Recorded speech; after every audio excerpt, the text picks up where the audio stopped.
burning down the road. Yes, I'm a wheel burner. This life never gets old. 'Cause I'm a wheel burner.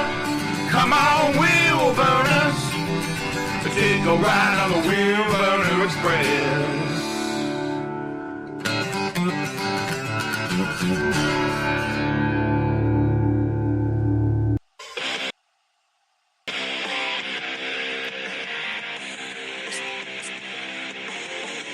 And now, if you find a better show on YouTube, I'd believe you.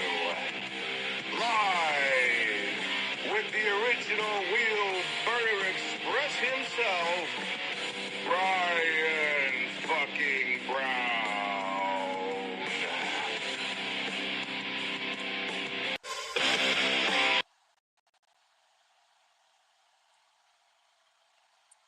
Not bad, eh? Somebody give me a heads up on the sound.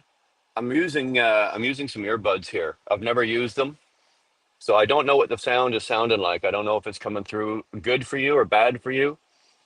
Somebody just give me a 5x5 on the sound. That'd be great. I'd appreciate that. You all are looking sexy as hell this morning, as usual, might I say. Who we got? We got. Let's look at that. We got some of that. Let's hear it for Shannon Thomas, the hardest working woman in trucking. Keep on. There we go, eh? Got a little Shannon Thomas running through the house here. How about a little? How about a little Dirty Curdy here, eh? Hey, look, it's Curtis, that silky skin bikini wearing John Deere riding motherfucker. Such bad language, eh? I should be ashamed of myself for using such bad language. I'm not even 6 minutes in, so probably not gonna get monetized on this bad boy, am I? So what's going on this morning, guys? I am in a great mood. I'm in a fantastic mood today. There are a whole bunch of things going on, and I am a happy man about a lot of it. Um, Glad to see 11 of you have gathered. Smell, great to see you, man. Curdy, always. Tolga, of course, great to see you. Sounds good. Thanks, Shannon. Sounds good. 2-4's in the door. Actually, 2-4's on his way to Vegas. Aren't you on your way to Vegas right now? I'm supposed to be in your suitcase. It didn't work out. I was gonna try to skip a trip down to Vegas with 2-4 and his lovely bride and his lovely wife. It didn't work out. It was either 2-4 had the choice. He had to either take me or take his wife, and I wouldn't spoon him. I wasn't willing to spoon 2-4, and I wasn't willing to cuddle with him, so he took his wife with him. Oh, no coffee this morning. Excuse me, no coffee. Oh, you're leaving in a few hours, Pat. Okay. So does that mean I still got time? If I still got time, if I bring enough casino money, if I bring enough gambling money, will you leave her behind and take me? I'm all up for it, Pally. All you got to do is say the word, right? Shannon, I'm at the house. We got a new river rolling yesterday, and the a new driver rolling yesterday in Red International. I understand you do, sweetheart. Congratulations to both of you. I don't know if you've broken the news, so I won't say anything about who your new driver is and your new adventure. Um, so I'll leave that entirely up to you, babe. Whatever you want to do. Um, you'll stay home and I go with her. Oh, I don't know. I think I got somebody that would be really opposed to that if I was to you know have to go to Vegas with your wife. I think there's somebody else in my life that would probably have something to say about that. You're going to be rolling mid-April. Well, Shannon, we're due for our every 3-week phone call. We need to catch up, honey. We really need to catch up. Uh, there's my boy from Germany, Pat. Good to see you, Patrick. Fuck, man. Haven't we haven't been connecting lately. We haven't been connecting lately, Pat. Usually, you and I hook it up early mornings, and we do a little chit chatting and banging and gossiping and bullshitting, stuff like that. And we've kind of fallen behind, I think, buddy. We've kind of fallen behind. Yes, we are. We are due. I've been watching four house fires since 4:45 a.m. just down the road. Well, as long as your shit ain't on fire, Curdy, don't worry about it. Get the marshmallows out, the wieners. You've been doing fuck knows. You've been busy. I've been busy doing fuck knows. I've been busy doing a lot. I really have. I've been very, very, very busy over the last couple of months, and more so over the last couple of weeks. I've got a lot going on, a lot on my plate. Again, yeah, I know you guys have heard me say it before, and I'll say it again now that I've just made a big pivot in my life, and I've made some major decisions in my life of what I'm doing and which direction I'm going. Um, and you guys will find out about it after the fact. Unfortunately, some of you already know because I talked to you privately off the tubes here, but um, you guys will find out about it after the fact. Is that Sterling? Is Uncle Sterling actually in the chat today? Look at that. Sterling's, you guys will notice Sterling's name is in green. You know why he's in green? Because Sterling is a card carrying member of the Wheelburner Express. And he's in good standing. He's in good standing as a card carrying member. Now, for that honor, he gets a whole bunch of extra perks. Like I do spoon with Sterling, okay, and I do cuddle with Sterling, and every once in a while, I do go to Vegas with his wife, but that's only because Sterling is a good card carrying member and he's in good standing. So if you guys want me to take your wives to Vegas and and that's something you're grab a membership at any level you want, and that'll entitle you to anything you want.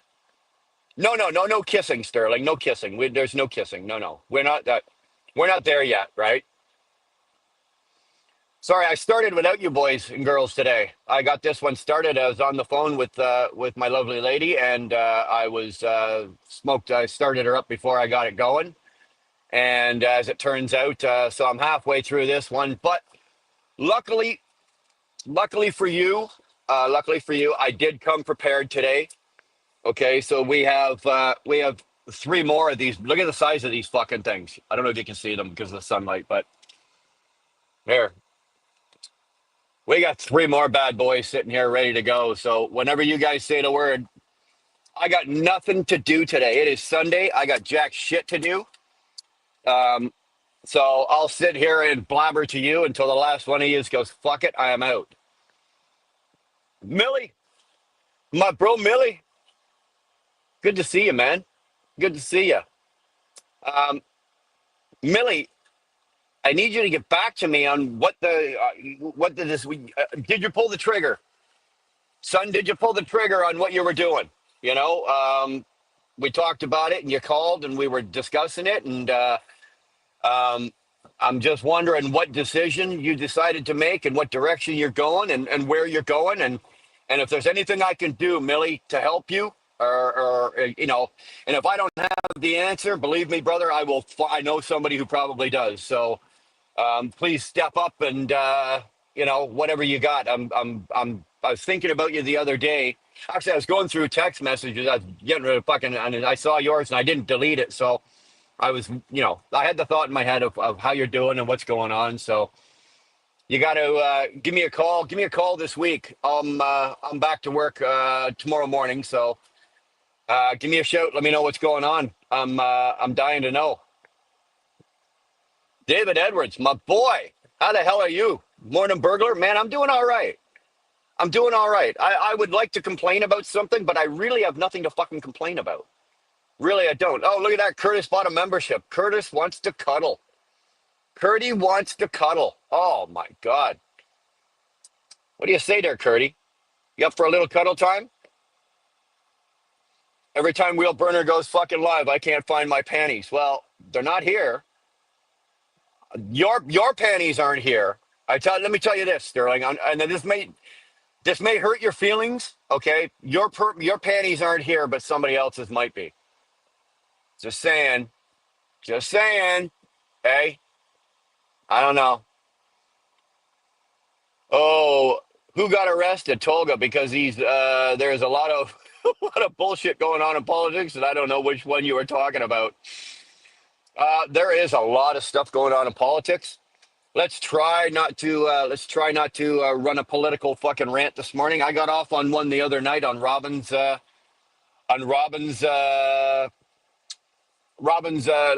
make you uncomfortable. Robin went live the other night, and we were just talking politics, and you guys know what I'm like, right? It takes me about 90 seconds to get worked up into a good lather. So we're not going to do that today. I always want to cuddle. I'll be there. I'll be the little spoon. I don't think you can be the little spoon, dude. I don't think that's going to happen. Feelings.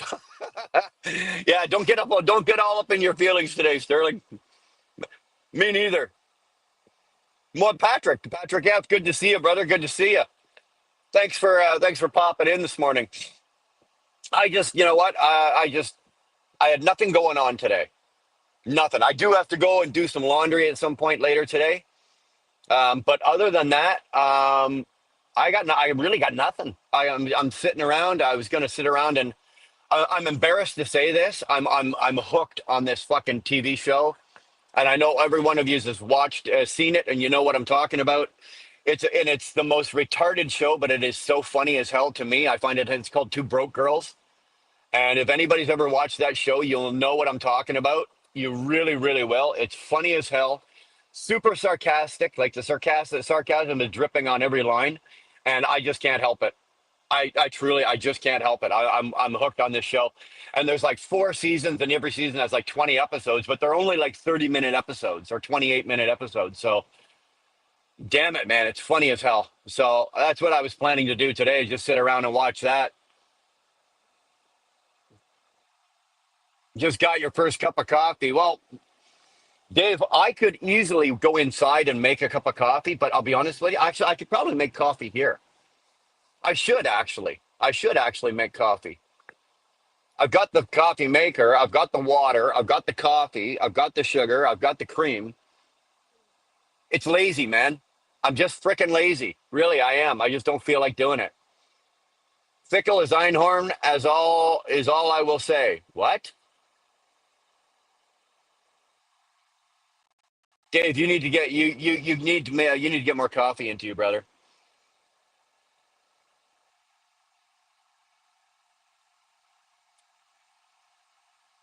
We got no fighting going on with politicians here. I like what Curtis just said, or was it Curdy that said it there about Mark Carney?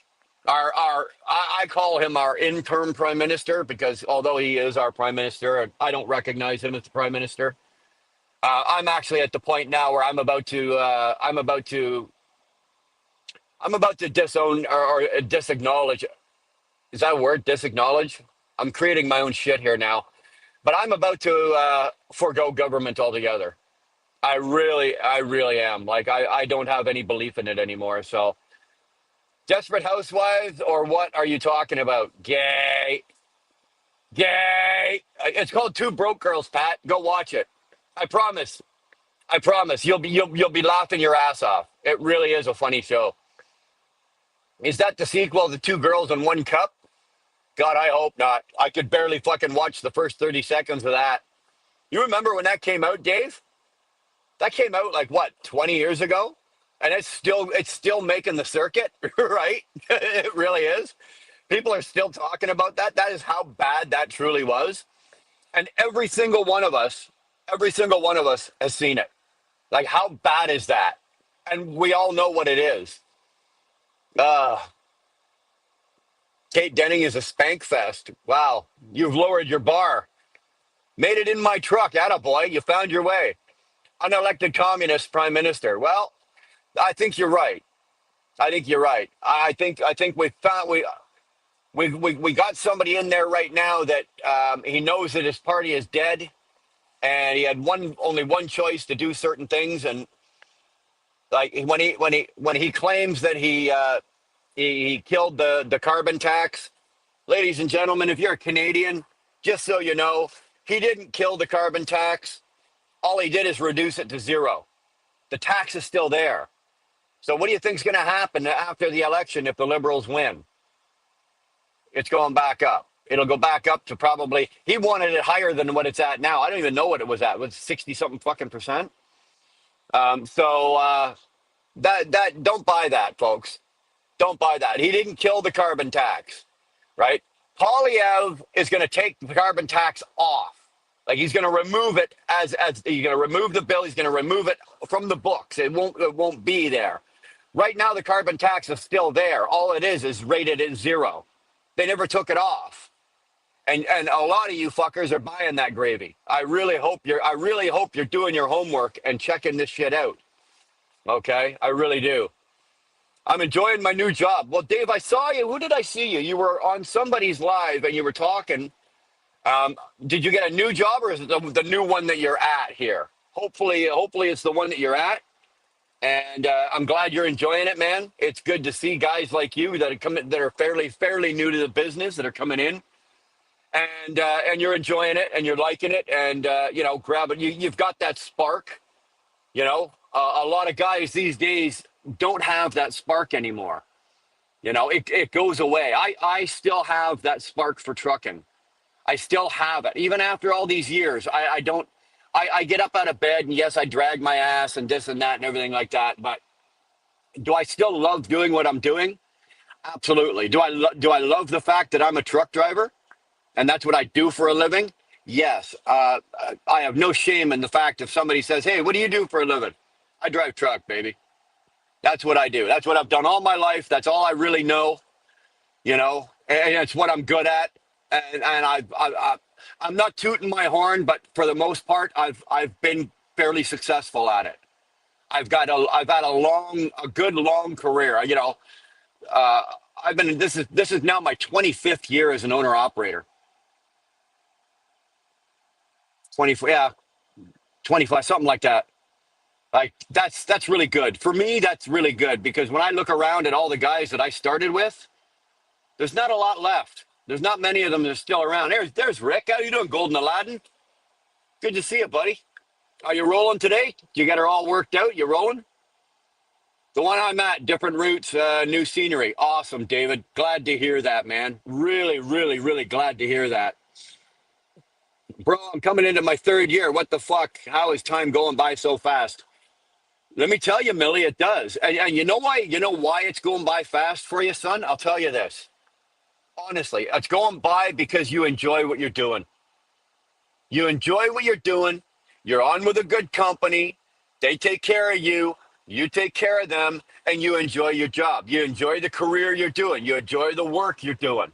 It's not a burden for you to get up every morning and go, oh, fuck, I got to go to work. Oh, son of a bitch. I hate if that was the case, these 3 years would have dragged by like nobody's business. But the fact, Millie, that you love doing what you're doing and you're good at it.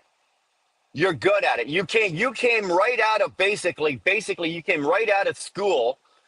You kicked in a bunch of doors. You got a job at a company and you're doing heavy haul and some oversized stuff right off the hop. That's a huge fucking bonus for you, bro. That really is a huge, huge bonus for you. And the fact that you love doing it and that you're good at it, that's why 3 years has skated by for you, man. You and I are going to be having a conversation 10 years from now, and you're going to be going, holy fuck, 10 years has gone by, Bri.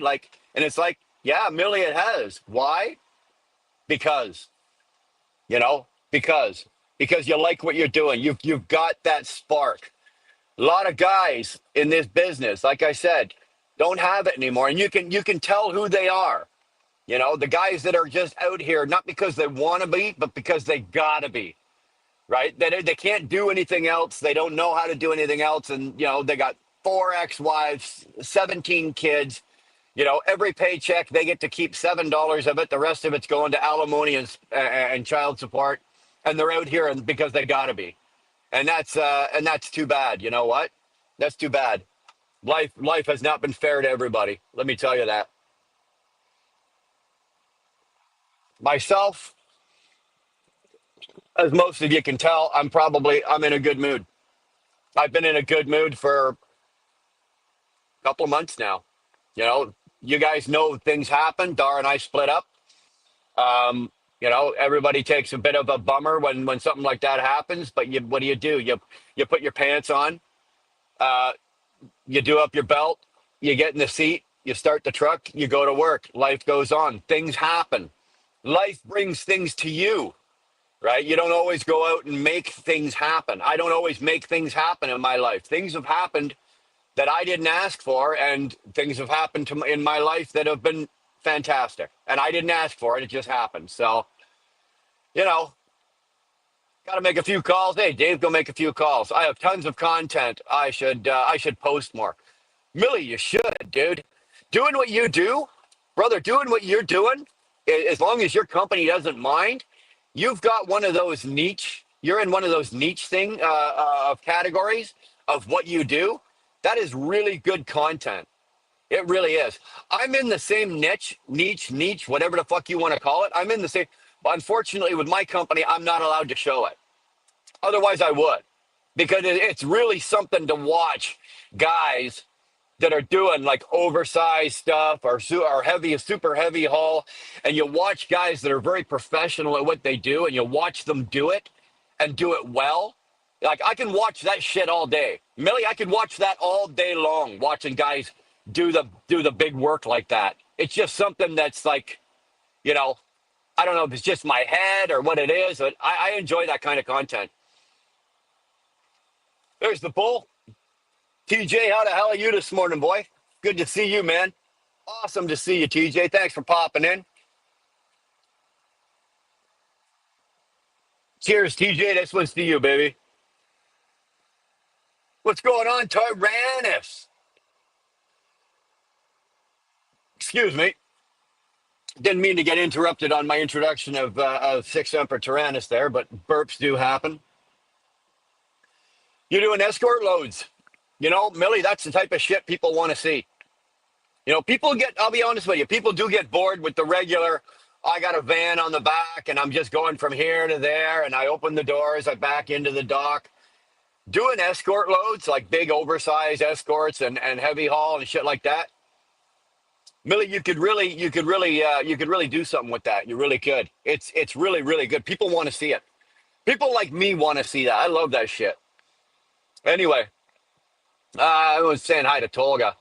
I need some new camera angles outside the truck. Man, you know who you need to talk to? You need to talk to Sterling. Sterling, Sterling actually fucking, he's got GoPros and he uses them very well. And he's got different angles. If you look at anything that Sterling does when he does his riding videos or driving videos, he's got the camera that's out the front of the truck or the vehicle or whatever, but there's usually another one poked over here, like mounted over on the passenger side, showing the driver. And then he's got different ones that he mounts around the truck and stuff like. He's very fucking good. If there's anybody that would be able to help you with stuff like that, it would be Sterling. I'm not sure how to reach him. I don't know if he's got his email address on his channel, but he would be good. And he's also good for. He'd be able to tell you.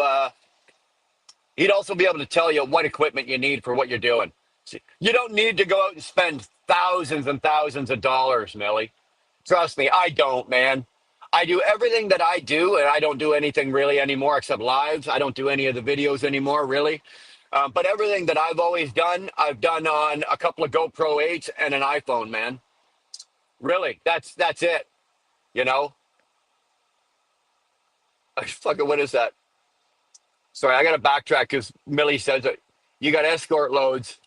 What are you escorting? Oh, I escort girls. All right. Yeah, right. Dude, the day comes that I find out that you're escorting girls, Millie, is the day that me, Sterling, and Pat are going to go start digging a hole out in the country for what your wife is going to put you in. You and I both know, dude. You're a big dude. You're bigger than me, and you got muscles in your shit. But I'm telling you right now, your wife would smoke you so fast, Millie. You wouldn't even see it coming, dude. Yeah, my wife would freeze the hell over. Yeah, your wife's not a big woman, but dude, I'm telling you right now, you wouldn't even see that. It would be like a drone strike. It would just be out of the fucking. It would just be out of the goddamn blue. You'd be walking along one day and be dead, done. I'm a good boy. You better be. She's a good woman. That's a, a damn good fucking woman you got there. You cross her? Oh, dude.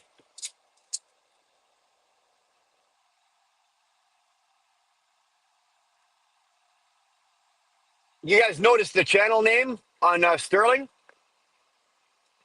Sterling's Sterling's got a new channel name. I think he put up a notice the other day about his channel change or his channel, the name of his channel, the channel name change. Holy fuck! Get the mouse working here today, Bry. Son of a bitch, eh? Tank. You know what? I woke up this way this morning, dude. You know what? Is I pulled a funk. I did some funky driving on Friday. I delivered one load Friday morning, and then I had to go get my MTO or my for you guys in the US a DOT. I had to go get my DOT medical done, so I had to break my day in half. So I did one load Friday yesterday morning, and then I went and did the medical, and then I took my 10 off, and I went back to work last night at 9 o'clock. Um, yeah, 9 o'clock, and then drove and delivered the second load, which should have been Friday's load, and then did another one Saturday morning.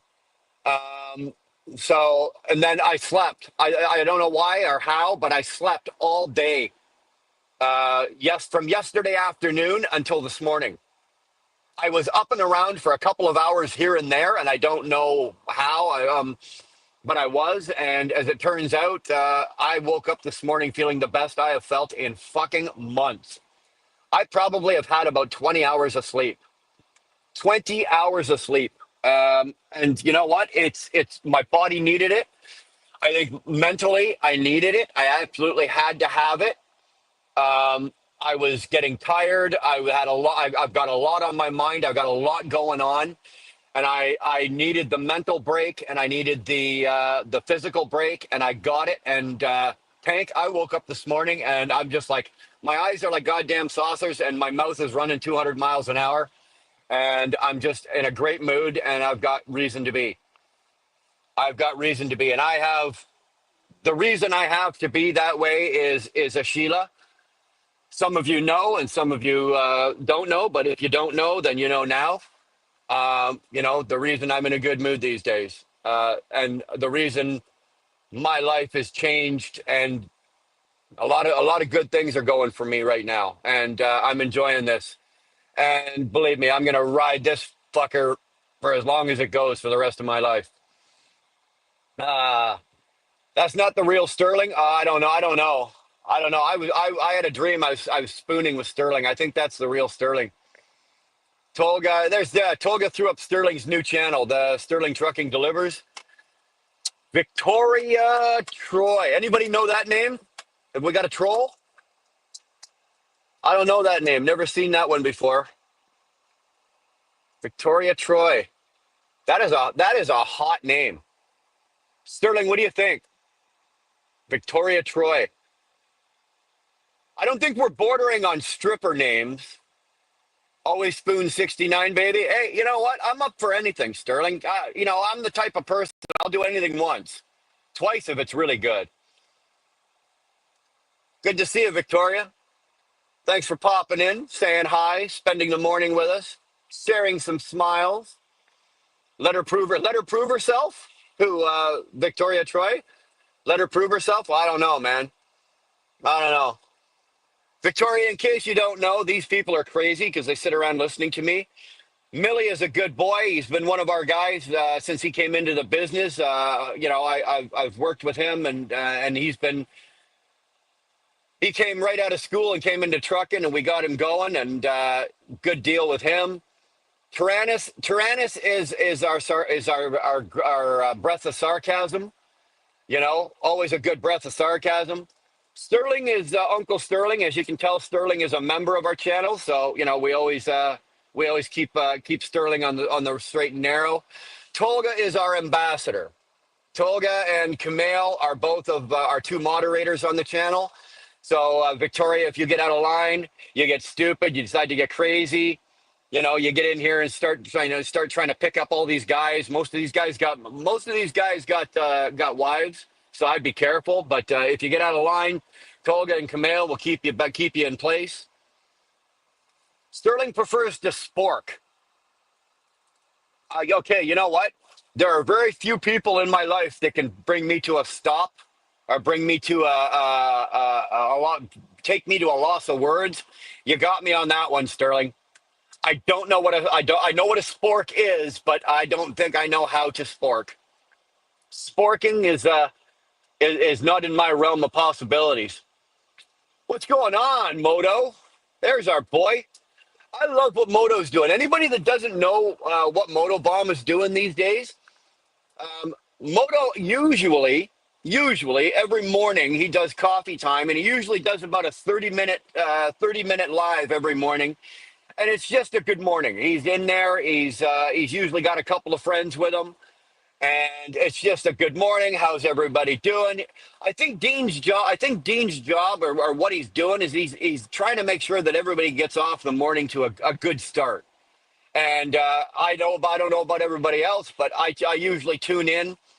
I usually catch most of it. I don't catch all of it. There's usually other stuff going. Usually when Moto's going live, I'm either pulling in or pulling out of some other place, right?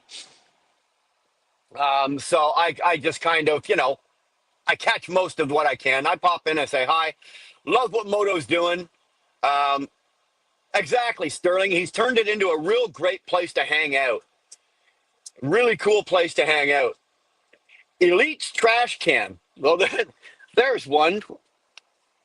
We know who Elite is, but I don't know who his trash can is. I don't know if Elite's dragging around a trash can these days. Couldn't tell you. Goodness, thanks. Good morning and good. Hey, you know what? I love what you're doing, Dean. I really do. You know what? You seem to have come into your own as a host. You're doing really well, and every time you do it, you're getting better. And I like what you're doing, and I like watching you, man. It's almost motorcycle season, Burner. I was just saying. Oh, don't kid yourself, Tyrannus. I'm on it, dude. Let me tell you something. I was talking to Sterling about this. Okay, I was. I had the opportunity, and I was talking about it live with you guys a couple of times back in the fall. I got to throw a little air in my seat here. I had the opportunity to pull the trigger on a couple of really nice bikes, and I don't know. I second guessed myself. I had a package deal. Okay, I had a package deal set up. All I had to do was pull the trigger, right? I can't remember. Sterling, what did I have? I had a 2.4 new as well. I showed Sterling both bikes, and I showed 2.4 both the bikes. What did I have? I had I think it was a 15, a 12 or a 15 Boulevard, the 1800, the M, and I had a 2008. It wasn't a Softail? Whatever it was, I can't remember. But I had a really good package deal all wrapped up. I could walk away with the whole thing for like 13 grand. And I didn't pull the trigger. I really didn't. I didn't pull the trigger. I should have pulled the trigger. And I'm kicking myself in the ass right now because now I would have had two bikes. I would have had both bikes ready to go for this season. So now I have to basically. Is he selling that FXR? I'd look at that. I would. But I'm regretting it. Now I got to basically start from scratch. I've been watching in Alberta. I've been watching the market. I've been watching the sales going up. Everybody's got them out. Marketplace, Kijiji, all that kind of shit. So I'm watching, and there's a few, but I got a feeling that I'm gonna catch a wave here, and there's gonna be some. I'm gonna get a whole wave of probably a whole whack of really good bikes to check out, and there's no question. There is absolutely zero question as to doing it this spring. I will have the bike ready to go and on the road, whatever I decide to buy by the time I'm ready to go. You like the FXR? You love the FXR frames. That one that Eric's got is fantastic.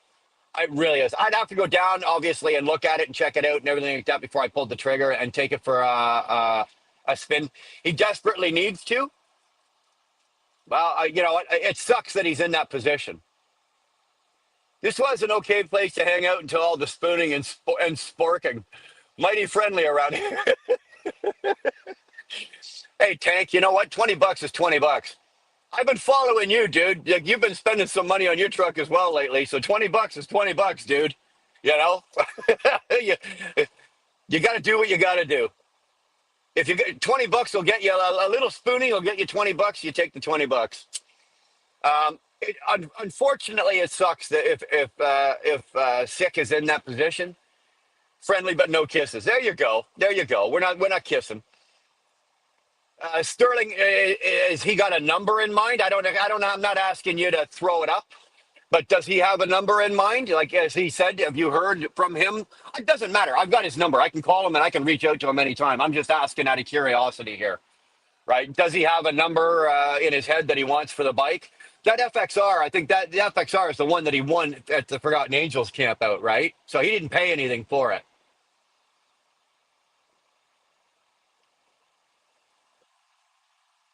Not that I would try to fuck him, right? Not that I would try to screw him on it. The fact that he didn't pay for it, I would still expect to pay, you know, maybe market value, maybe a little bit less.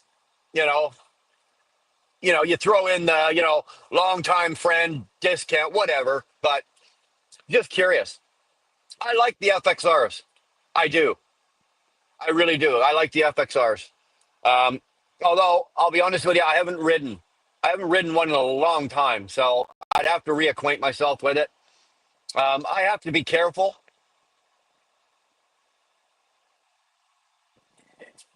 The FXR with an Evo is the way to go. That's a nice setup. I have to be careful though, eh? That's the problem I have. That's kind of why I lean very heavily on the boulevards, right? That M109, that 1800cc M109 bike is a dream for me. Not only because it's a very well performing bike, it's an easy bike to maintain. It's a comfortable bike to ride. But it's also forgiving on the body. It's not hard on my body, right? I can't be riding around because of my back. I can't be riding around on anything that's rigid. And so no, that doesn't mean that they're not out there. Like, yeah, you can probably get a soft tail. You can probably set things up, and you can be comfortable. But I'm going from experience, and the experience so far with me with those boulevards is I think that is the way to go. Um, I don't know if that'll work. I'll throw it up there. Um, I think that's the way to go. Those boulevards are just fucking incredible to ride for me. I like them. Like, I can get on that bike in Alberta, where I live in Alberta, and I can get on that bike and I can ride down to Sterling's place down in Fallon, Nevada. Like, that's the type of bike it is. That's what it's built for. Like, that's the kind of cruising it's built for. And that is what I could do. Like, I could be comfortable on that. I wouldn't be getting off the bike every fucking 100 miles and be like trying to realign my spine and everything like that. Speaking of sick bastard, there he is there. We were just talking about you, Eric.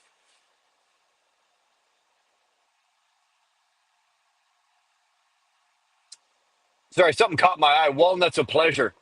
Don't know that one, but hey, come on in. Sit down. If you've got the crazy, spread it around and you're in the right place. So anyway, Eric, we were just talking about you. You'll get fat on an FXR. Are you posting it? Are you going to sell it? If you're going to sell it, Eric, um, I'd be you're going to have 100,000 people.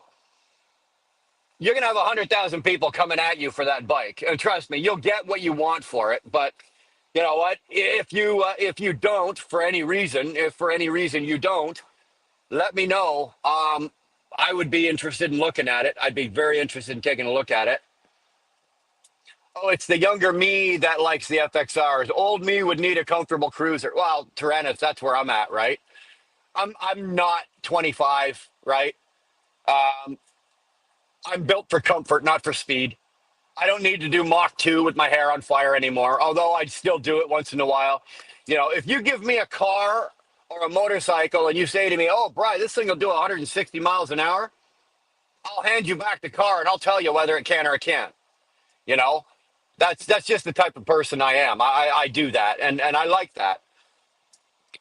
Excuse me. So I'm gonna be shopping.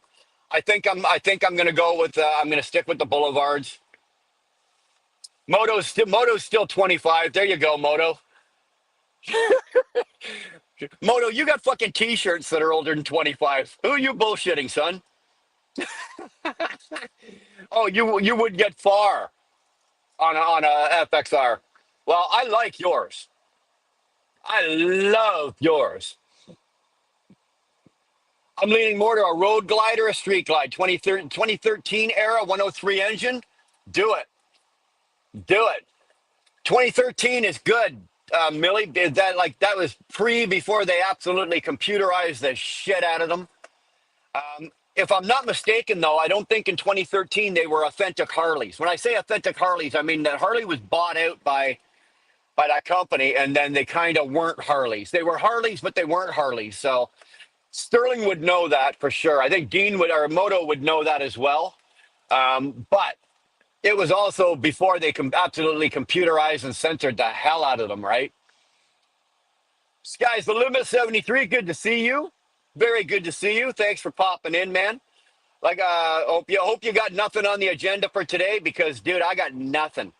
I'm sitting here in my stand on guard for thee, and I got nothing to guard. So I'm just being the crazy Canadian sitting around with nothing to do and nothing to talk about, and I'm gonna bounce off you guys all day if that's all right with you.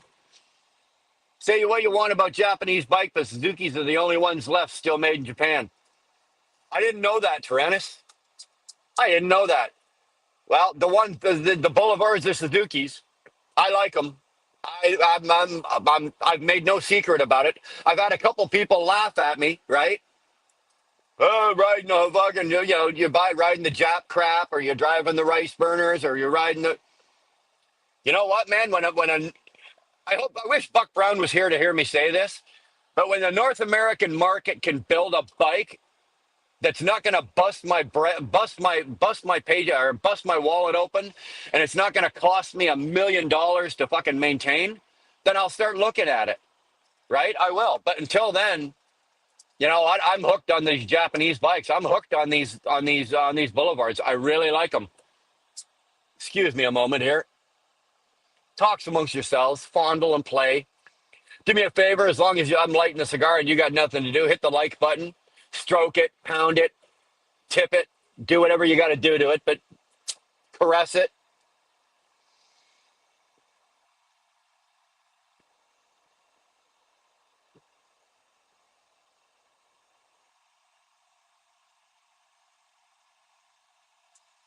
Oh, this one's fighting back. Hold on. Just so some of you know, right? You guys were aware that before the breakup, I was having the studio built in the house. Um, just so you know, at my new uh, residence, there will be a studio going in there as well. So that is still going to happen. Just so you know, there will be a studio going in. Um, so that is still online. It's going to set me back probably about a month or so, maybe a little bit more. But I would say within a month or so from now, the studio should be in place and things should be, and we'll be able to get on here and do this. And then the real authentic podcasts will start from there. Hold on, Millie's sending me some cool shit here.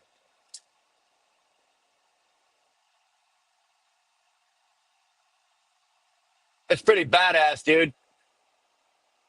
That's pretty fucking badass. Look at the guns on you. Look at the look at the gun. This guy's got arms the size of like my all the way around my thighs. Jesus, age Christ, son. Where were you? Well, I was gonna say, where were you fucking 35 years ago when I needed you? But you weren't probably weren't even born. Shannon, unfortunately, no, I'm not. I won't be living and residing in the U.S. Shannon has this fantastic pipe dream for me. Right, she really does, and I would love to do it, but she's got this fantastic pipe dream that I come and move to the U.S. and I start pulling for Jeff Like, which would be like that would be my ideal. It really, really would. And although even though I'm Canadian, I can go work for Jeff. It's too much to ask of Jeff and his company just for all the paperwork and all the shit that it would entail to have one Canadian driver. If he had 10 guys in Canada going, hey, we want to sign on to Like, it would be worth it to him to do it then. But for one guy, it's not worth it to Jeff for Jeff to do that. If I was residing, if I was residing in the US, I'd already be there. I would. And I think Shannon knows that, but unfortunately, now what? Unfortunately, I can't.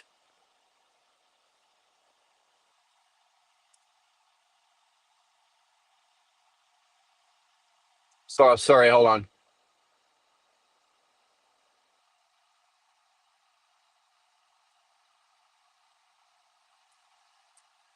I can't move to the US.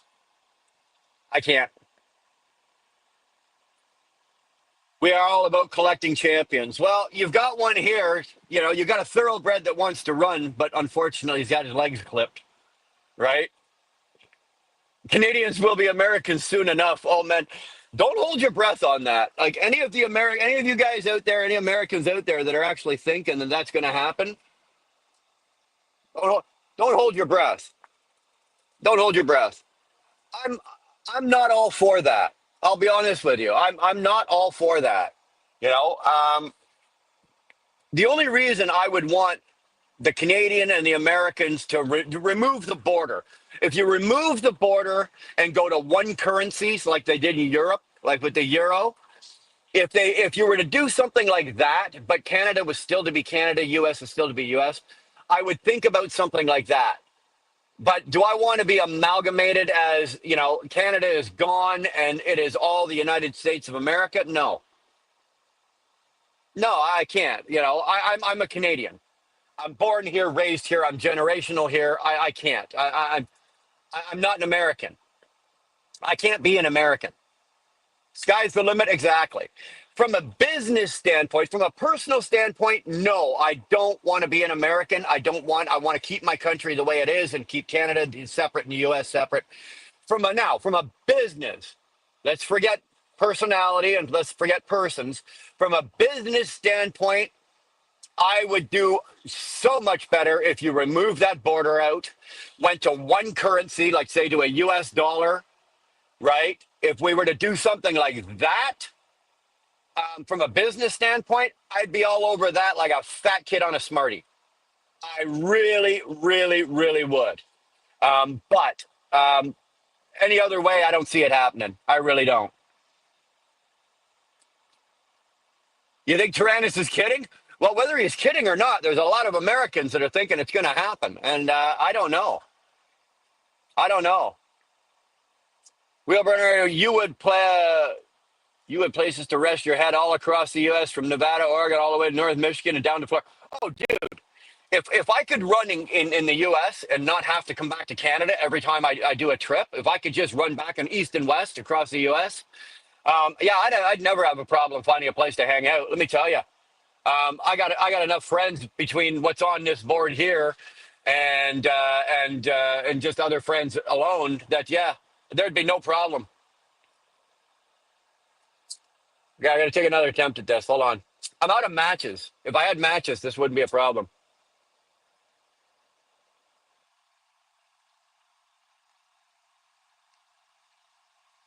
There we go.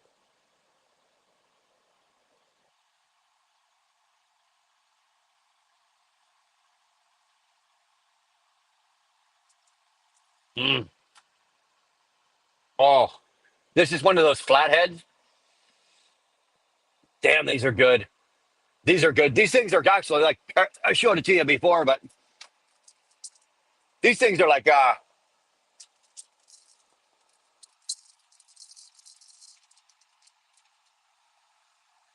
these things are tree branches. Look at the size of that thing.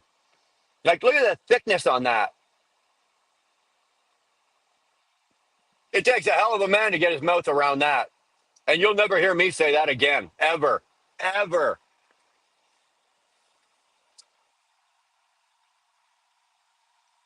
We still wouldn't have a first or second. Probably. The French have to go. Well, I don't think the French would follow. Actually, no. You know what, though? You know what? Tyrannus, no, you want the French. You want the French. You want the French for a couple of reasons, okay? Um, the French are going to teach you, first of all, how to put chicken lights on your truck properly because nobody has more chicken lights on their truck than the French do. I guarantee you. I've been to every single U.S. state and every province and territory. Nobody outdone so does a Frenchman with his truck when it comes to chicken lights and chrome. I swear to God, I shit you not. But we also need the French for the poutine. You guys have poutine, but you don't have poutine. It's actually pronounced poutine, okay? But I'm talking American to you. It's called poutine. But you guys think you know what poutine is or poutine is? No. You come on up here. I'm going to take you into Montreal, or I'll take you into Quebec City, or I'll take you into Boucherville, or I'll take you into Trois-Rivières, and we'll have poutine. I shit you not. Before you get home, your arteries will be clogged solid, in a good way. In a good way. And the third reason that you need the French is, let's face it, you need the strippers. French strippers, man. Now, Shannon, you plug your ears for a minute, please, sweetheart. The French strippers are second to none. They don't know the word no. They really don't. They don't know the word no. You go in there with enough money, and you know what? Hey, the sky's the limit. There, sky's the limit.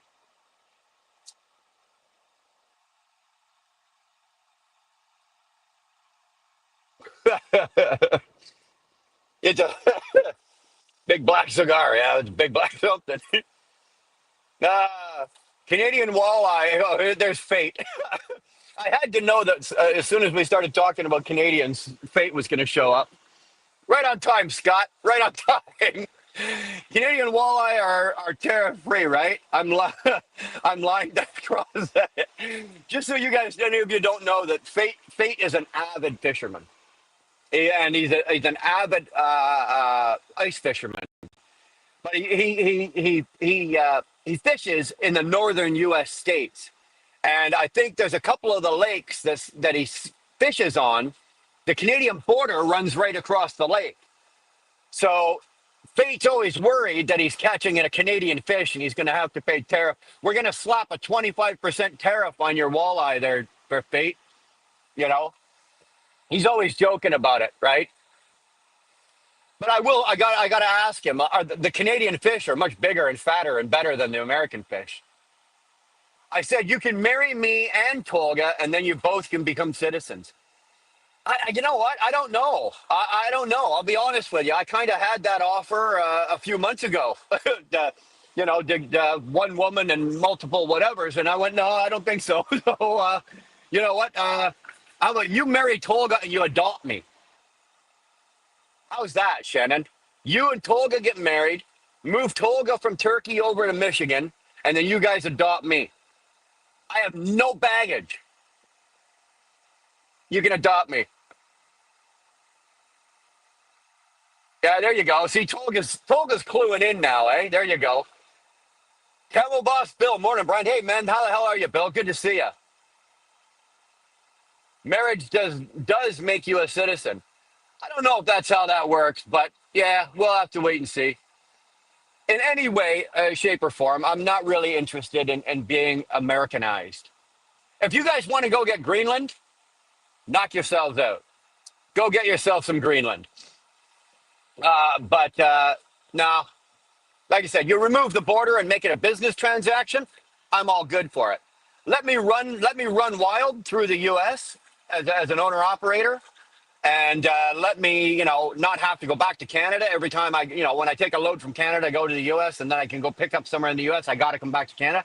If you can take that away from me, and I don't have to do that, I'll sign up for that. But to give up my Canadian citizenship and I can't do it. Sorry, I can't do it. Shannon wants to sign Wheelburner up on the child support payments.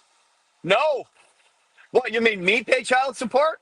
Or she's going to charge Dar for the Shannon support. Shannon support. That's what happens when your mouth moves faster than your teeth. Oh, wait a minute. We don't have any. Um, yeah, Shannon's going to have to go after somebody else for child support if she adopts me. Exactly. Millie, exactly. Why do you think the guys in Toronto, right? They all pile into their cars and they get the great big caravans. And what do you think they do? Right? They all hightail it to Montreal, right? And then they hit St. Catherine Street. For those of you who don't know, that's the main, right? That's the main. You hit St. Catherine Street in Montreal, and then it's anything goes from there on out. Friday, Saturday night in St. Catherine Street in the summertime. Oh, let me tell you, folks. Let me tell you. You won't go home. And if you do, you won't go home you won't go home with any money. You won't go home with your virginity, and you certainly won't go home with your dignity. Promise you that. Janice, great to see you. How are you? Thanks for popping. I'm looking at your icon there. What is that, a St. Bernard? Very cool. Very cool. Shannon Thomas likes the Shannon support. Yeah, yeah, I bet she does. Uh, that'd be funny as hell. You try that out and see how it works. Let me know how that works out for you, Shannon. Trying to squeeze a penny out of anybody for child support for me. I was told that if you ever want, I was told that if I ever went to Canada, I wouldn't come back to the States. Beautiful place, friendly people, and clean truck stops. Well, you got 2 out of 3. Our truck stops up here are probably no different than the ones down there. There's fewer of them, right? We don't have as many, obviously, but we got Jays up here, right? We got Jays up here, and they're equivalent to what we're dealing with in the U.S. for the most part. We got Huskies. We've got Petro Passes. We've got they're about the same. But you are absolutely right. Our country is beautiful. Like our country is beautiful. I would pit Canadian the beauty of Canada against just about any other country in the world. We have everything here. We've got oceans on each coast. We've got the most lakes in the world. All of our lakes are. We have the most freshwater lakes in the world. We've got lakes in Canada that no human has ever even stepped in yet. Right? That's how many lakes we've got. We've got lakes that are so clean that like you could jump out of the boat and drink the water if you wanted to. So we've got the largest freshwater beach in the world, Wasaga Beach. That's up on Hudson's Bay, up in Nottawasaga Bay. So Canada has a lot going for it in that area. Lakes, beauty, oceans on either coast. We've got the prairies, and we've got the Canadian Rockies, which rival just about any other mountain range in the world. They're gorgeous. I've been across them 100 times in a truck, and maybe I think twice in my life in a car. I would pit the Canadian Rocky Mountains, the trip across those mountains or through the mountains against anywhere else in the world. I really would. Good to see you, Jerome. Jerome Jones in the house, international man of mystery. Good morning to you, sir. Hope you're doing well, Jerome. I don't see enough of you and don't hear enough about you these days. Hope you're doing all right. I can only enter Canada via boat if you know what. If you know why. There you go. Yeah, I do. That'd be a shame, Scott, because you know what? Living in Alberta, I'm a lot closer to you. That means I have to come visit you, and I'm not going fucking ice fishing. You will not get me out on the ice, Fate. It won't happen, brother. Sorry. There's no amount of money you can throw at me that's going to make me go ice fishing. Tolga's a legend. Catherine of Alexandria also. Okay, what the hell are we talking about here? Catherine of Alexandria, also spelled Catherine, was, according to tradition, a Christian saint and virgin who was martyred in the early 4th century at the hands of the emperor Maxentius. Maxentius? Are you feeling nostalgic today, Bull? My brother, good to see you. Got to give you a call this week. Have a good day, man. Hey, Millie, always a pleasure to see you, brother. Always great to see you, man. Think about you a lot. Take care of the family. Gun control would get me. Well, guard dog, gun control bothers me. Okay, it does. And I don't mean in a negative way. I mean, gun control would get me that, like, how this sits with some people, and I don't care. If I was allowed to be in Canada to carry and conceal, I would. I would be armed. If I was allowed to have a weapon with me in the truck, I would. If I was allowed to have weapons, in my home, I would. Now, just because Canada did this great big gun fucking grab last year or the year before and all the shit, and they came and took all our guns, just because we're not supposed to have them doesn't mean we don't, if you know what I mean, okay? Just because we're not supposed to have them doesn't mean we don't. But does it bother me that if I have a firearm or a weapon, that it has to be illegal, that I have to have it illegally? Of course it bothers me. Of course it bothers me.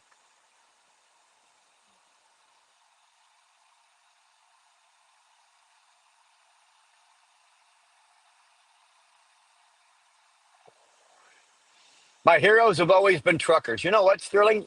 Mine too. Mine too. My heroes have always been truckers. I am a third generation. It's been in my family. I've got grandfathers, great grandfather, grandfathers, uncles, cousins. Um, my family, it's something that we do, and all these people are heroes to me. Right? They came before me. They did it before me, and you want to know something? I'll be honest with you as well, Sterling. And you and I have talked briefly about this as well. That some of the up and comers, the new guys, and I'm going to use Millie as an example. I know he's gone, but we don't want his head to swell anyway, because if it gets as big as his fucking arms, it'd be impressive. But guys like Millie, the next generation that are like Millie, those guys there are my heroes. The guys that are replacing you and me, Sterling, like guys like you, me, Bull, Fate. Fate's been doing this a long time as well. You know, I think Fate's 25, 27, 28 years, something like that. You know, the guys that are coming up after us and replacing, yes, there's a good majority of them that couldn't hold their weight, right? They're absolutely useless. They've got one foot, they got their foot up on the bar and they got their phone in their hand and they're, that kind of shit going on. But the ones that are out here doing the job and doing it the way that, the way that we used to do it, those are my heroes. Those guys are my heroes. I'll be honest with you. That is impressive. Anybody see that? Oh,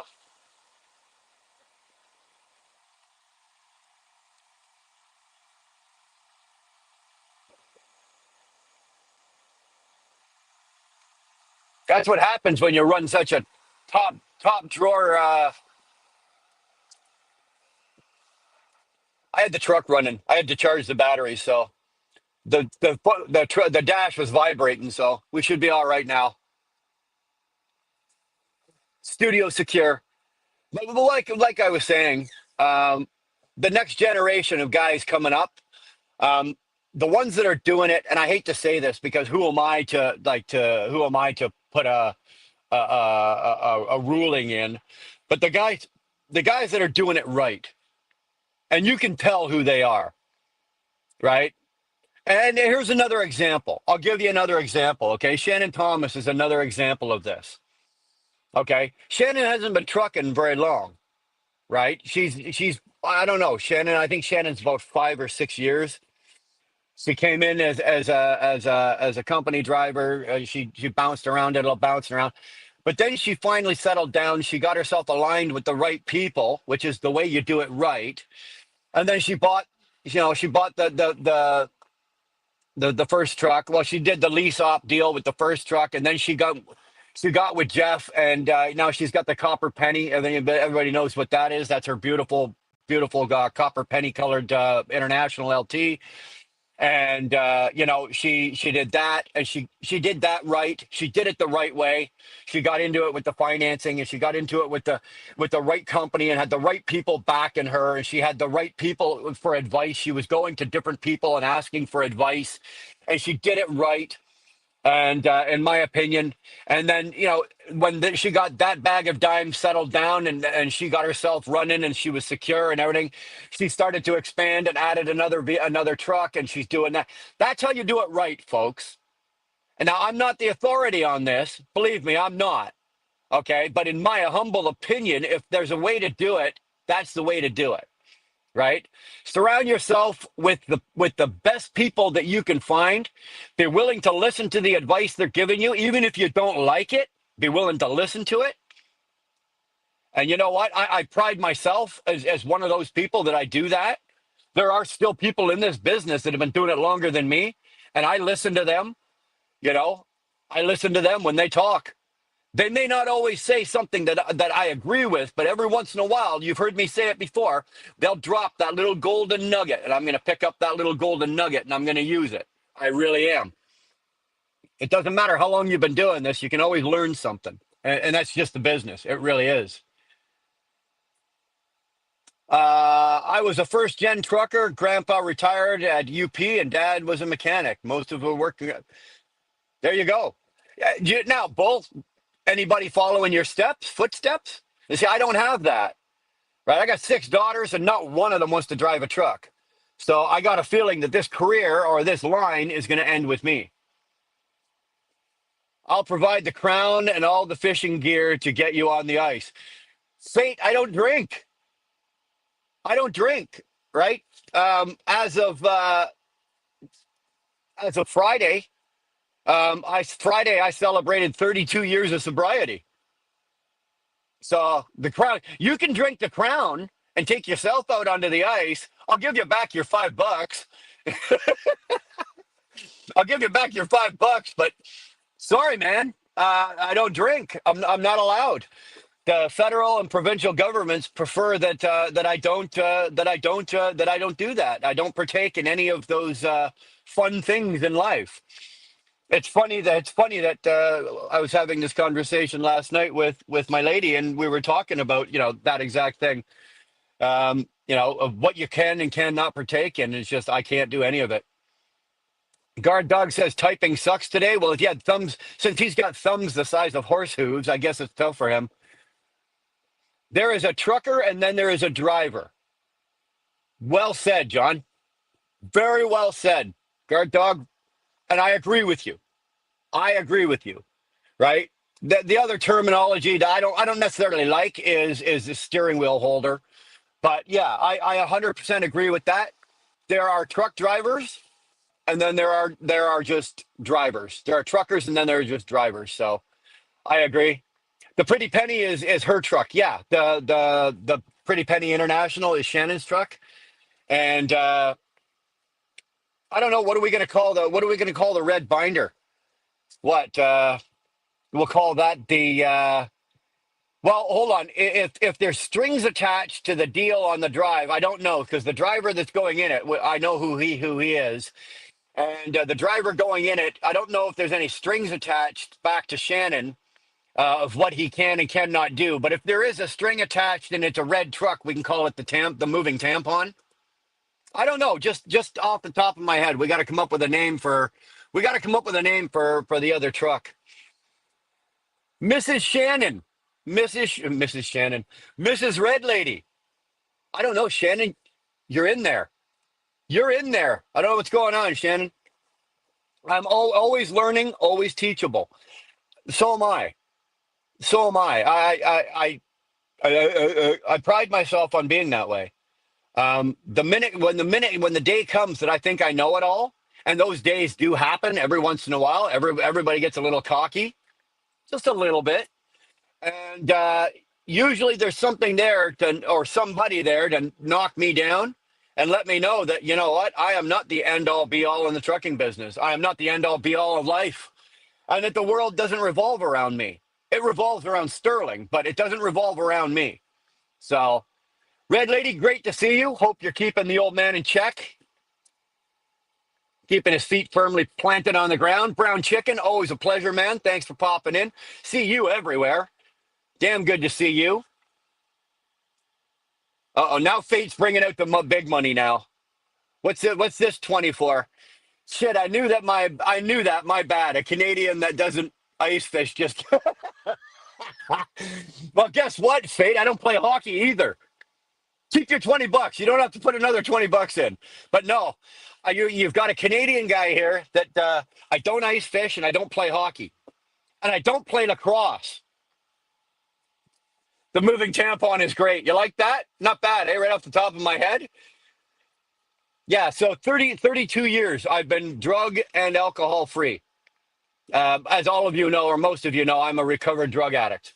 But I stay off. I stay off the alcohol as well because one is just a segue to the other. If I sat around thinking I could handle the booze, it wouldn't be too long in a drunken stupor. I thought, oh, I could probably do a couple lines and be okay, and then I'd be off to the races. So I don't partake in any of it, and that's just me personally. I don't judge. Again, most of you already know this, but I don't judge any of you or anybody that enjoys having a few drinks. Nothing whatsoever. And I got nothing against anybody that likes to smoke pot or carry on that way. You know, all the kids in my house all smoke weed. And for the medicinal purposes alone, I'm a big advocate for it. So this should help cover the portion. TJ's throwing $5 at my trying to get my Trump card. I think TJ, I think it's going to cost a lot more than that. But I'm going to be honest with you, bro. Um, the old Trumpster there saying some stuff that even I'm going, "Eee, come on, man." You know. Now we're not gonna go there. But that ain't today. But we're not gonna go there. But yeah, I'm just saying, man. Like Trumpy Trump is saying some stuff that even Brian's going, I don't know. I don't know. You don't have 5 mil? Well, neither do I. Sorry. Fate, I hope you're working hard, dude. All I'm doing is sitting here talking, and I'm at $60 already. Are you sure you're Canadian, or is it just for you? Do you want me to pull out my maple leaf? Like, I will. Don't make me, but I will. If I have to pull out the maple leaf, it'll embarrass a lot of you American men right now. Don't make me do it. Okay? I've been told that I have a better than average size maple leaf. And if I have to pull out the maple leaf, you guys are done. Mind you, if I do, this channel will like crash like in 10 seconds. So, yeah, don't make me do it, man. Thank you, Fate. I appreciate the money. I really do. Thank you. Just so you know, most of it gets donated to the Forgotten Angels anyway. But good on you, brother. I thank you. He's wearing maple leaf underwear. I'm not wearing any underwear, bro. No underwear. When the truck ain't rolling, there ain't no panties being worn in this truck. Let me tell you. Let me tell you. This is a panty-free environment. Look around. Look around. Do you see anybody in here wearing panties right now? It ain't me. It ain't me. Let's let's change channels for a second. I don't mean change channels, but let's change directions for a second. How many of you guys know who Thor is? I'll give that a second. Anybody know who Thor is? I know Tolga, you know who Thor is. Um, he's got a channel. It's called Original Outcast. Anybody else know who Thor is? Um, Chrissy, good to see you, sweetheart. How are you today? And this ain't. Don't get me wrong. This ain't gonna be. A bash Thor. It's not, because it's actually going to go the other way here on Thor. He's been putting out some shorts. TJ, yeah, I know you know who he is. He's been putting out some shorts that I really, really, really, really, really agree with lately. And he put out a short the other day, and it was just a simple, about nine. In it, he said like 90% of the guys that are out here are fake, and the ten, and you got your foot up on the dash, and you're doing the thing, and it made me actually do so. It made me think. I hate it when people do this. I hate it when people make me think about about things, anything, and I hate it when they make me think. And this one actually made me think, and it made me look around, and I have to agree with him. Okay. And if you're a truck driver and you don't like what I'm saying, and you're free to, you're free to change the channel, or you're free to voice your opinion in the chat, and that's fine. I got no problem with that. Chrissy, I'm doing great. I'm doing great. My brain is moving faster than my mouth can today. I'm well rested and I have nothing to do. So you guys are going to you guys are taking the abuse today. But what it was that hit on me, where it hit me was, I don't necessarily agree with the 90%. Maybe I could be wrong, but I think it was, he said 90%. But um, that's how you enter the room. There, the Kamal. There you go. Tolga, thank you. There's Thor's channel. But he put this there. Go check out that short, okay? And it really hit home the fact that he's right. And fuck, I hate it when some people are right. And don't get me wrong, Thor is not a likable guy. He's one of those guys. There's no gray area. Either you're gonna go fuck, I hate this guy, or fuck, I love this guy. And I don't know what it is. I've never met the man. I've never spoken to him personally. All of any communication I've ever had with this guy is through the channels, right? I've never, but there's just something about him that I really fucking dig. I really fucking like. Like I've done the deep dig search, and like I know where he comes from. I know what he's all about, or where he was, and what he was all about at one point in his life, and all that kind of shit, and who he is today, and the father that he is, and the husband that he is, and the trucker that he is, and the businessman that he is, and all of this stuff today is what counts for me. And I'm really digging what this guy says, and I don't know fucking why. I don't know if it's because it's hitting home and I can relate. There are some things that he's saying that I absolutely agree with, and I just don't know. I really, truly just don't know. It would be he'd be one of those guys that when I get my podcast, like once the studio is built and we have the podcast and we're not doing it on YouTube and we're doing the actual podcast itself, I would love to sit with that guy for like, give me 30 minutes. Give me fucking 30 minutes. Give me an hour. Just give me an hour and just let me go. And just let me go for an hour with him. I would love to sit and just pick his brain and pick him.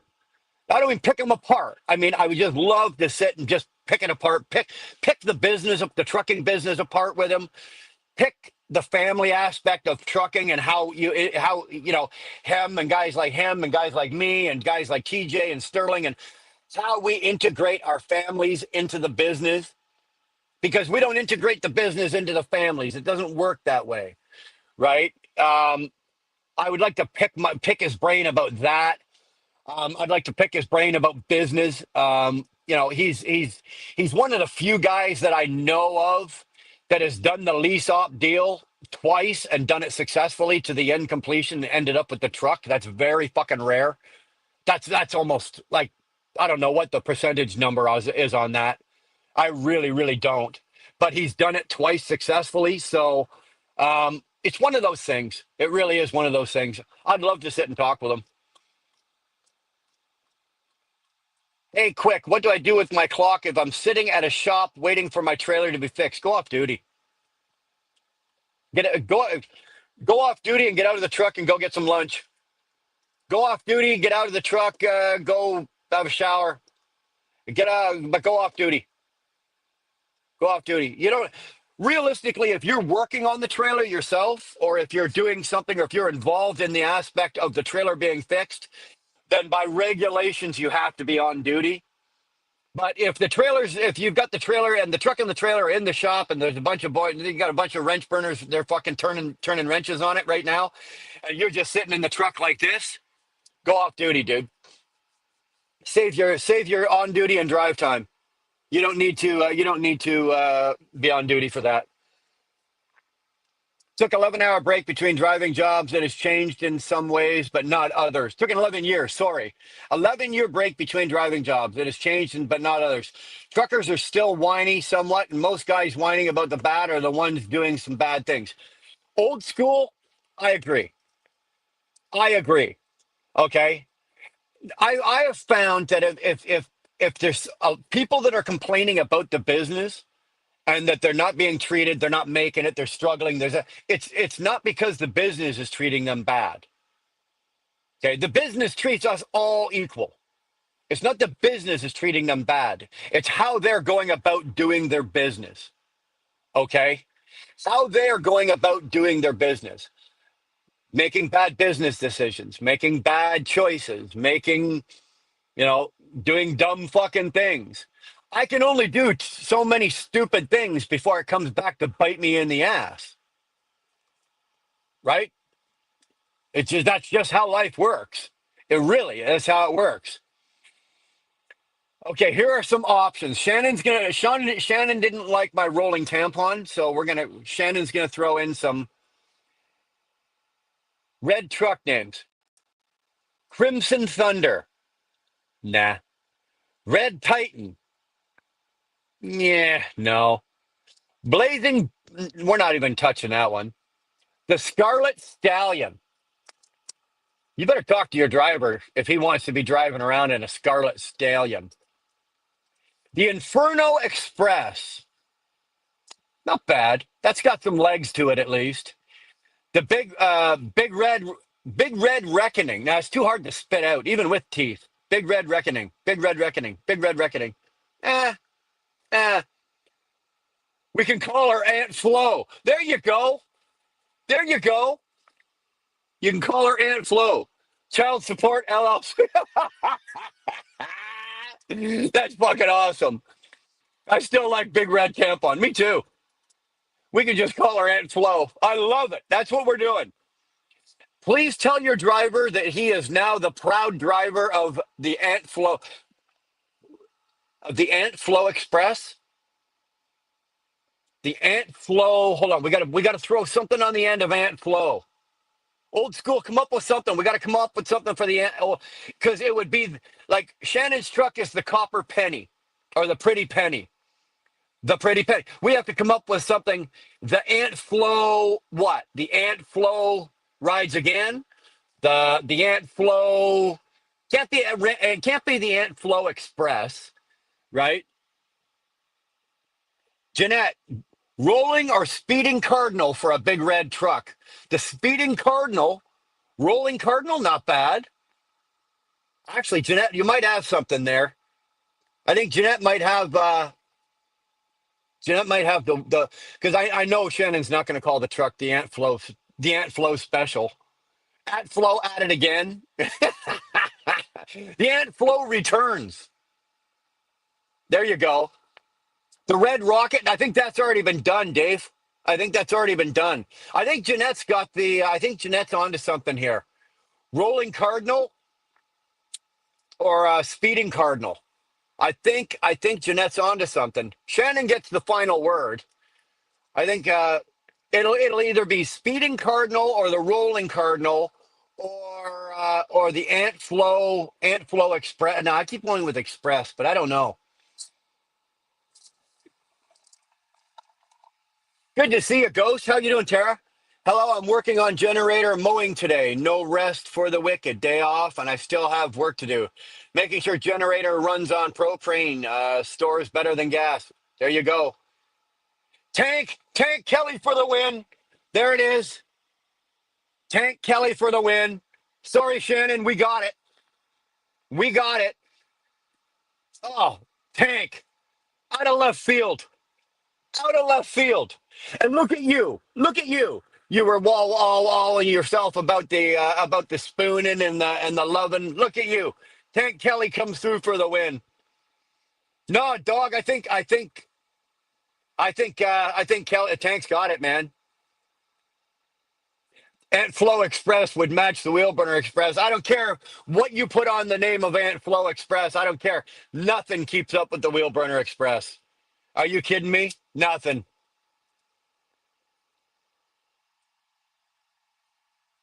I think Shannon just signed off on that there, Tank.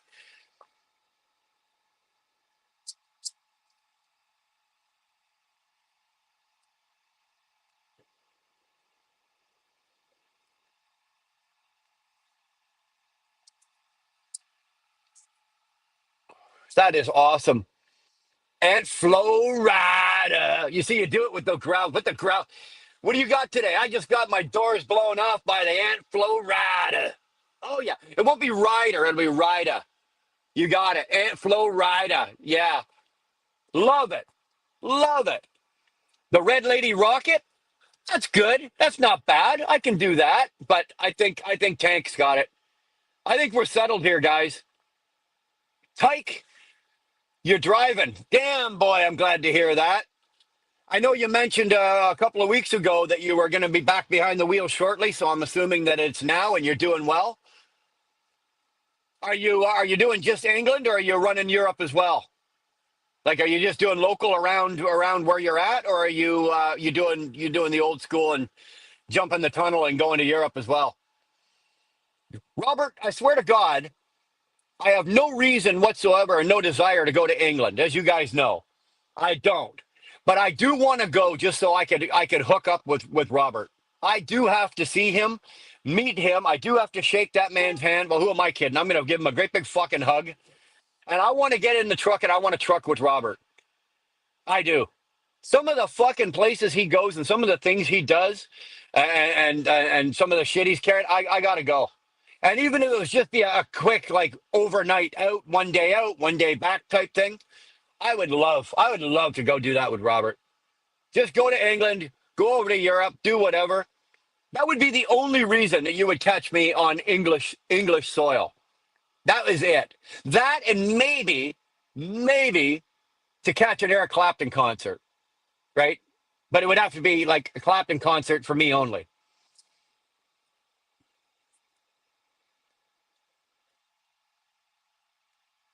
Now, Shannon, it's not Red Lady Rocket sounds good, but I don't think so.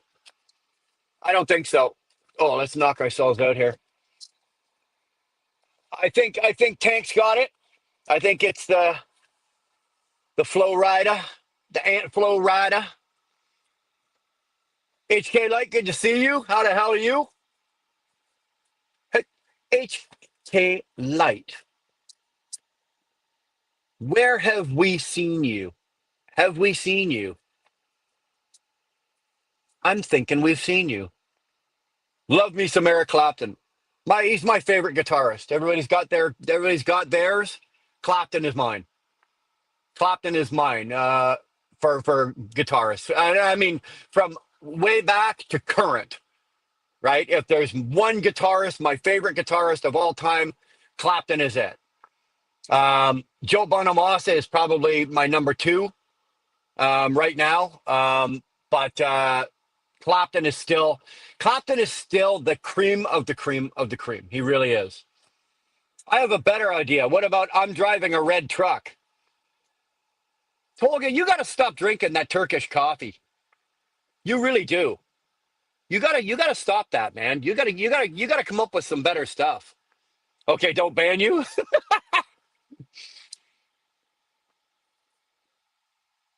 You've been around and you love the vibes. Well, man, I appreciate that.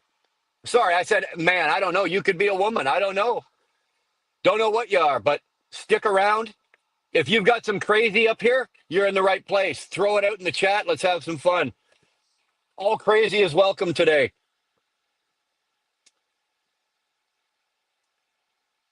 Michael Costa, you're a happy fella. You know what? I'm not in a bad mood today. I got nothing to complain about.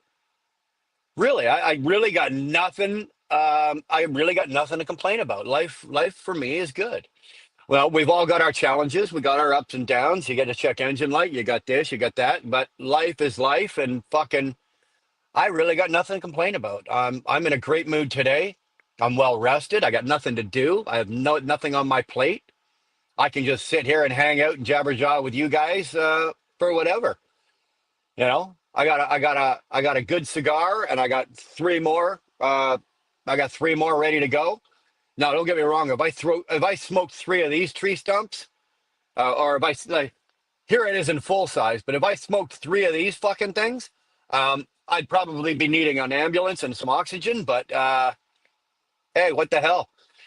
I'm schizophrenic, but so am I. Me too. That's awesome. I tell you what, Dave. You have your imaginary friend called my imaginary friend, and you and I'll sit and listen to that conversation. Okay, I'm all good with that, brother. Definitely a man, tow trucker from BC, Canada. Now, there you go, ladies and gentlemen. There's a fucking daredevil if you ever met one. My hat goes off to you boys and girls that do the towing work, whether it's light towing, heavy towing. I don't care. Any of you guys that do the emergency roadside, especially for us, when we're out on the road, any of you guys that are, doing just like even just the light towing, like the cars and regular stuff like that, my hat is off to you guys. That is not a job that I would want to do. I truly say that I would not want to do that. That is a special breed of people. That is a different breed of crazy. They really are. You guys do not get the respect that you deserve. You really, really don't. You guys deserve a whole lot more respect than you guys get. Like, same with truck drivers. We don't get the respect that we deserve. But when it comes to like the emergency services teams and like all the tow truck drivers, the EMS workers, all you guys are the fucking heroes. You guys really are. So if that's the line of work you're in, my friend, my hat is off to you. Please be safe. Congratulations, you're on doing the job you do, and you're a hero to a lot of us out here. A lot of us out here can't do our jobs without guys and girls like you. So there you go. If you're not crazy, you will be confused here. And hit the fucking like button, damn it. Well said. Only can be said the way Chrissy can say it. Thank you, Chrissy. No toga, a cigar is a pleasure. Cigarettes are icky. Exactly. Exactly. This is sophistication. Cigarettes, the average man. Okay, who did I piss off? Who did I piss off? All right. Don't kid yourself, guys. If I could smoke cigarettes, I'd be smoking 3 packs a day. Okay, I just can't smoke cigarettes anymore because of the actual impact the cigarettes, because the vast amount of smoking I would do. I would have my lungs would collapse again, right? I'd be back in the hospital with collapsed lungs. That's so I otherwise if I had iron lungs and I could smoke cigarettes, I'd be smoking cigarettes. But my pleasure, and this is my only guilty pleasure, really, right here. That's my only guilty. Well, I've got one other guilty pleasure, and she knows who she is. But um, this is the only one that I'll speak of. Small communities like this make up for it. Well, man, I'm glad you're here. I'm glad you're here. This is a trucking channel, but you know what? You guys and girls out there doing what you do make us able to do our job. So, brother, you get in here, you sit down, you light up a smoke, you grab a cold drink, you relax, throw your feet up, and you're at home. Come on in.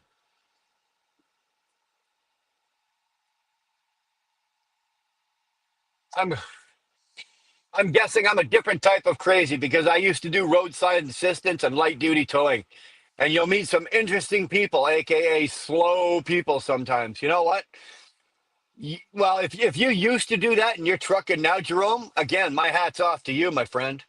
I I don't know. I've seen in all the years, Chicken Hawk. Sorry, I'll get back to you. Chicken Hawk, great to see you. The sexy beast is loose and running wild today, baby. So strap in, well, strap it on or strap it in, or however way you take it, and let's get ready to rock and roll.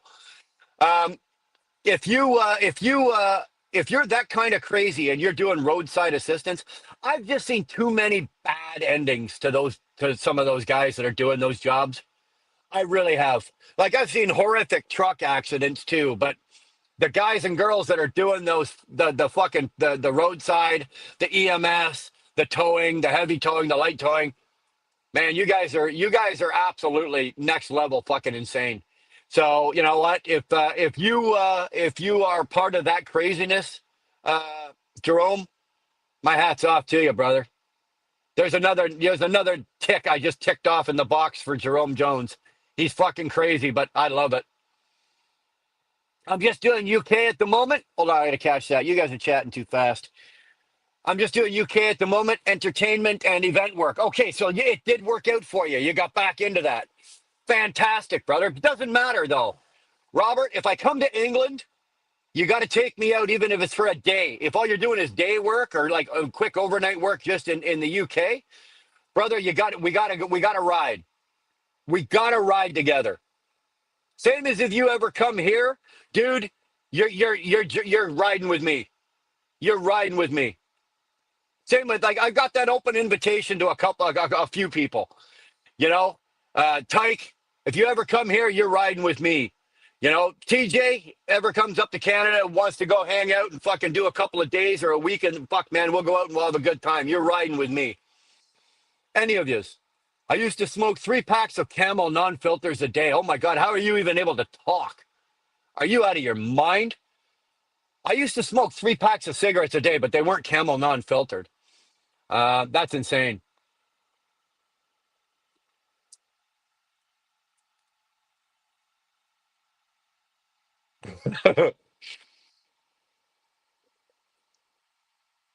Non-filters are banned.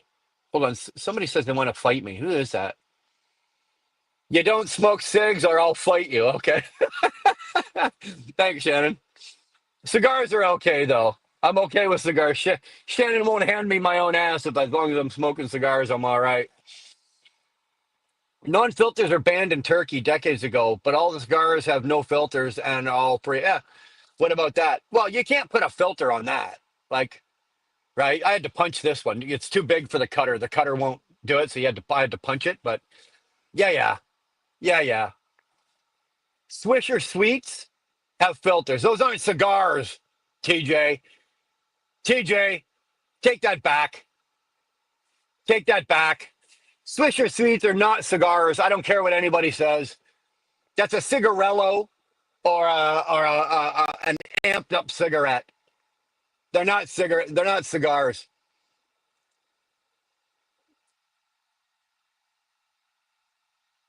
Mm. So Sunday today, Chicken Hawk. What are you doing? You rolling today, aren't you? You guys should be rolling. You driving? You driving, or is you got the old lady? You got the old lady on the pedal today.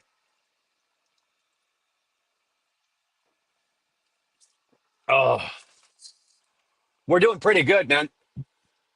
We're an hour and 38 minutes into this. I've only drank one, so let's crack a second.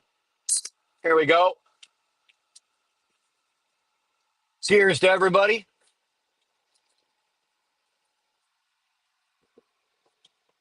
Smoke them if you got them, baby. Drink them and smoke them if you got them. HK, sorry, did you say you're out of BC? I'm going to go back. Sorry. Sometimes it's a little tough. It's a little hard. Like I try to read the comments and I try to focus on main words, and sometimes I miss shit. But I think you said you're out of BC. So if you're Canadian, you're good old Canadian. Are you a good old Canadian boy or a good old Canadian gal? Come on, man, speak up. You're new here. We got to get to know you. We got to know who you are. That way we can make fun of you right to your face. All's fair, right? All's fair. I promise not to let Chicken Hawk ride you like a one hump camel. Not too hard. He can ride a one hump camel pretty good, but yeah, we'll let it go. We are rolling at a high rate of speed today. There you go. There you go. Actually, another one. I got to catch up with you, Mike. Like you were making some changes, I think, the last time we were talking. I'm just curious if you pulled the trigger on any of that. I know what you're doing right now, but you had some other stuff on the horizon there. Just wondering if you pulled the trigger on any of it.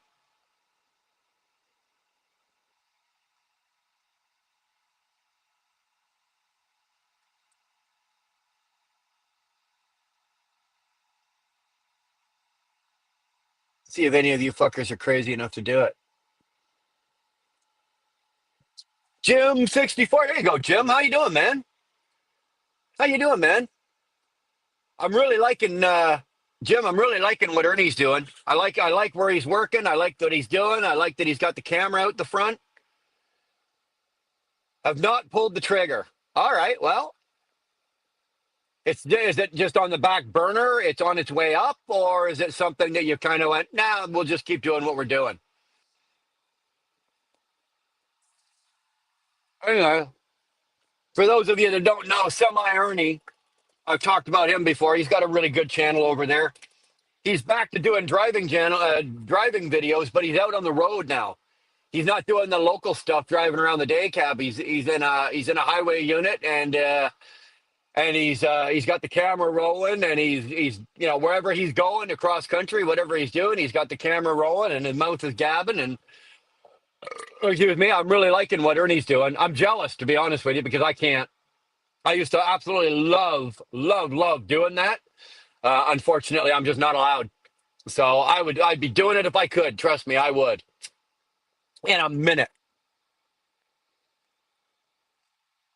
So I'm living vicariously through Ernie right now.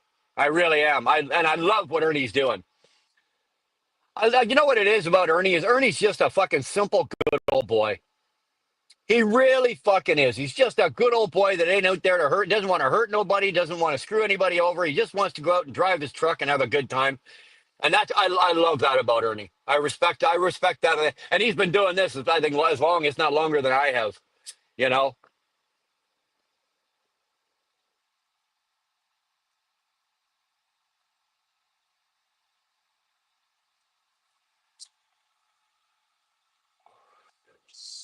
There you go. There's Ernie's channel. Thank you, Kamal. Yeah, it's good. And again, I'm a little jealous. I am that he's doing it and I can't. It is your backup plan, staying put as long as my fish customer stays in business. Well, there you go. There you go. Ride that ship right to the bottom there, Chicken Hawk. For that amount of money, I would too. I would too. Leave a like, yo. Yeah, do me a favor, guys. Leave a like. Um, my channel right now is fairly dead. Right? There's not a whole lot going on with my channel. I haven't done any videos. I haven't done any shorts. I've done a couple of lives in the last couple of months. What's going on, Bobby? Good to see you, brother. I haven't really done a lot. Like I said, I've had a busy life and a lot going on, so the channel's taking a back seat. But I'm thinking that we're gonna get that back up and running again. We're gonna be doing a couple things, probably a lot more shorts. I'm probably gonna be doing some filmed videos. Like I said, then my new place is there's the studio is going to be built. There's still going to be a studio built at the new place, so we're going to go to that. We are going to be going from YouTube, basically like a YouTube format. We're going to be going over to the podcast. So we will be over on a couple other platforms as well, doing podcasts. I've already got something set up, and it's going to be set up. We'll be doing, it'll be on Spotify, and we are going to do a full format studio setup for a live podcast where,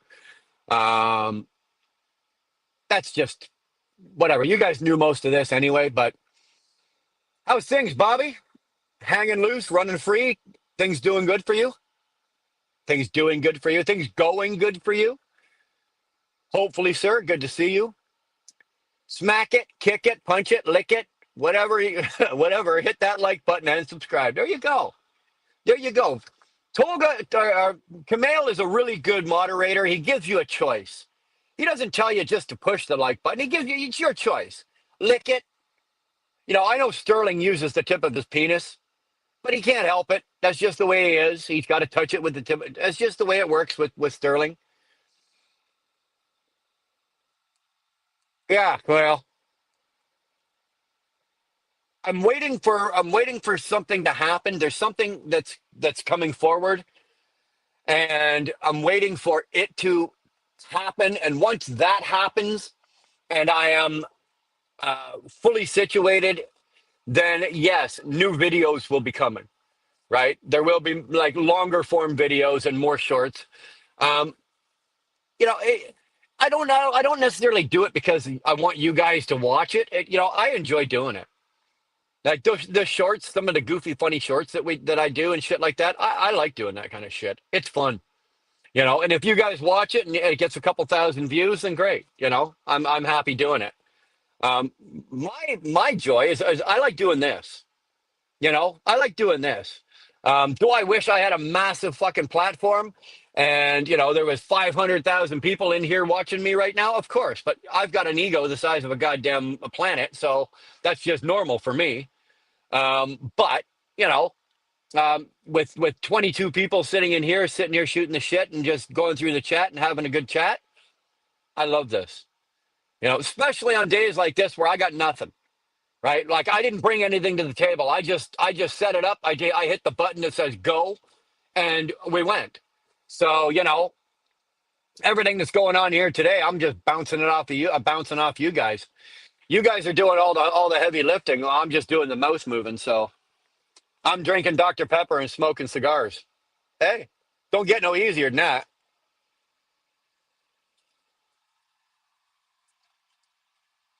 Oy. So you're glad to hear it? Well, I'm glad you're glad, Camille. I'm glad you're glad. I'm also going to be changing the merch store around. I don't like the shit that's in there. Gonna be honest with you. There you go, Shannon. If I bring the table, you'll bring the BS. That's all I ask. That's all I ask. And you guys usually got some really good BS. So I'm gonna be changing the merch thing on this channel. I don't ask any of you guys to buy merch. I really don't. It's overpriced and it's garbage. I give away most of my shirts to you guys. Anybody that wants shirts, I usually give them out to you because I don't have the heart to fucking ask you to pay whatever the store is asking you to pay for them or any of the other trinkets and stuff like that. So we're going to change the merch store, probably get rid of it and then do it like an online. If you want something that says Wheel Burner, I'm going to give it to you whatever it costs me. Right? I don't need to make money on merchandise. I really don't. You know, that's not what this channel's about. You guys have never, ever, ever heard me beg for money or ask for money. The only time you've ever heard me ask you for money is when we're doing something for the Forgotten Angels or for the charity drive or something like that. Then I beg like there's nobody's business, and I beg so bad that most of you are sick of me by the time it's over. But I don't beg for the channel.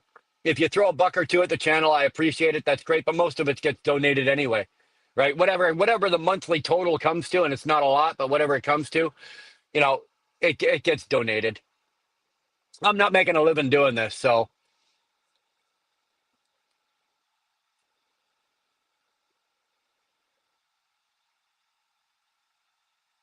what I am looking forward to is Miss Thomas.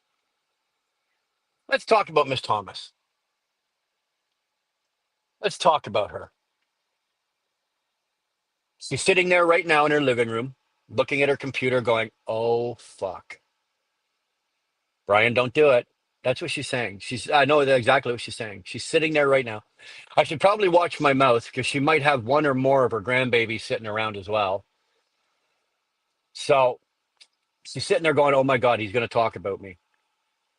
Let's talk about her in a good way. We're not talking about anything. We need Shannon. She said she'll be back out on the road in mid-April. Do it, do it. We're missing we're missing our Sunday morning cafes.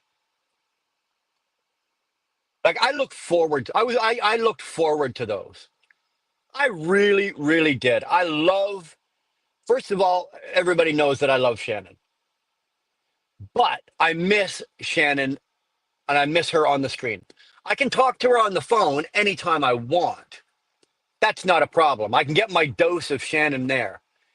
But we as a community need our Shannon Thomas Trucking channel doing its Sunday morning hellos and its Sunday morning breath of fresh air. And let's start the week. That's what it was. It was let's start the week off right and let's do it. And that's what we need. We need Shannon to be back on her feet. And we need, that's not what we're talking about here, Chicken Hawk.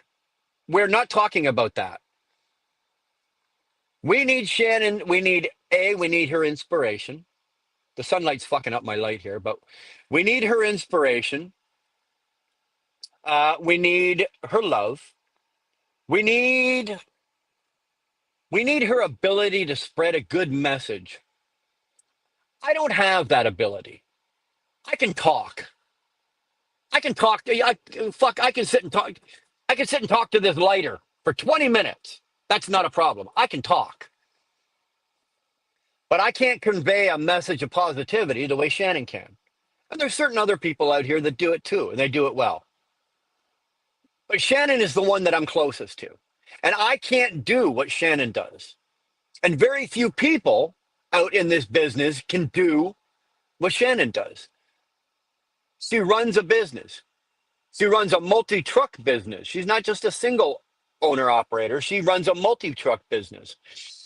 She runs a channel. That's a business. These channels, when you're running these channels the way some of us do, it's a business. She runs a channel. She has a family, an ever-growing family. Like any day now, we're waiting to see who's pregnant next. It's probably going to be the dog, you know? And she does all of this with a fine balance and still has the time to convey a message to all of us that, you know what? The fucking world ain't such a horrible place.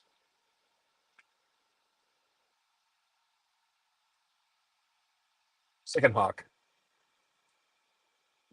I just don't know, Mike. I sometimes, you know what, Chicken Hawk, if you didn't pay me as much to be your friend as you do, I don't think I could be your friend sometimes.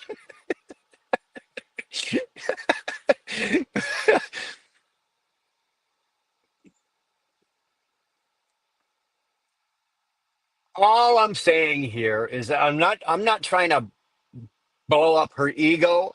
I don't need to. I am the last person in the world that needs to kiss her ass. I don't kiss anybody's ass, and I won't. I'm not kissing Shannon's either. But she's my friend, and she's a very dear friend to me, and I love her very much. And she needs to get back and doing what she does. She needs to. She needs to get healthy, trucking, making money, right? In that order. She needs to get in that order, making money. And then she needs to get back on YouTube and she needs to be getting out her message of whatever. So there you go, Shannon Thomas Trucking. I love you very much. I can't wait to see you back doing what only you can do because I can't do it. Very few can do what you do. And we need you here to do it. I've been missing it. I've been missing that and I've been missing you a lot.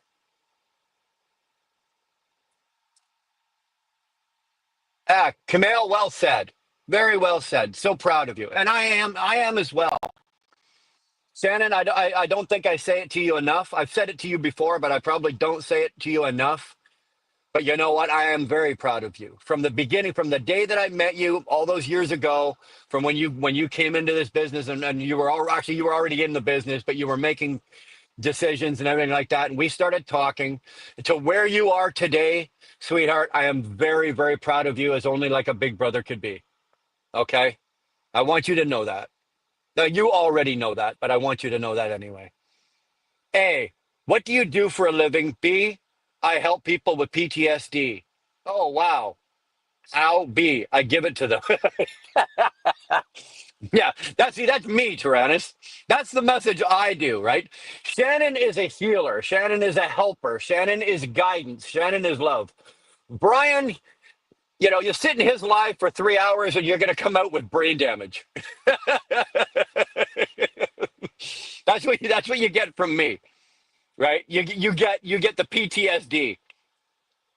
Hey, everybody, but at least I know my lane. Right, Tyrannus? I know my lane. You know your lane, Tyrannus. You know where you're supposed to be, and very rarely do you go outside your lane. Neither do I. The only time I go outside my lane or get out of my lane is when we're doing the beard shave and we're raising money for whatever charity. That's the only time I get out of my lane. Otherwise, I know what my lane is. I know where I'm supposed to be. Tyrannus, you know where your lane is. You know where you're supposed to be. Chicken Hawk, you don't have a lane. You don't have a lane, dude. You've got a corridor. Okay, dude? You don't have a fucking lane. We're not giving you a lane. Fuck you. You get a corridor. I'm a, I'm a feeler too. Yeah. Yeah, you're a feeler. You got eyeballs. You got eyeballs in your fingertips, don't you? You're a feeler. Thank you. That means so much. Well, you're welcome. And I mean it. You know I mean it. Whoa, Tolga. Tolga. Let's not get carried away yet. Let's not get carried away yet. Legend? Hold on, dude. Like, she's up there. She's up there, right? But legend? Oh, I don't know. I think we got to put that to a vote. That has to go to a vote. I don't know. Legend status on this channel is fucking hard, man. Like, you don't just. I know, Tolga, you're the ambassador, and your weight and your name carries a lot of weight on my channel, and I pretty much give you freedom to do whatever you want. But I don't know about Legend status. Shannon Thomas at Legend yet? Hmm. I don't know. We'll have to throw that out to a vote. Oh, we have to throw that out to a vote. We can do it right now if you. But there's 25. I'm showing about 24, 25 people in here. I'll abide. I will abide by what the vote comes in at. I was actually thinking real quick. I should go throw up a poll, but I won't. Um, we'll do it in the chat here. Okay. Everybody that says Shannon Thomas has reached legend status. Now, I know Shannon right now is running around her house going, everybody sign in to YouTube and say yes. So we're going to get a bunch of people we don't know with a bunch of yeses, right? So all the people,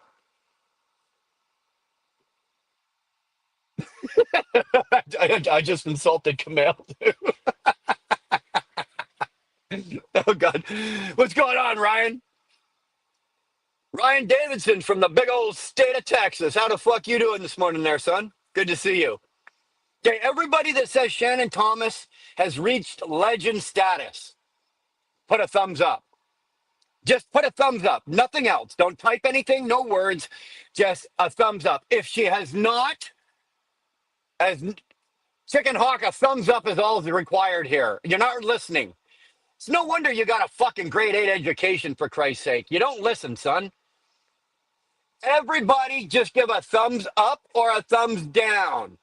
A thumbs up says yes, Shannon has made it I was just about to say Shannon Thomas has made it to Chicken Hawk status.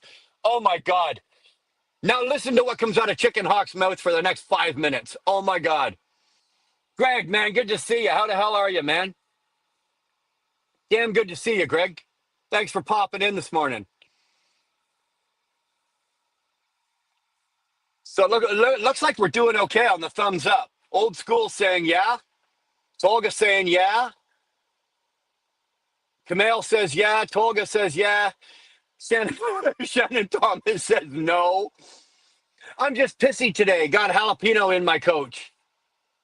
In my couch or your coach? In your couch. Oh. So that's AI. I can't believe Brian turned down Shannon's marriage proposal. Talk about unregulated love and trucking. I didn't turn down her marriage proposal. I turned down her complex marriage.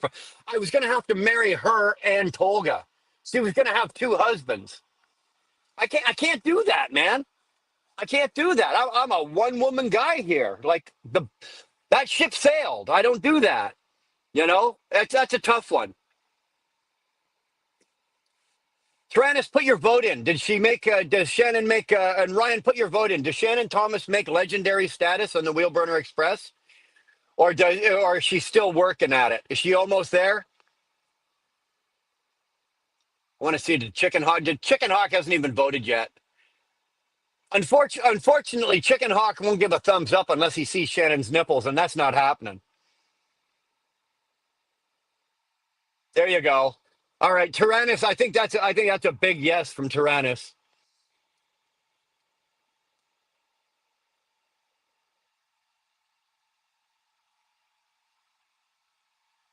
I got I got the sun coming in at an awkward angle, like when I move my arms and everything.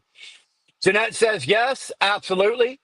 I only try to keep working towards the best version of myself. Thanks to everyone for trying to enjoy the ride with me. Oh, baby, I'm on that ride with you till the train goes right off the tracks. I'm all there. Tyrannus says yes. I think I'm outvoted here. Jeanette said yes. Tyrannus said yes. Greg says yes. I think I lost. All right, Tolga, you can say it. I think you can say it, Tolga. Shannon Thomas has officially reached legendary status on the Wheelburner Express. Yeah, she is voted legend. TJ's right. There you go. There you go, baby. That's pretty good, Shannon. You're in pretty tight company here. There's only I think there's only five, right? I think there's only five. Shannon Thomas, uh, TJ Bull of the Woods, Robert Tyke Truckin.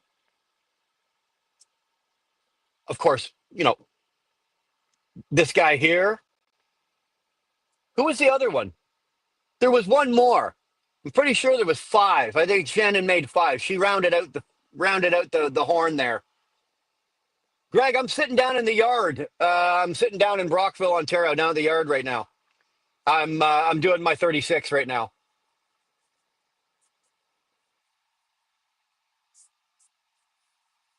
Had a real busy week, and so I'm just taking some time to catch up with most of you, shoot the shit,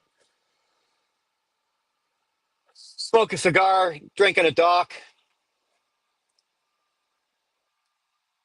I think I'm gonna actually, you know what? I'm gonna have to do a side thing, right? I'm gonna have to do a quick short or something, and we're gonna announce the legends. We're gonna have like a legends category. Resets in Canada is 36, not 34. No, we got to do 36 in Canada. 34 in the US, 36 in Canada. It's no big deal, really. It really isn't. TJ, trust me. You wish, as a truck driver, you wish you could drive the Canadian logbook rules. If you could, I shit you not, you guys would be so much happier. American drivers would be so much happier if you guys could drive under our rules, right? Yes, we have to do 36 instead of 34, but it's only 2 hours. But like in Canada, I only got to spend 8 hours in the bunk, right? I don't have to do 10. And I can drive for 13 hours instead of only 11, right? So I can drive 13 hours instead of 11 hours. I can be on duty like you for 14 hours and drive to 13. And if I can get 2 hours off in the day, like in no less than 30-minute increments, TJ, I can extend my day from 14 hours to 16 hours. So we really have some big benefits to the Canadian logbook rules that if you guys had them, like when I'm driving across Canada and I'm running only Canadian logbook rules, like 800 and something miles a day is possible. You can do it. When you're running the prairies, you can run an 800-mile day out here, no problem, right? On American rules, if you run an $800 day, if you run an 800-mile day, um, you are hauling ass, right? Literally hauling ass all day. So in Canada, oh, and we don't have to take the 30-minute break. I can drive 13 hours straight. No, I don't. Obviously, I would take a stop or whatever, but we don't have to. It's not mandatory. I don't have to have a 30-minute break in the middle of my day. Like in the US, where you got to take before your eighth hour, you have to take the 30-minute. We don't have to do that here. It would be good. It would be good. The U.S. logbook rules, if they were to run the Canadian, you guys would really enjoy that. I'm telling you, you would. Is Tyke? I don't know what Tyke Truckin saying. Thumbs down to. Is he saying that Shannon shouldn't be a legend, or he shouldn't be a legend? Robert's already in the legend status, right? He's already got the status. He's already got there. So I don't know. Is he thumb downing himself, or is he thumb downing Shannon? Yeah, Bobby, good to see you. Hope we haven't talked in a minute. Oh, hope all well with you and yours. There you go. 300. Look at this. Kamal's keeping track. 331 days since we met online, Brian. Just 35 days more. It'll be 1 year. And I'm very glad that I have found this community and such a kind, loving, and amazing humans like all of you, because it's hard these days. Kamal, you know what, dude? It wasn't hard for us, man. You are the nicest, most lovable fucking kid that I've ever met. You really are. You've supported my channel, and you support everybody's channel, right? I see you everywhere. You've integrated yourself into our community, and you know what? We are better off because you're here, Kamal. We really are, brother.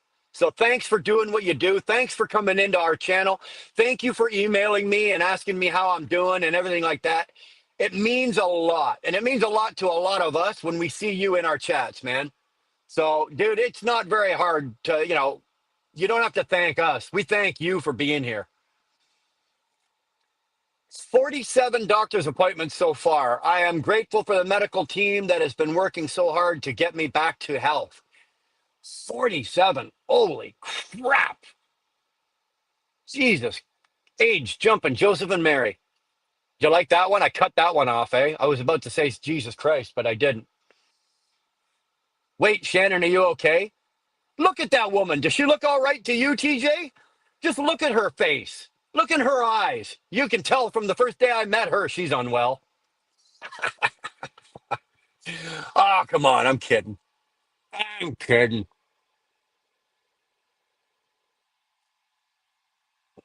There we go.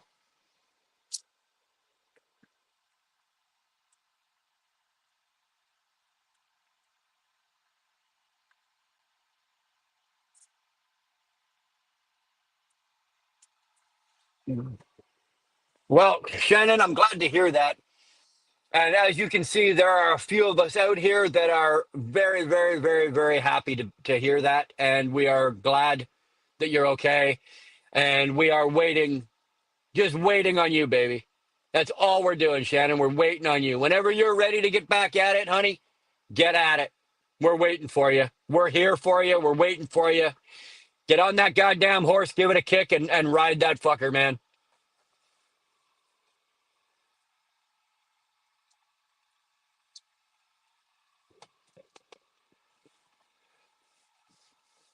I'm sure Jeff's sitting there the same. Come on, baby, get out there, get to work. Jeff is an amazing guy to work for too, though. So that's some great support you've got there. That's some great support you got there. You've got some great people, working with you and around you, and you're partnered up with Jeff, and fantastic, fan fucking tastic. It really is, and I can't wait to see you. Hopefully, let me just drop this little nugget for you. Hopefully, um, I might see even a little more of a bunch of yous out on the highway, maybe a little bit up into the future here. Hopefully, hopefully. Speaking of legends, Trucking with T-Bone just came kicking in the door. Look at that. Damn good to see you, man.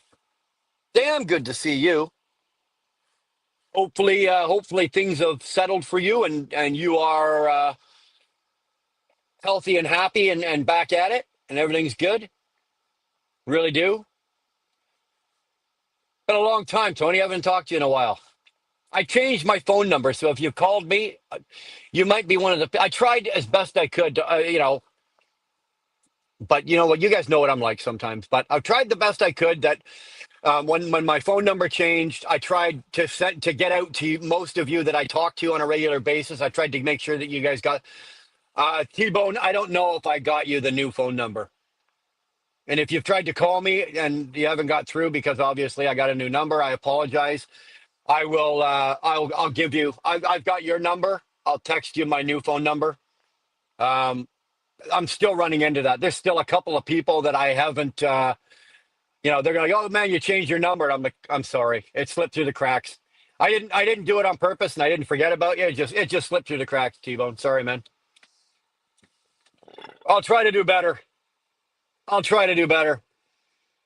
Jeff is absolutely the best business partner and mentor I could ask for. I can't disagree with you.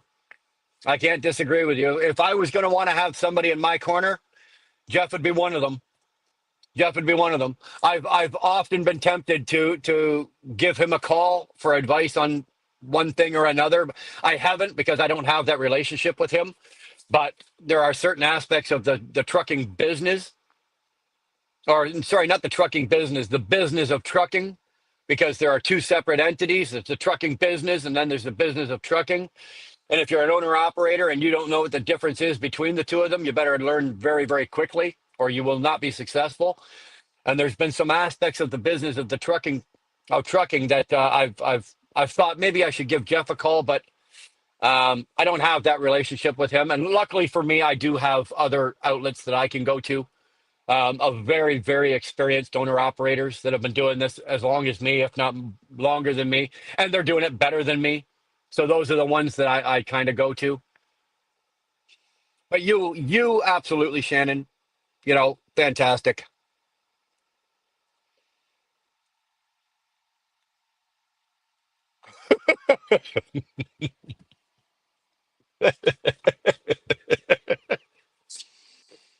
I got, I got a, I called, but I got a recorded message that said something like "fuck, fuck fuck your chickens. We're not interested." Well, I tell you what, T-Bone. Um, I don't know if you know or not, but Dara and I are no longer together. Okay, and we've been apart for a while now. And but I'll be happy to give you her number and her address, and motherfucker, ship as many chickens as you want. You just ship them. I'll even pay the. I'll even pay the shipping costs. Send as many as you want, man. Chickens are us. Oh fuck, that'd be hilarious. Unfortunately, I can't. I'm just kidding. I can't do that to her. Just so in case anybody's wondering, yes, we split up, but it's very cordial. Okay, it's not a nasty break. It's not a nasty ending. It's not a nasty. You know, it's cordial, and everything is. You know, everything gets divided. We go our own ways, and both of us are happy. So that's kind of the way. That's kind of the way it's happened. But so that's why I can't dump a truckload of chickens on her because that wouldn't be very cordial. It'd be funny as hell.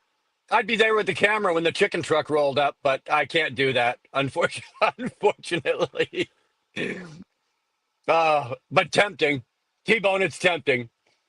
No, you didn't know. Hey, dear. You know what, T-Bone? The first couple of months, it was not.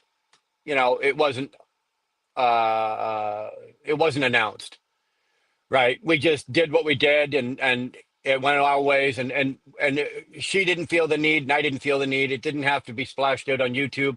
A couple of people were told about it, only because they have a personal relationship with both Dara and I off of YouTube.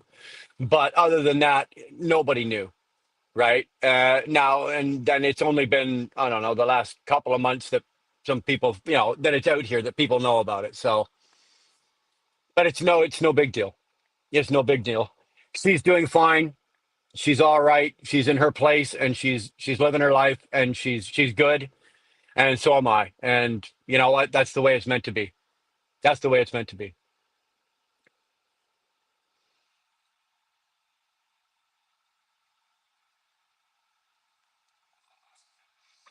Jeff would always love to hear from you. He has much respect for you, sir. Well, that's good to know. That's not actually, that's nice to hear. Thank you. Thank you. I didn't know that. I know that Jeff knows who I am. but I didn't know. But that's thank you very much. It's nice to hear that. Yeah, it's unfortunate, but I'm sure both are doing. Yeah, both are doing well. It's very cordial and it's very and it's all good. God has bigger plans, and He is not done with you yet, brother. You know, it's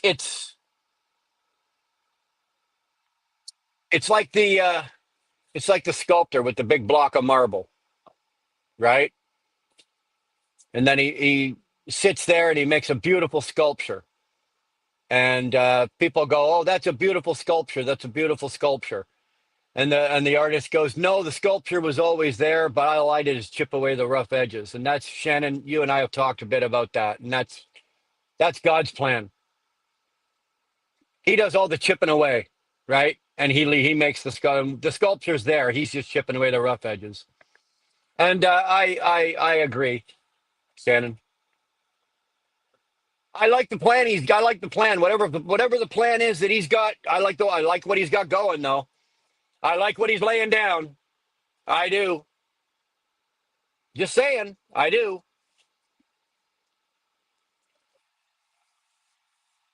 Mm.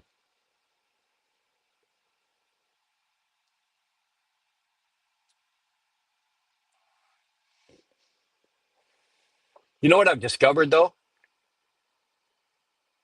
This is serious, by the way. This is what I've discovered. Since I've been a single guy, or I'm not single right now, but I was single before, I discovered Uber Eats and they deliver food. I don't know why I didn't jump on board with this fucking ages ago. Uber Eats is wonderful. I had food delivered right to my truck in New York. I was in New York. I didn't even do it, right? I didn't even do it. This lady that I'm seeing,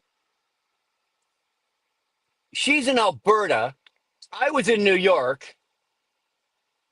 I had no food, and she ordered McDonald's from Alberta and had it delivered to my truck. I thought that was the coolest thing in the world. Like I knew about Uber Eats, but I didn't know how it worked, and I never investigated it. And then I got introduced to it like that way. And now it's like, you mean I can sit here and have a whole dinner or delivered to my truck, and I can sit here and eat a steak dinner? This is awesome. This is awesome. This is a single guy's dream, right? An absolute single guy's dream.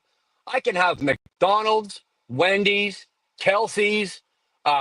I can have like any restaurant. Like I've done it a couple of times, like in here in the yard. We got some really good restaurants in town. I can actually have a restaurant. Like there's a restaurant in our town. You don't have them in the States, but it's Kelsey's. It's like a roadhouse, right? Or Outback. We have an Outback. I can have Outback. I can have it delivered right to my truck. A full meal delivered right to my truck. Why didn't any of you fucking people tell me about this? Why didn't you tell me about this? What's the matter with you people? My God. All for your ultimate good, my brother. I believe that, Shannon. You know I do. You know I do. Well, I don't think we have Instacart. I don't know. Shannon, is there Instacart in Canada? Now, you see, I don't mind. I do my grocery shopping. Like at some point today, I'm going to bugger off and run into town and go to Walmart and do my grocery shopping.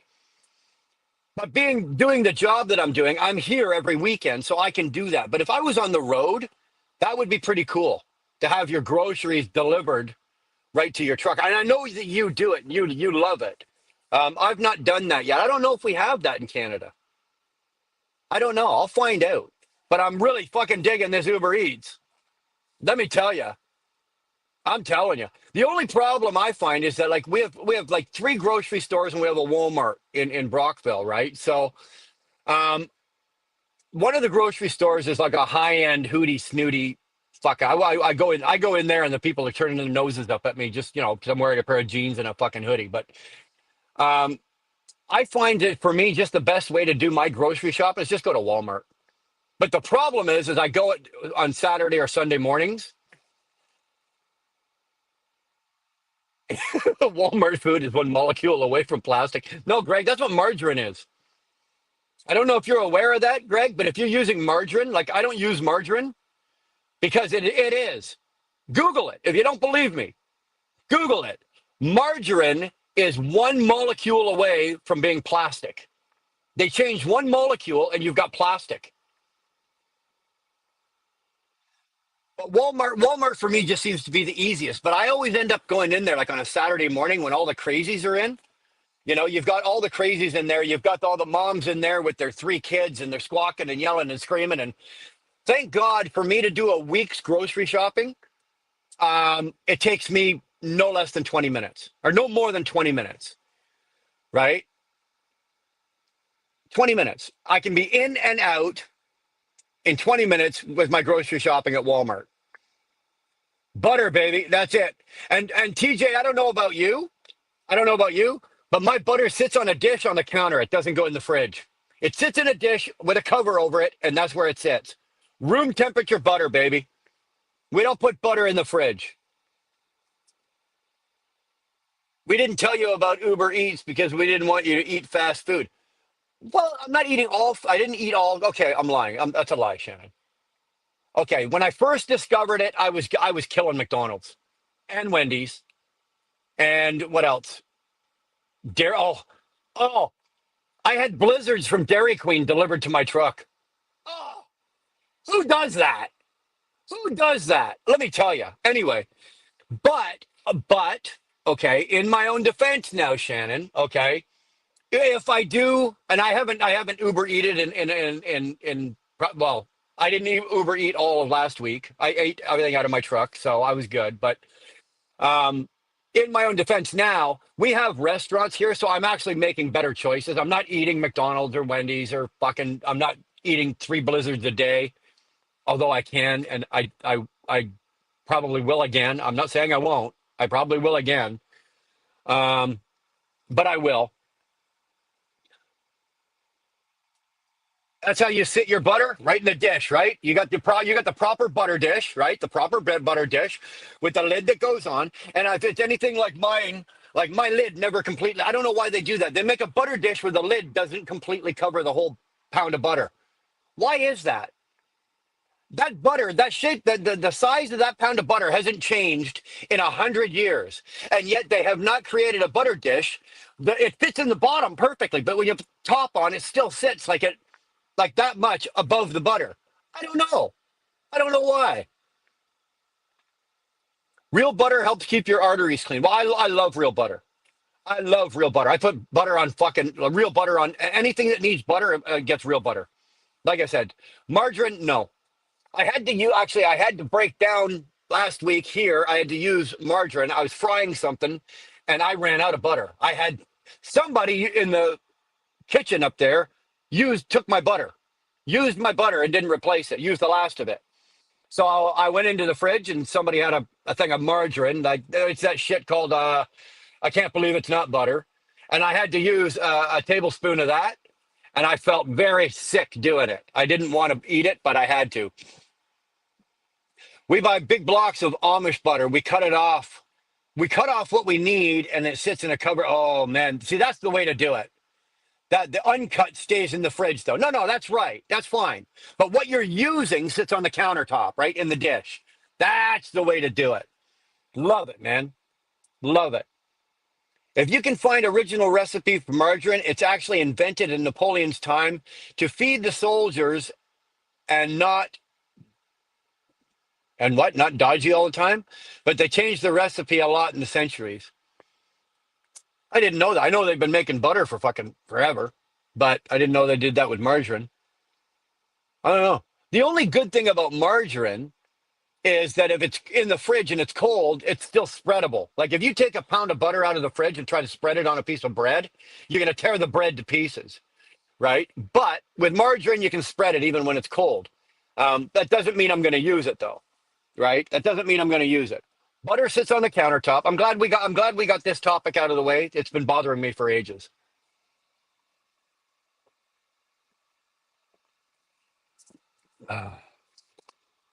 Oh, there we go.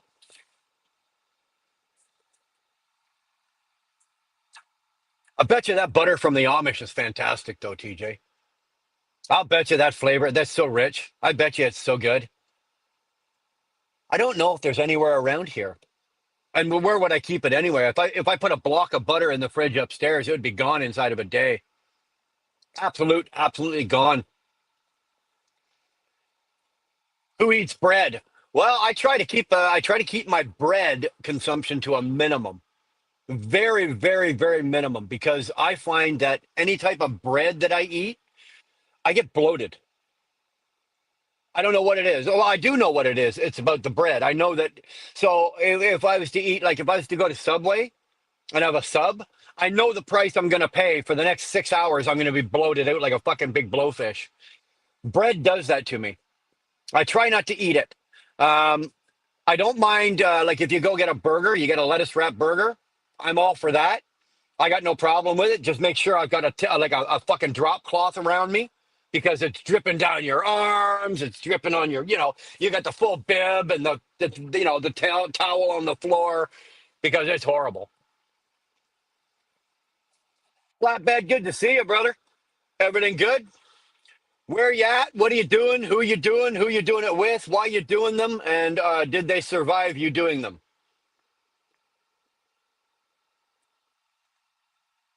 There's sugar in bread. That's why. Well, yeah, yeah. But here's the thing, though, Shannon. Let's just say I eat like I buy like a quarter pound piece of chocolate.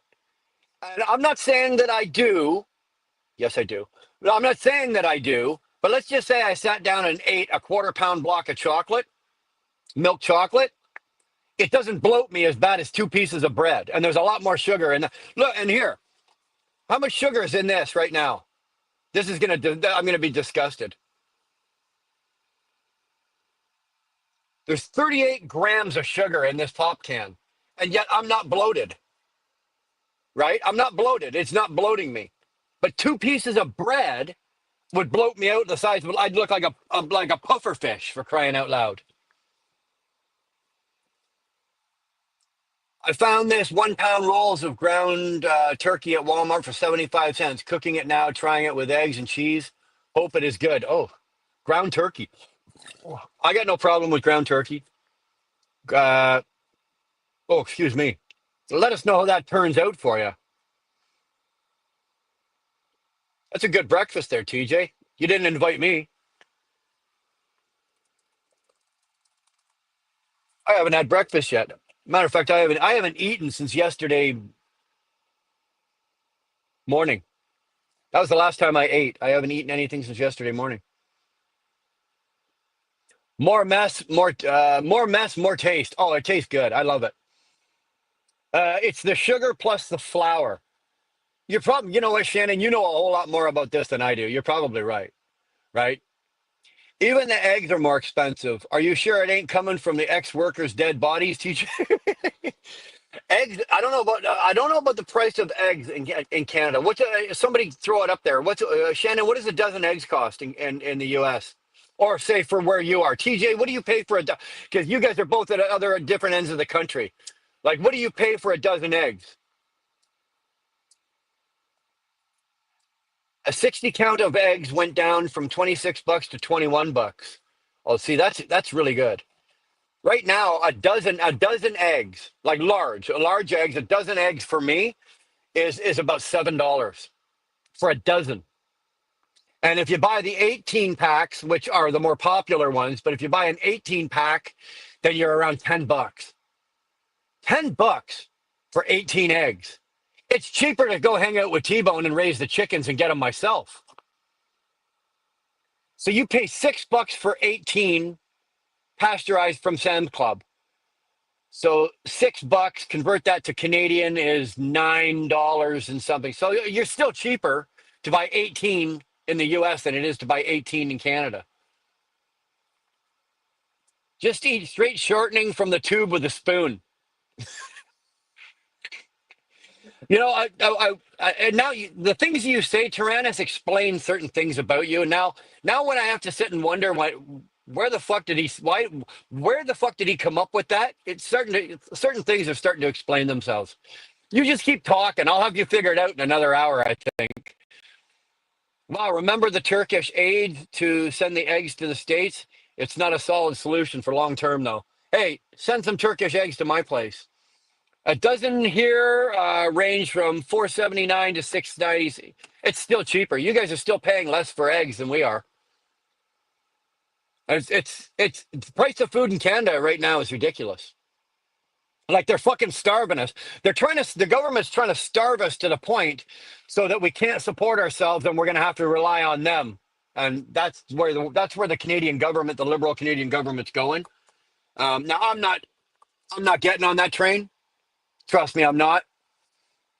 I will become an American before that happens.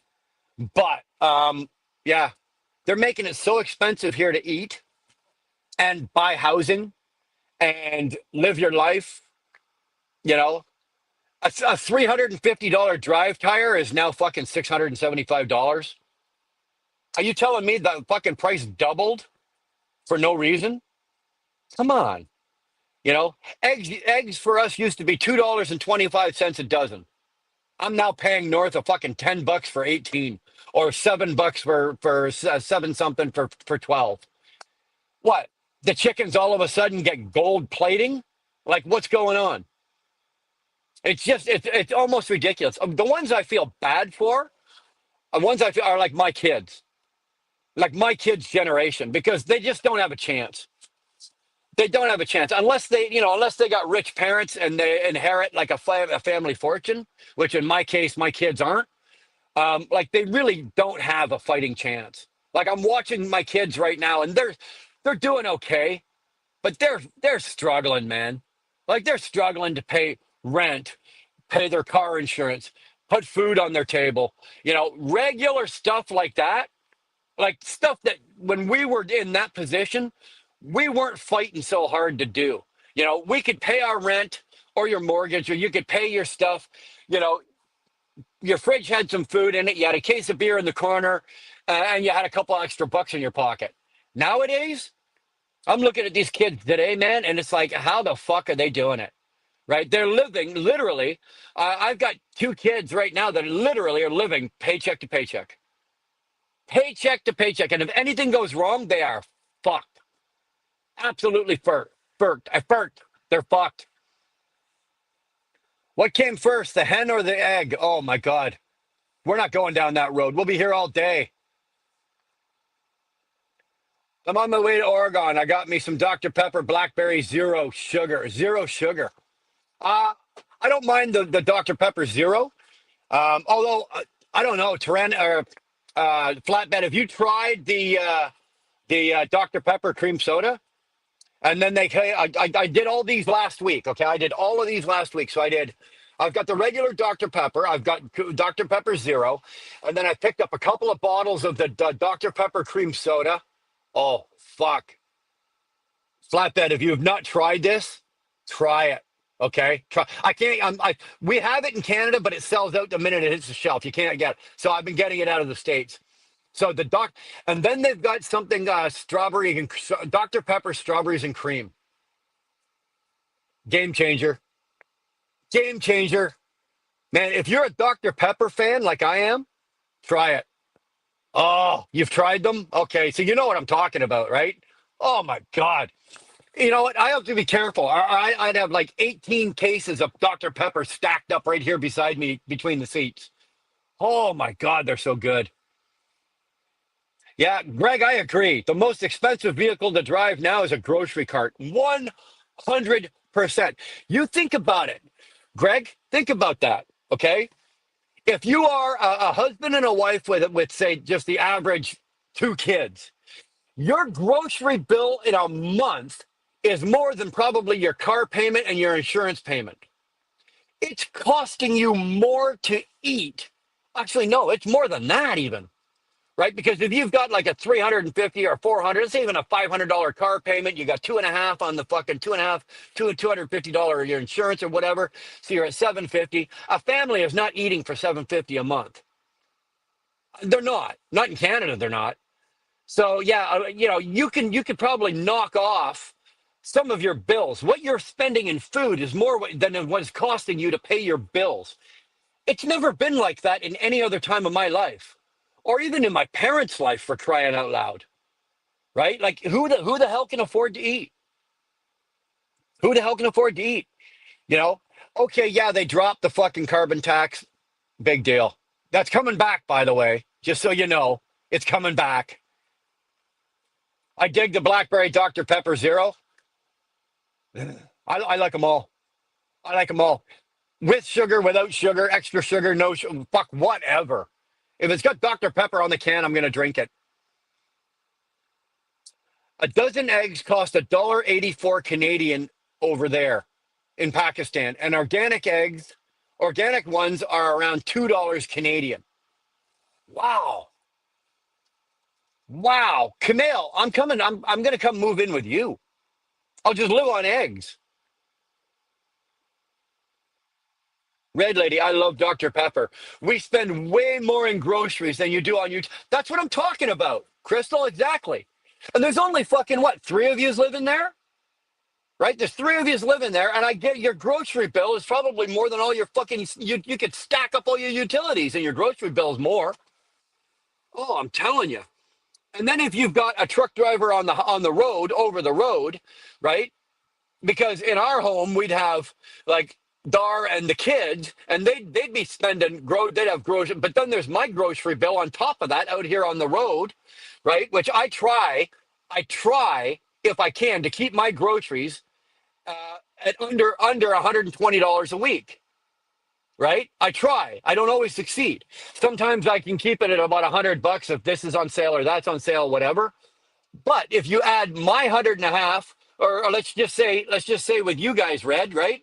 You got Sterling's out on the highway. He's going to be out on the fucking highway. So you got you guys home, your grocery bill at home, and now you're going to have an added expense of groceries on the road. I'm telling you, man, because I can't afford to eat at a restaurant every single day. You know, two meals a day every day, like whatever. I can't afford that, right? It just doesn't fit the budget. I can't afford it. But I can afford to buy groceries and put them in the truck and make food out of my truck. That's not a problem. But you guys are about to go through the same thing with Sterling out on the highway again, right? There's going to be the two of you at home, and it's still going to be a grocery bill. You still got to eat. What can you do? What can you do?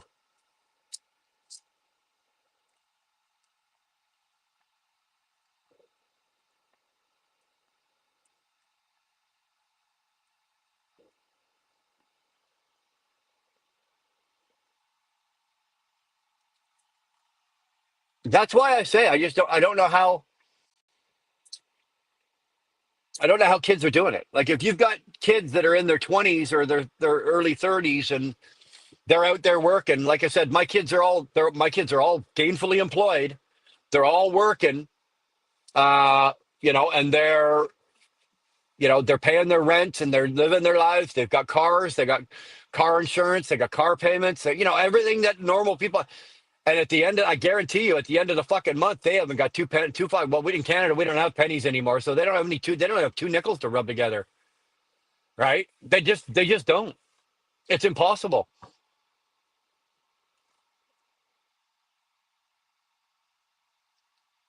Lobster and steak are free on the EBT. Two suckers. EBT. What the hell is EBT?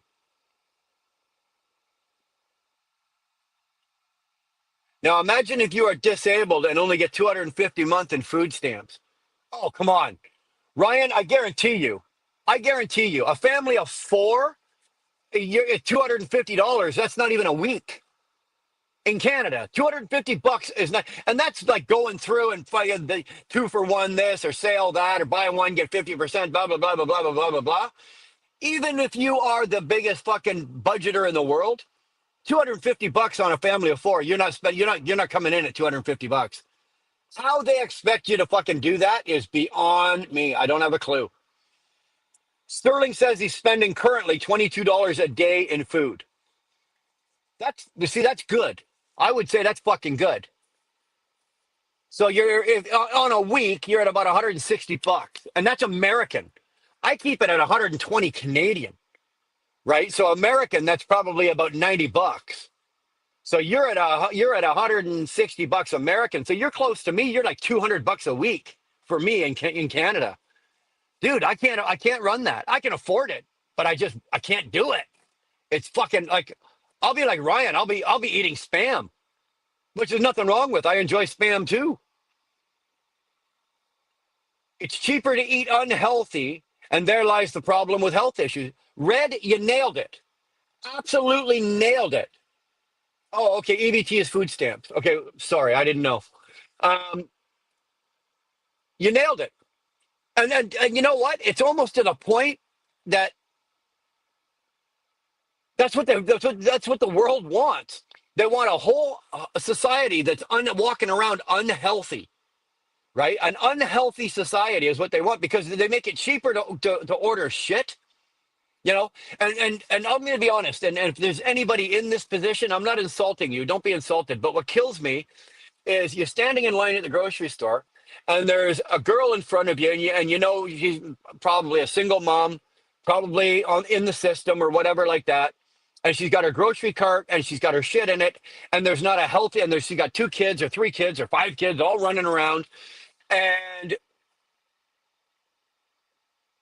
there's not a healthy thing in that grocery cart, right? There's not that kills me when I see that. It really does. We budget 400 a month for food. All we buy is beef, butter, bacon, and eggs. We still have pork and chicken from the last meat bundle. No, see, TJ, that is the way to do it. And I've done that, okay? Like we've done that in the past where we will actually go buy like a whole side, right? We'll split a cow with somebody, with another friend, and we'll buy a whole side, and we'll do the same thing with a couple of pigs. We'll buy an entire pig, and we'll have it butchered and cut to what we want, and then we will load up the. We got a great big lay down freezer, and we load up the freezer. Right, that's the way to do it. Right, that's in my opinion. That's the way to do it.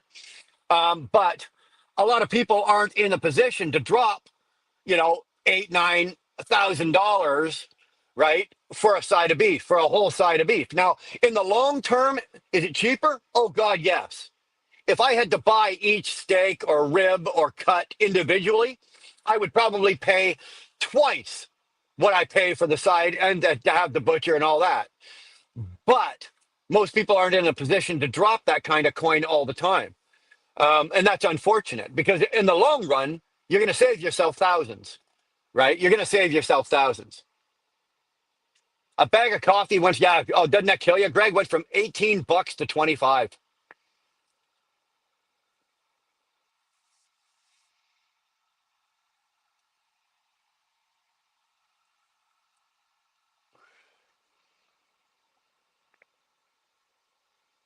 Now you can multiply your benefits by claiming more fatherless, illegitimate children to the state. Well, we got that here.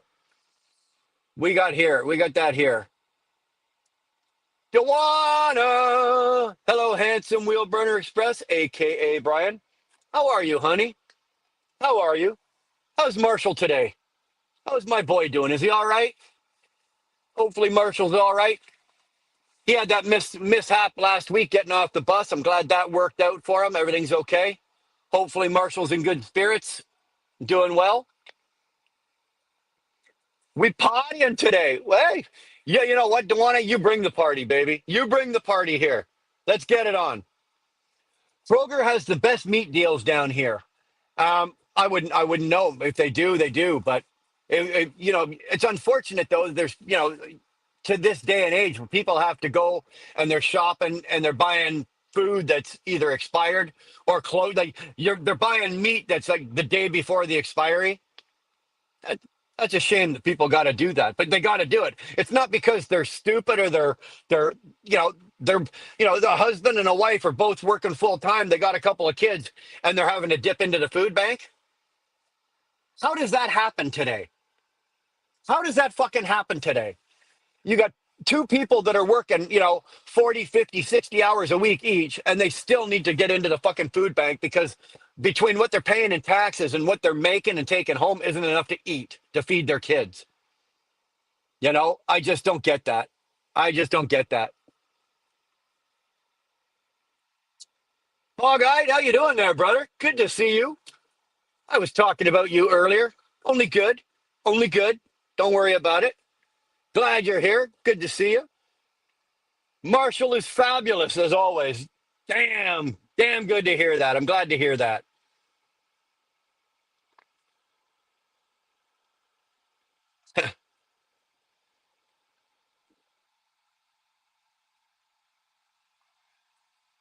I'm going to get Marshall his own YouTube channel. I am. That kid is funnier than shit. I don't care what anybody fucking says.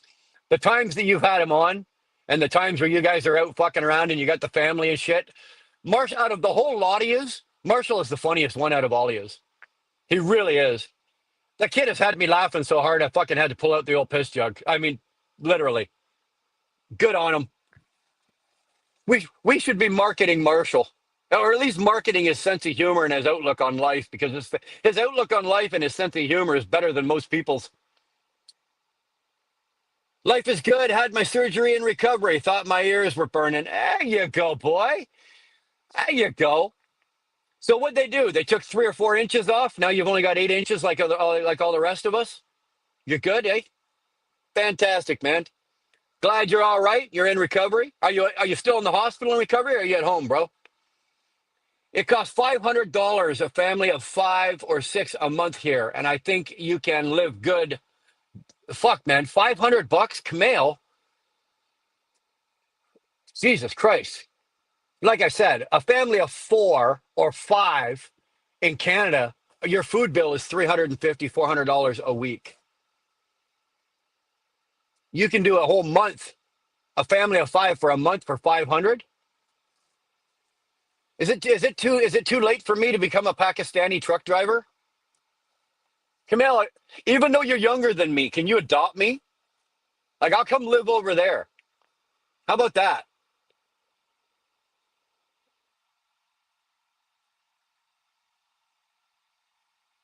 There we go.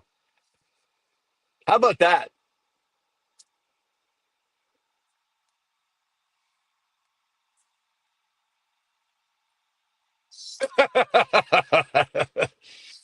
They took 6 inches and you're donating it to me? Hey, hey, six more inches will put me at 15. Okay. Okay. I don't think that's a world record, but if I'm packing 15 inches of dangling fury, I'm telling you right now, I won't be driving a truck. I'll be doing porn. I'm telling you. That's the reason people have to have more financial literacy. The system didn't base isn't based on humanity since the old ages. It just changes the shape, name, etc. But it's actually all the same. Very well said, Tolga. Agree with you. The average cost of living in Pakistan is between $300 and $400. What do you mean by cost of living? Like, that's your average wage? Like, you make $300 to $400, or it costs you, the average person, it costs you $300 to $400 a month to live. We do buy Deathless coffee. Drink Deathless coffee. You drink Deathless coffee? I'd like to get to my hands on some of that. We do drink less because the caffeine effect is in 1 cup, not 3 cups. So we save money that way. Okay, I can get that.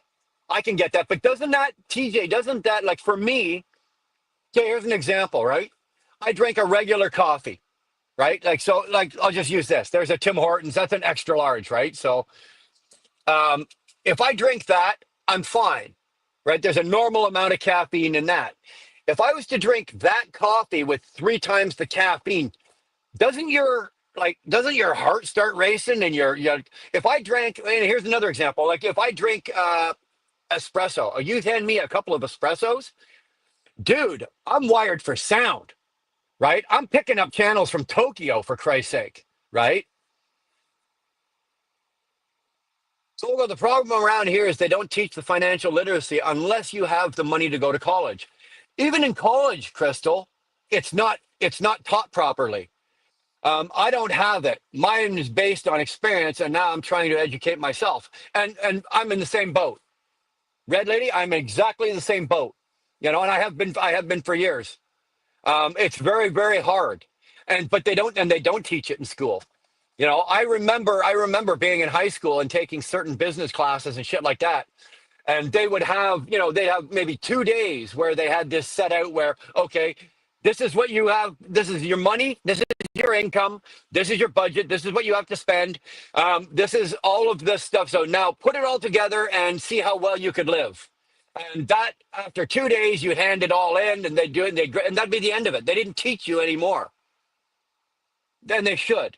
It should honestly be a part of society in the education system to teach people actually how to live their lives, or how to live with money, and how the uses, the proper uses for it, and how to make it, how to spend it, how to keep it.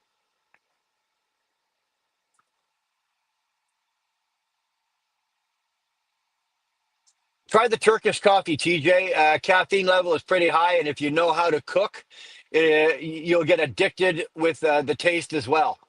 I don't mind. I don't mind. I like my favorite coffees are like when we go to Cuba. I love Cuban coffee. Like in Canada, when I buy coffee or when I make coffee, I'll make a pot of coffee and I'll still drink my coffee with a little bit of cream and two sugars, right? And that's what I put in my coffee. But when I go to Cuba or say the Dominican is really good coffee as well.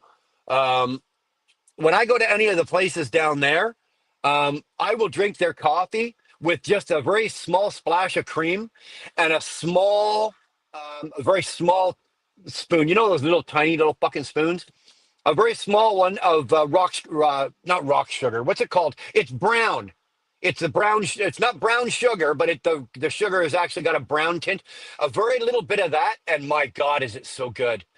The flavor out of that coffee, you don't like up here we drink coffee, we don't taste the coffee. We taste the cream, the sugar, and then we taste a little bit of the coffee.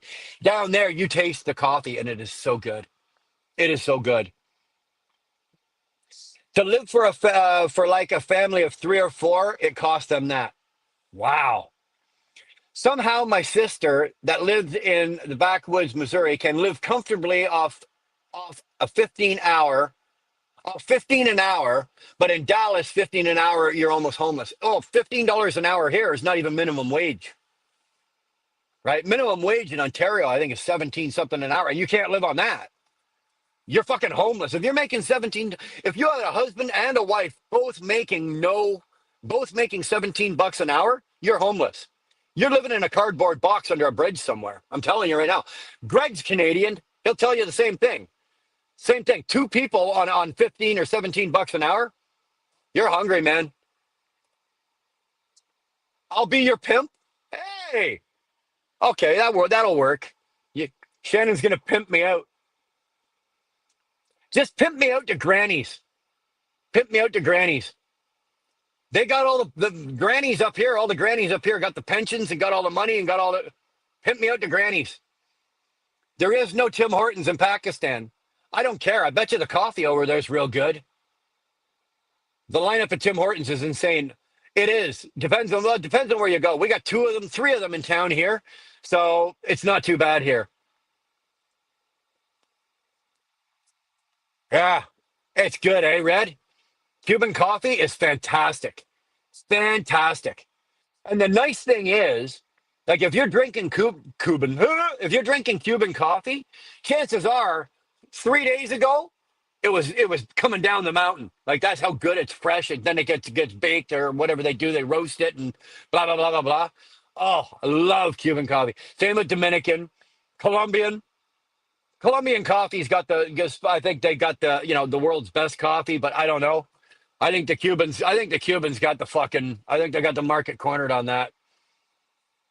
Average monthly salary. Okay, here we go. For an OTR truck driver are around 250 to 300 bucks a month. If you get lucky, you will make 400. It's only about trucking. 400 bucks a month? Whoops. Okay, I might need to take Shannon. Shannon's going to have to pimp me out over in Pakistan then. I can't live on $400 a month in trucking. Fuel alone. It cost me almost that much just to turn this thing, just to start the truck. Cost me 400 bucks.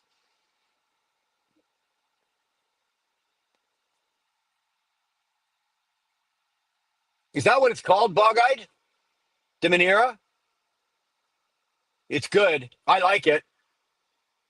Eamon, good to see you, man. Good to see you. How the hell are you? I'm doing all right, man. I'm doing all right. I'm down to this, but I've got another bad boy ready to rock right away. And the mouth's still working and the brain's intact. So we're just going to keep this train wreck rolling for a while. If you guys don't mind, you got nothing better to do. I'll hang out for a bit. Schools taught us how to be slaves. You know what, Shannon? I will agree. I think I think in Canada, it's not that they taught us to be slaves. I think the schools had their hands tied as to what they were and what they weren't allowed to teach us. The stuff they were supposed to be teaching, they weren't teaching it, or they weren't allowed to be teaching it, or the budget didn't allow, you know, it to be taught and whatnot like that. So, did they teach us to be slaves? No, that was the end result of what happened. But are we, did they teach us itself? Not really. Not really. Victoria saying coffee with chicory is where it's at. I think Victoria's not well.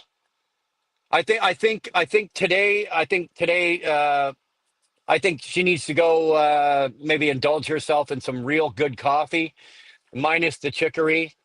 She's probably in need of some really good loving or something because I don't know, to make a comment like that, that's pretty bold, man, to make a comment like that. That really is. Labor cost is cane sugar. Thank you, Shannon. Cane sugar. That's what it was. Cane sugar. You're right. Labor cost is very less here. If you are hiring a person for like a store or a housemaid, it's between 80 to 130. I don't know. Like Kamel, it's going back and forth. It's going back and forth. You're kind of selling me on moving to Pakistan. You really are. It's not a bad gig over there. The food is good. The weather is good. The scenery ain't bad. It's all about making the money, brother. It's all about making the money, you know?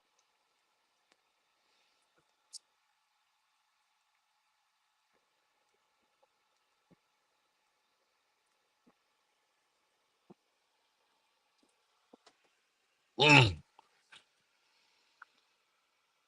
Our state has three levels of minimum wage. Portland area, I think, is 16.75. Oregon is 15.25, and I believe the east side is 13.75. And I think in Canada, it's done by the province, right? So our provinces are like your states. So in the province, each province delegates what their minimum wage is, but it's province wide. So the whole province of Ontario, I think the minimum wage is $17 or 17.25. Now, if you go out to say Alberta, where I live, I think minimum wage out there is 15 and change, and it varies from province to province. Um, they just keep raising the governments just keep raising the minimum wage, but it doesn't help any because every time the minimum wage goes up, right, businesses are forced to pay more to their employees, so they raise the price of everything. So it's just counterintuitive, right? It's counterproductive. It doesn't do anything. You can get minimum wage up to $29 an hour, but then you're going to pay $40 for a fucking cheeseburger. So are you getting any further ahead with your $29 an hour minimum wage? Not really. No, you know what I mean?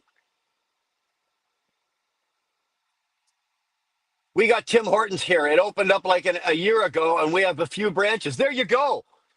There you go. I can go to live in Pakistan, and I get Tim Hortons coffee. I can drive a truck. The weather's good. The food is good. The scenery is good. And I get to hang out with Camille. Now, if anybody wants to pay for my $12,000 flight to get there, yeah, now I know why Pakistanis and Indians are coming here to drive trucks. No kidding, eh? Okay, ladies and gentlemen, Putty Cat is in the audience today, or in the chat. So let the bad jokes commence. My wife asked me, "Do I look fat in these jeans?" I said, "Promise not to be mad. Whatever I say." She replied, "Yes, of course." I said, "I banged your." Okay, there we go. There we go.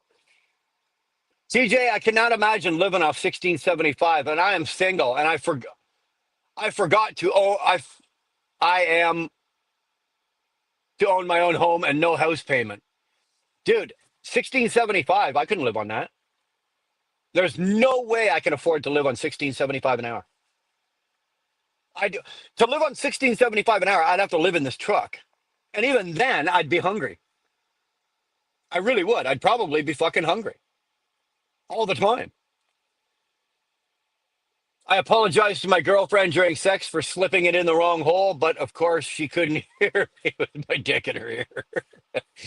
Oh yeah, we worldwide, baby. Yeah, Shannon's gonna pimp me out worldwide. Okay. I don't know how my car wash guys make it out of off of $10 and $11 an hour, but they do. Ryan, I don't have a clue. $10 an hour? Like on a 10-hour day, you're gonna make $100?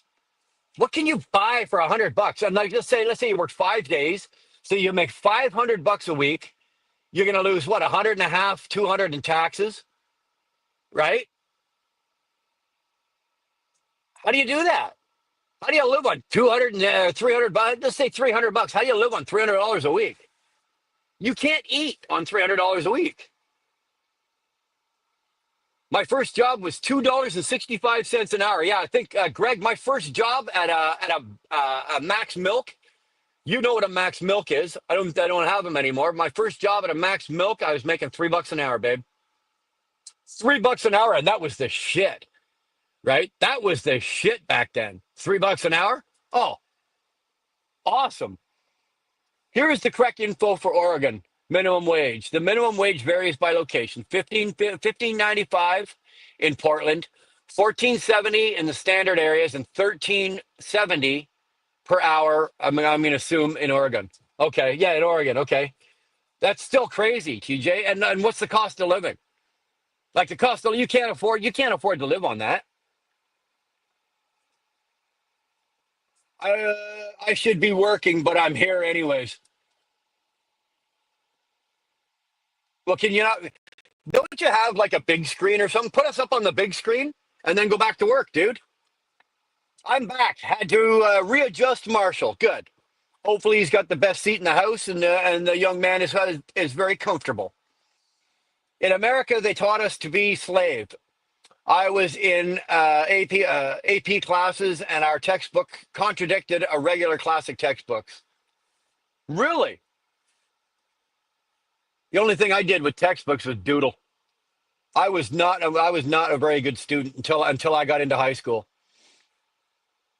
Actually, middle school I did okay as well, but middle school I was all right, and then when I got to high school, I kind of found my stride. But then I derailed that as well. I'm glad for Putty Cat's existence because he's reminding me of the fact that I'm not the only one who has bad jokes. uh, uh, my what great daughter? Your great daughter is getting married. Both of them work fast food and live at his parents. They do budget. They do budget shit. They spend money faster than they can earn it. If they had to rent, they'd be fucked. TJ, I hear you. You know what? An example of that is I can relate to that is I've there's two kids, and although I'm not living in the family home, obviously the Dar still is, and then the kids are, and those two kids are both working full time. Right? They're living at our place. They both work full time. They both are very hard workers.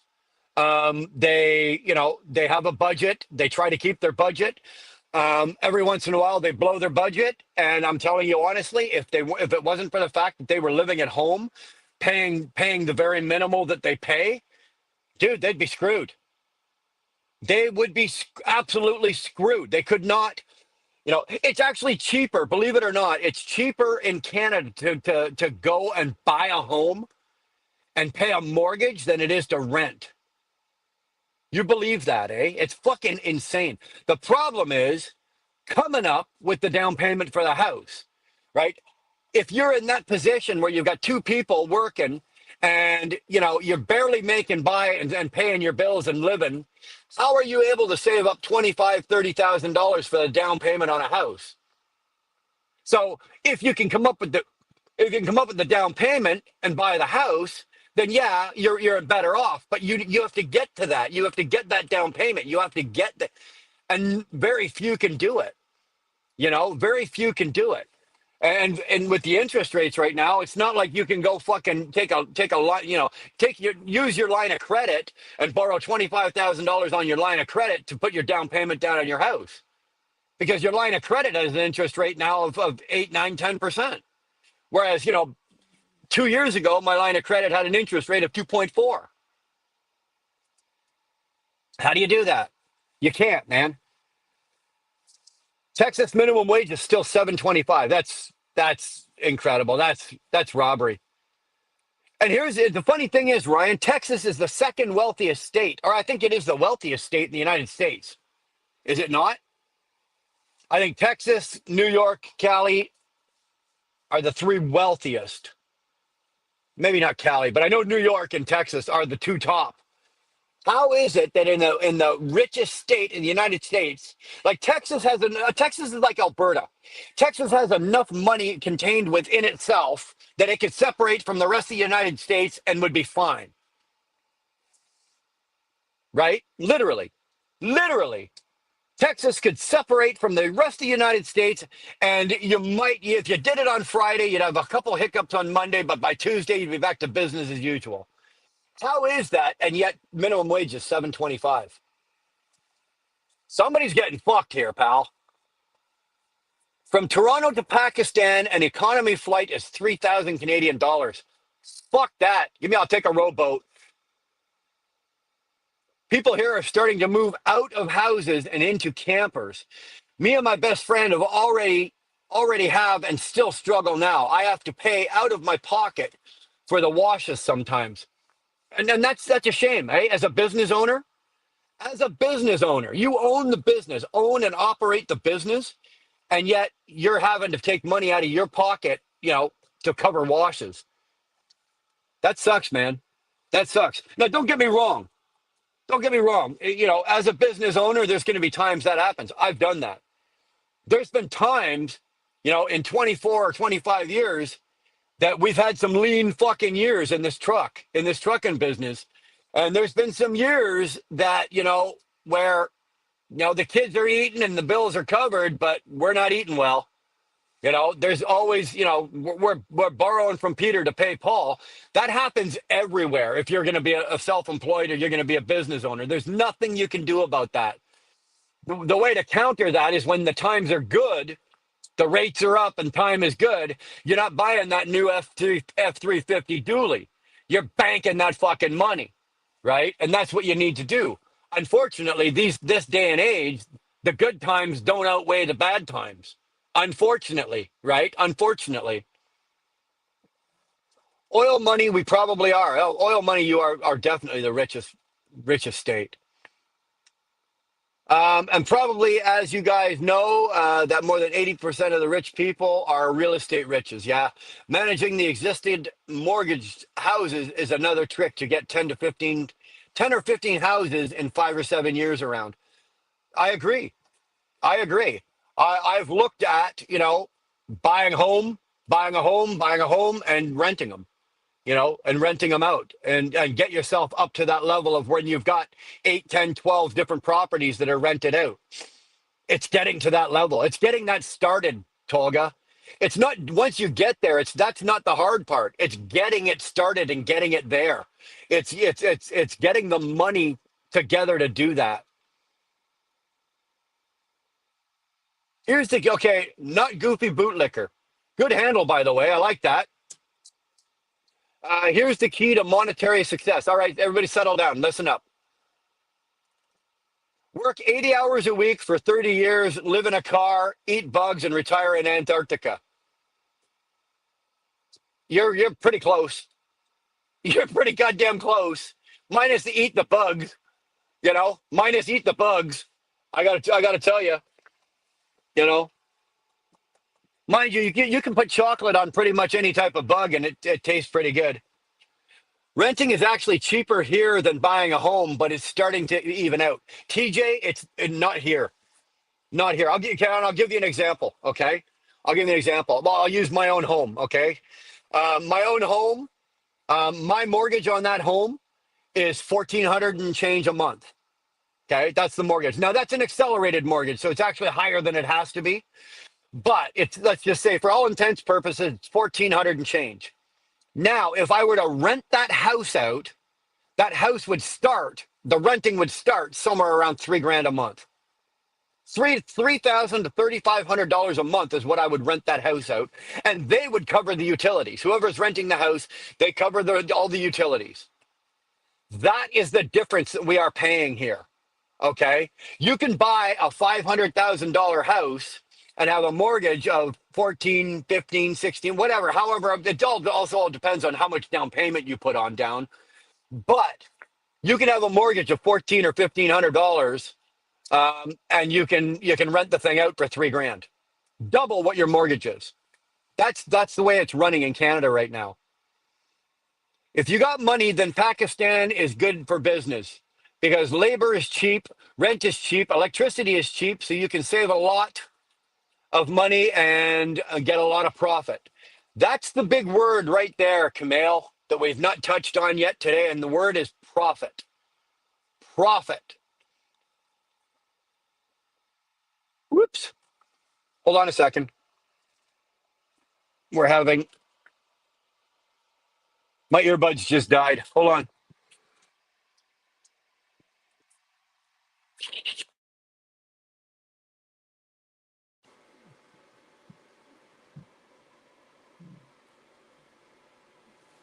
Can you guys still hear me? Somebody just throw a thumbs up if you can hear me, because the earbuds just died, so I don't know if it jumps over automatically to the mic on the iPad.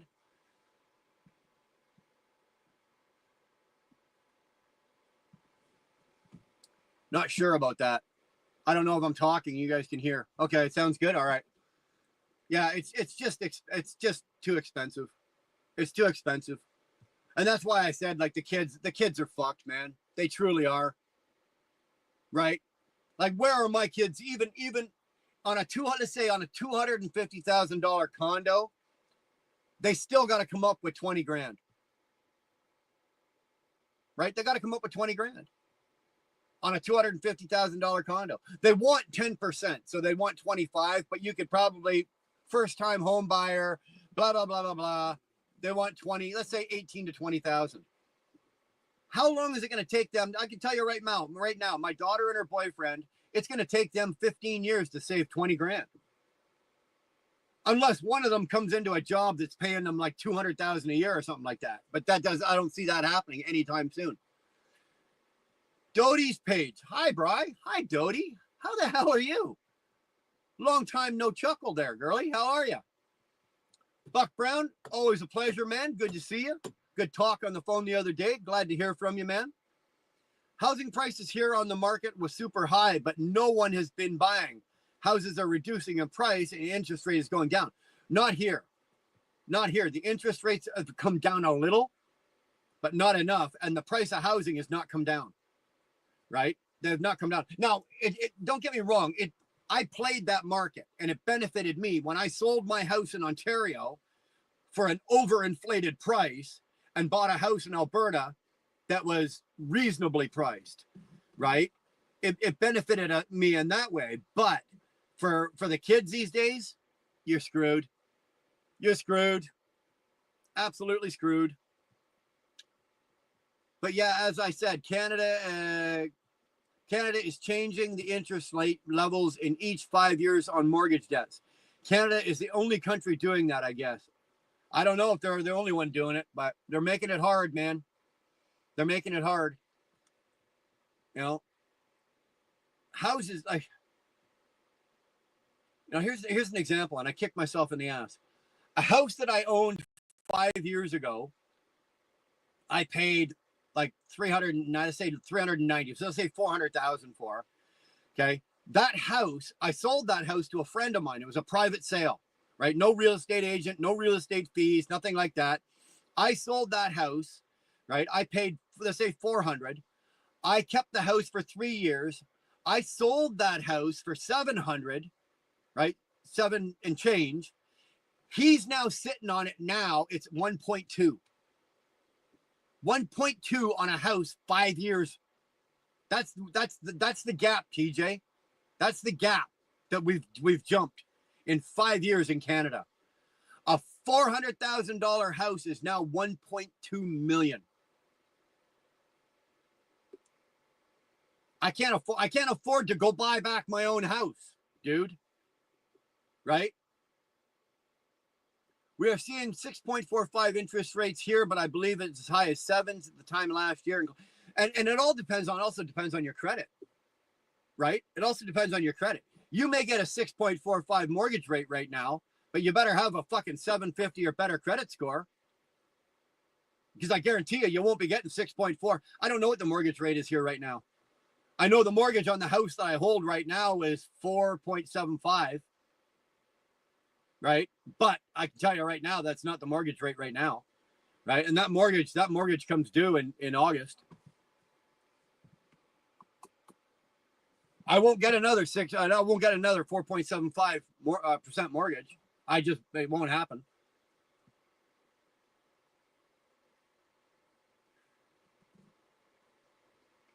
It's removing the mortgage option to make the money via money. But you can still do that in the States as a foreigner too.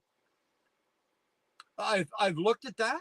I've thought about that, Tolga, because there are states in the US where you can buy property for cheap. Like we're talking the house, the land, everything cheap, right?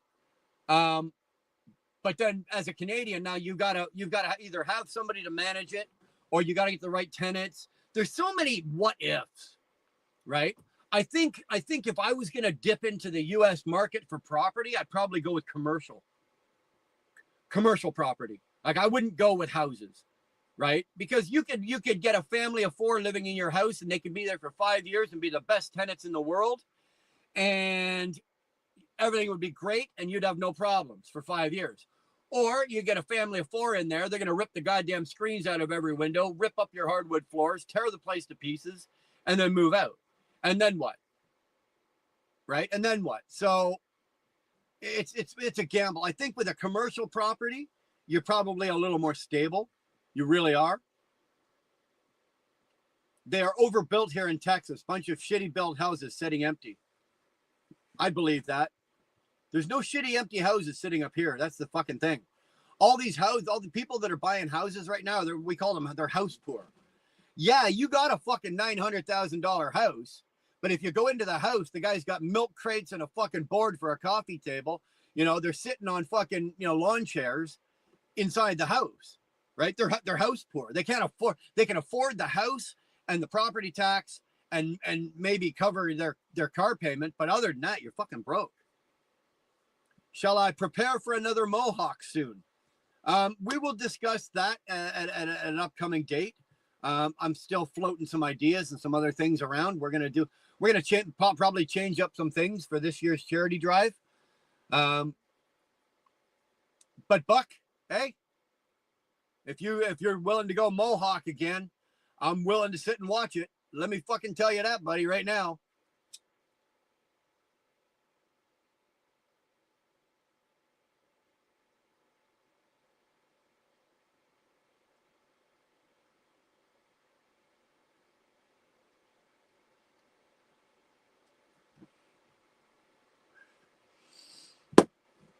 Hey, Buck, how's that $7,000 driving mirror, your driver's side mirror working out for you?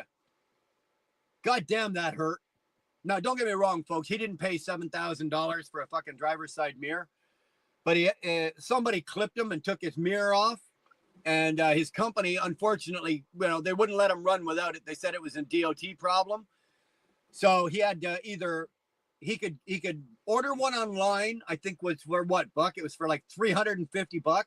You could order a brand new one online for $350, or you had to go get an OEM one for what, $700 or something like that. Like, look at the price difference. And because he was pressed for time and couldn't wait for it to be, it couldn't wait for the online, he had to pay for the expensive one. Same fucking mirror. Same mirror. Same. Nothing different about it. $350 online, delivered, or used junkyard mirror. Thank you. $350 or fucking $750 for the OEM. Tell me somebody ain't making money, buddy. right? Tell me somebody ain't making money. Jesus Christ. It's a shame. It really is. It is. And the shame is, dude, that all of our trucks are plastic now, right? It's not like back in the day where, you know, you got a big old long nose within it, you know, your big steel bumper, and you got this, and you got, you bump into something. If I was to bump into anything bigger than a fucking grasshopper in this truck, I'd crumple the hood on it, right? Absolutely crumple the fucking hood on it. But yet, you know, you take my W9 or any of the long nosed Pete's or any of that, it's like, Jesus Christ, you could run through a herd of cattle and you might have to, you know, wipe some guts off it. I'm considering about starting up a salvage parts, but dude, do it. Do it. Two of the richest guys I know, Buck, own salvage yards. One of them down in fucking Napanee, just between, or not Napanee, Stone Mills, just between Kingston and Napanee. He's got a massive one, but all he does is commercial trucks. Dude, let me tell you, he's got a real nice boat. Let me put it that way. I don't mean a rubber dinghy, and I don't mean a rowboat. I mean, he's got a real nice boat.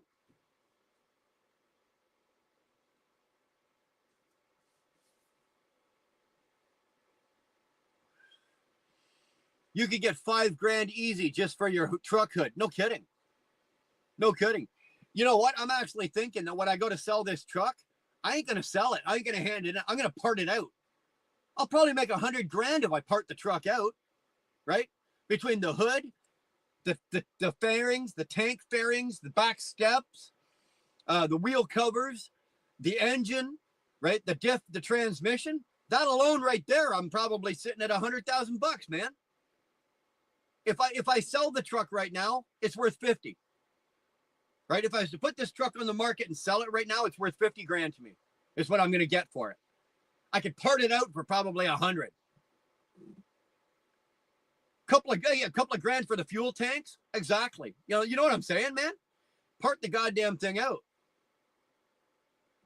Saw a rock hauler turn a deer into cherry Kool-Aid at 80 at 4 a.m. Oh, dude, where I'm driving right now, all of our trucks got deer guards on them, and the company was told, like, forget the deer guard. You know, when I say deer, when I'm talking about a deer guard, I'm talking about it covers the bottom of the front bumper, and then it's got that little piece that covers about a quarter of the rad, right? And they've been bouncing deer off of these things, and they're still replacing parts and deer guards. I told them, man, spend the money, put the moose bumper on. Right? My buddy Jeremy, he's got the fucking full jam moose bumper. Like, dude, he could go through a brick wall and he might have to replace a fog light. Right? Maybe have to replace a fog light. But I'm telling you. How much for the loose nut behind the wheel? That's priceless, babe. That's priceless. There's not enough zeros. Not enough zeros to pay for that.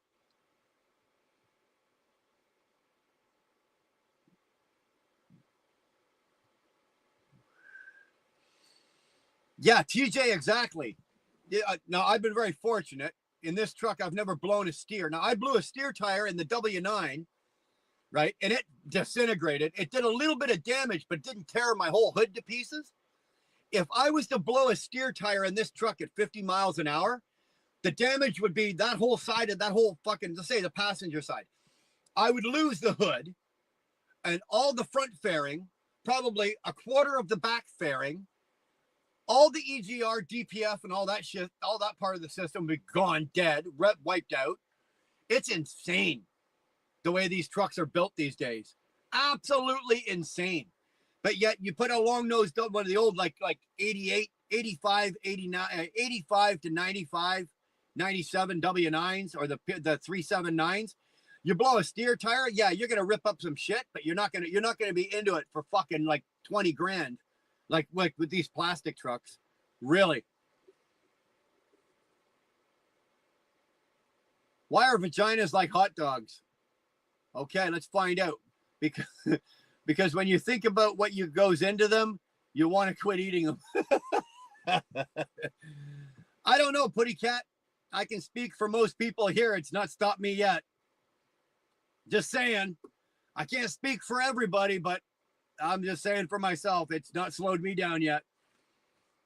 I blew a steer tire on the driver's side on a cab over and thought my arse was going to rubber. Oh yeah, on a cab over? You're sitting right on the tire. Oh yeah. You're lucky that tire didn't come up and wipe your ass for you. Dude, you don't know how lucky you are. I can't imagine on a cab over. Now, like I said, when a steer tire blows, you better have both hands on the wheel when that happens. I've blown tires on like all four corners of the trucks. Luckily, I've never done a steer on this one. I've blown a drive tire on this one, but I've never blown a steer tire.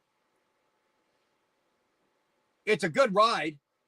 Like, you're in for a good ride. You better hang on to her because you're going for a good ride when you blow a steer. Especially if you're doing in excess, like TJ said, he saw the one at over 50 miles an hour.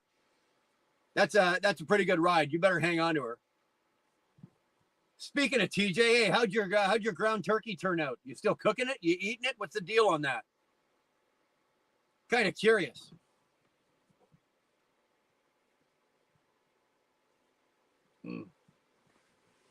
Oh, God, that's good. There is a mosquito in my truck.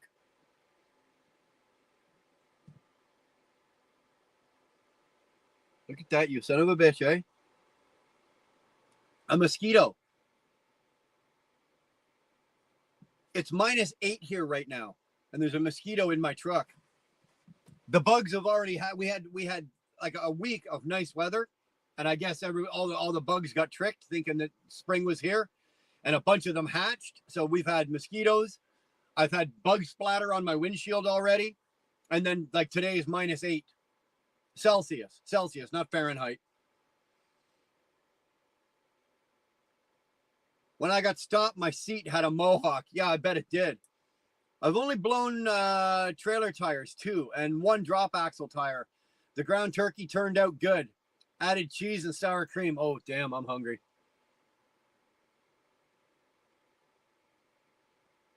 Yeah, 85 here. I'll take the 85, Brian. Now, don't get me wrong. I'm a true Canadian. I'm still wearing shorts and a t-shirt, even at -8. You fuckers would all be bundled up in parkas. I got my window open. Like, we ain't pussies up here. -8 is comfortable. It ain't cold. But it's cold enough that there shouldn't be any goddamn mosquitoes flying around.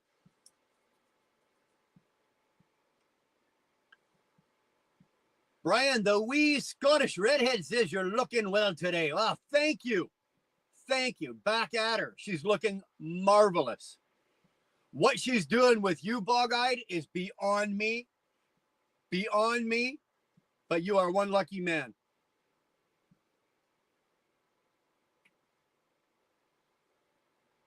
The schools will be closed. Your school at -8 Celsius? I don't know what that is in Fahrenheit. What is that? That's probably like 20, 18, or 19, whatever that would be. I don't know what that is. Freezing for you is what, 28 or 32? 32 is freezing in Fahrenheit. So anything under 32. So if I'm -8, that probably, you're probably about 18 or 19 degrees for you guys. You guys have closed schools in Texas? Really? The last couple of years up here, they've been a little more cautious. We had a couple of bad winters. A couple of school buses went off the road. So they've been a little more cautious with the snowfall, but cold. It could be -40 and school buses would run. But it's a snow accumulation, right? They get too much accumulation of snow, then they'll cancel the school buses. But they don't cancel school. They don't cancel anything here for cold, right? If you're cold, you put something on and you go out and you fucking, snow, that's a different story. She's my wee nurse at the moment. Is she nursing your wee? Remember, the wee needs a the wee needs a sponge bath too, Just making sure she's taking care of you right. That's all, Bog-Eyed. 17.6 degrees is -8 Celsius. Okay, so it's 17 degrees. 17 degrees. They're closing the schools at 17 degrees in Texas. I wouldn't be doing that. I'm doing great, Bri. I got bad internet connection right now. I just been working my butt off to pay my maintenance bill off, and I get my title. $5,000 and it's all mine finally. Oh, sweetheart, I'm very happy for you. Get it done. You're in the home stretch, Dodie. You are in the home stretch. That is excellent for you. Congratulations, man. You're almost there. Do you live in Ankara? What? Ankara too, Bog? Tolga, I'm in Lancashire, England. We won't hold that against them. The we needs needs dude wipes. Hey. Everybody needs their dude wipes, right? Everybody needs them. If you don't have them, there's something wrong. I know Joey whispers he's got his wipes. Everybody's got them. Everybody's got them.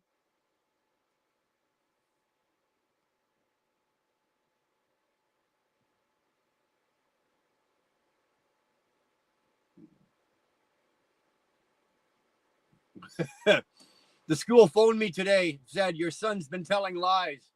I replied, well, tell him he's really good. I haven't got any kids. Okay, you're good. I'm just kidding, Bog. Oh, yeah. Ladies and gentlemen, Joey Whispers has probably come and gone. He's probably about this. Well, it's Sunday. I don't know if Joey's working today. But those that don't know, Kamal or Tolga, throw up Joey's link to Joey's channel. Joey's got a great channel as well. I love fucking watching Joey.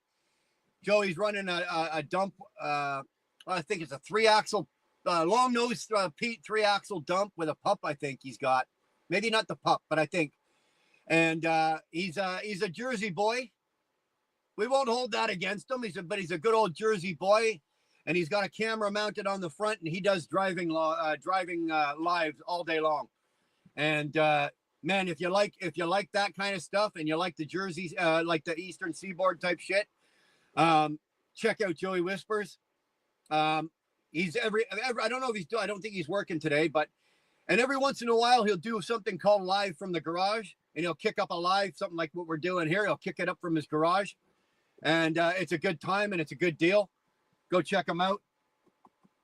Love me some Joey Whispers. I wish I had more time to dedicate to some of these guys, like between Joey and Trucker Zeus and Ernie, between the three of them, that's like the three guys that I watch the most. But because I'm always I do such a short distance, so I get loaded here. I only drive 124 miles, then I got to get out of the truck. I got to unload, and then I come back and back. So I do so much in and out of the truck. I miss a lot.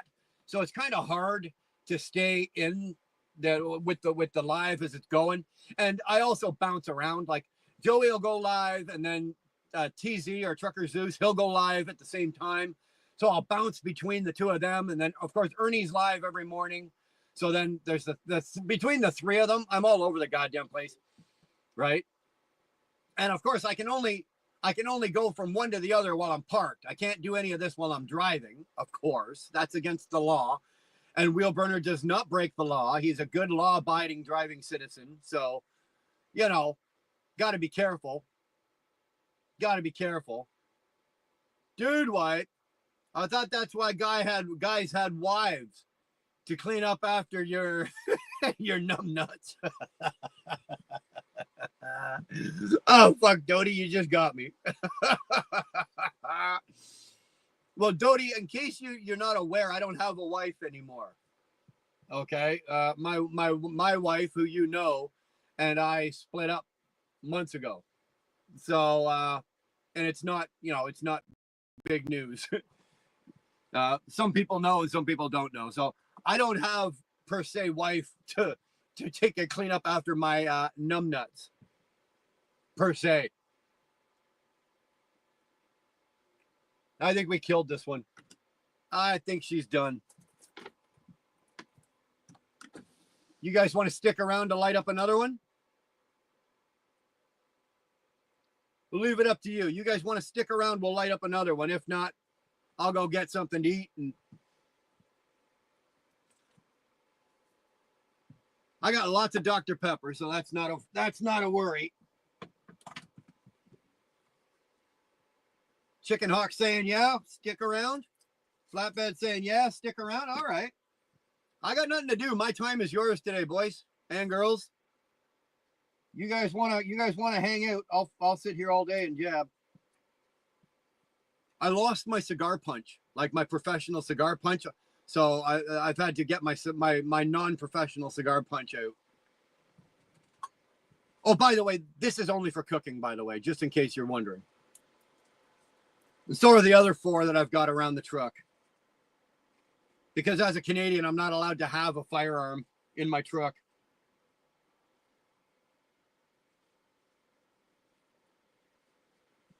Okay, sorry, somebody just sent me an email. I gotta go. I actually have to go look at it. It's kind of important here.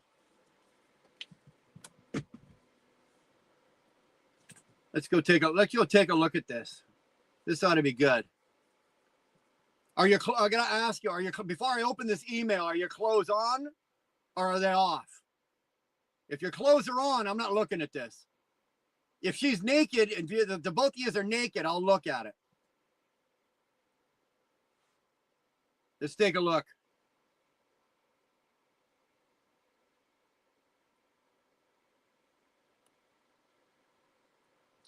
Damn it, boy, that's a good-looking couple, even with the clothes on. That's a good-looking couple. Of course, you're over in England, so you're drinking the Guinness. Of course, what else would you be drinking? There we go. There we go. Very nice. Very, very nice. All right, you say keep it going. Let's keep it going. We'll light it up. I don't think I've got like. It took me 3 hours and 36 minutes to smoke that last one, so I don't think we got another 336 left in us. But let's fire this bad boy up and see what we can get out of her, eh? Oh, hold on. We got to recut it. There's something wrong here. Excuse me a moment. I'll be right back. Talk amongst yourselves. Chicken Hawk, entertain him for me, would you? No, I take that back. I take that back.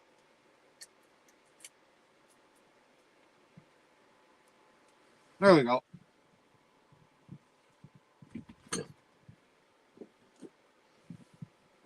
Who we got there? There's a name I haven't seen in a long time. Josh. Long time, man. Yeah, it's been a while. Where the hell you been? Actually, that's not fair to say where you've been. Where have I been? I have not been around. I think this is like the 3rd or 4th live I've done in the last couple of months. I haven't done anything. I haven't put any content out, really. I haven't done jack shit. So maybe it's not you. Maybe it's me. That's the last thing you want to hear from your girl, eh? Honest, babe, it's not you, it's me. Yeah. If your woman's telling you that, it's you. I guarantee you it's you. Man, I'm doing all right, Josh. Hopefully you are too, man. Hopefully we'll see you around a lot more. Putty cat, you gotta fucking stop soon. Why is your cat at school today, Jimmy? Jimmy replied, crying, because I heard my daddy tell my mommy that I'ma eat that pussy once Jimmy leaves school today. Okay. All right. I do, bog-eyed. I don't have any tobacco with me. I don't have anything with me, but I do still smoke a pipe. I do enjoy it. I find though with pipe tobacco, dude, I suck my eyeballs into my head even more than when I'm smoking a stick like this.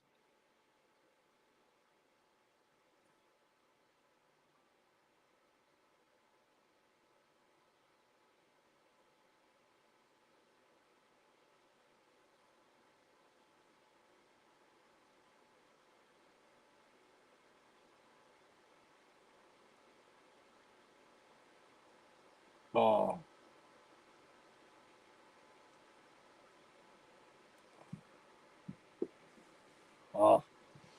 Damn, that's good.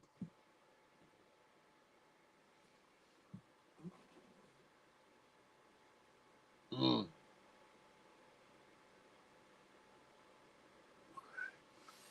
When you get your studio set up, can you have scanty-clad hot women guests? Yes, I can, Chicken Hawk, because it will be on the internet and it will not be on YouTube. So we can, the limits to what I can and cannot do will be removed, and I can pretty much do whatever I want. Pretty much. Now, remember, there's a lady in my life now, and, you know, it has to be respectful to a limit. All I need is Brian in a Speedo. Well, not a goofy bootlicker. Fuck, I love that name. Not a goofy bootlicker. Fuck me, that's good. It's a tough one to spit out in a pinch, but god damn it, that's good. All you need is me in a Speedo. Dude, you ever catch me wearing a Speedo? Trust me, there was a lot of money involved, and probably some really hard drugs that I didn't take willingly. Ladies, show us your tits. There you go. You never know. You never know what's going to happen. I've got some really different ideas for what I want to do with a podcast, because on the podcast it won't be a trucking podcast. It will be a generic podcast. Will still be I'm gonna because I've trademarked Wheel Burner Express. That's mine.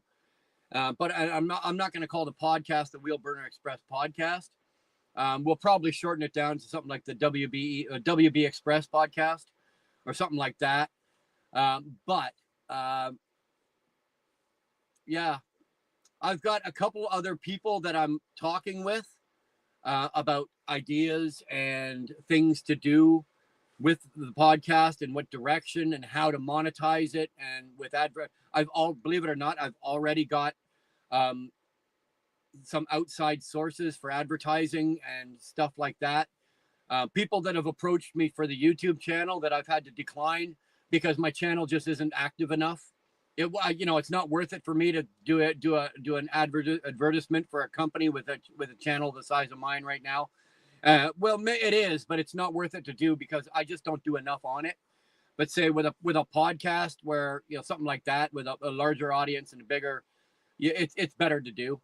So I've got some of that already on the back burner, and it's just a matter of getting it set up and pulling the trigger.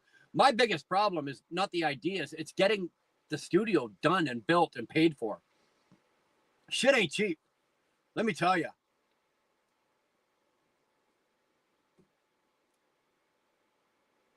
I'll send some Kendall Twist over. What the hell is Kendall Twist? Brian and Budgie Smugglers? Yeah. You catch me in fucking Nut Ticklers, man, and instead of Nut Ticklers, that's a bad day. You guys, you don't want to see that. Because I'm telling you, it's once you see it, you can't unsee it. That's it, I call bullshit corner. Call it bullshit corner. No, I'm not going to call it bullshit corner. Mind you, there's going to be probably some really good bullshit in there. Okay, 2-4 is at the airport on his way to Vegas. Very jealous, might I say.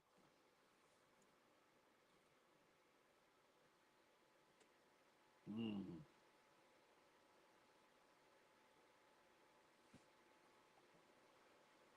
2-4, how long are you going down for, dude? What are you looking at? I think you already told me, but brother, I can't remember. I apologize. What are you looking at? You're going down. You're not going down just for the weekend.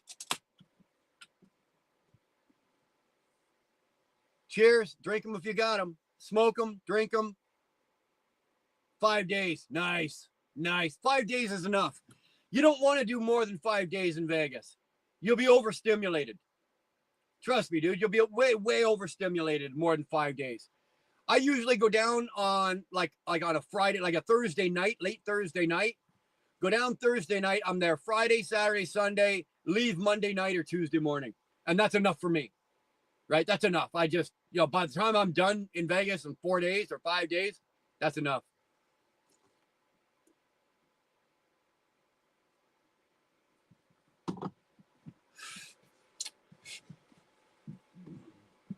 Am I going to meet with Mr. Best or anyone? I would love, Tolga, I would love to get James Best. Now, don't let him hear me say this. His fucking ego is as damn near big as mine. I would love to get James Best out of his element, so out of his basement and out of his studio down there. And I would love to get him in my studio and get him one-on-one for like an hour and a half. Give me 90 minutes with James.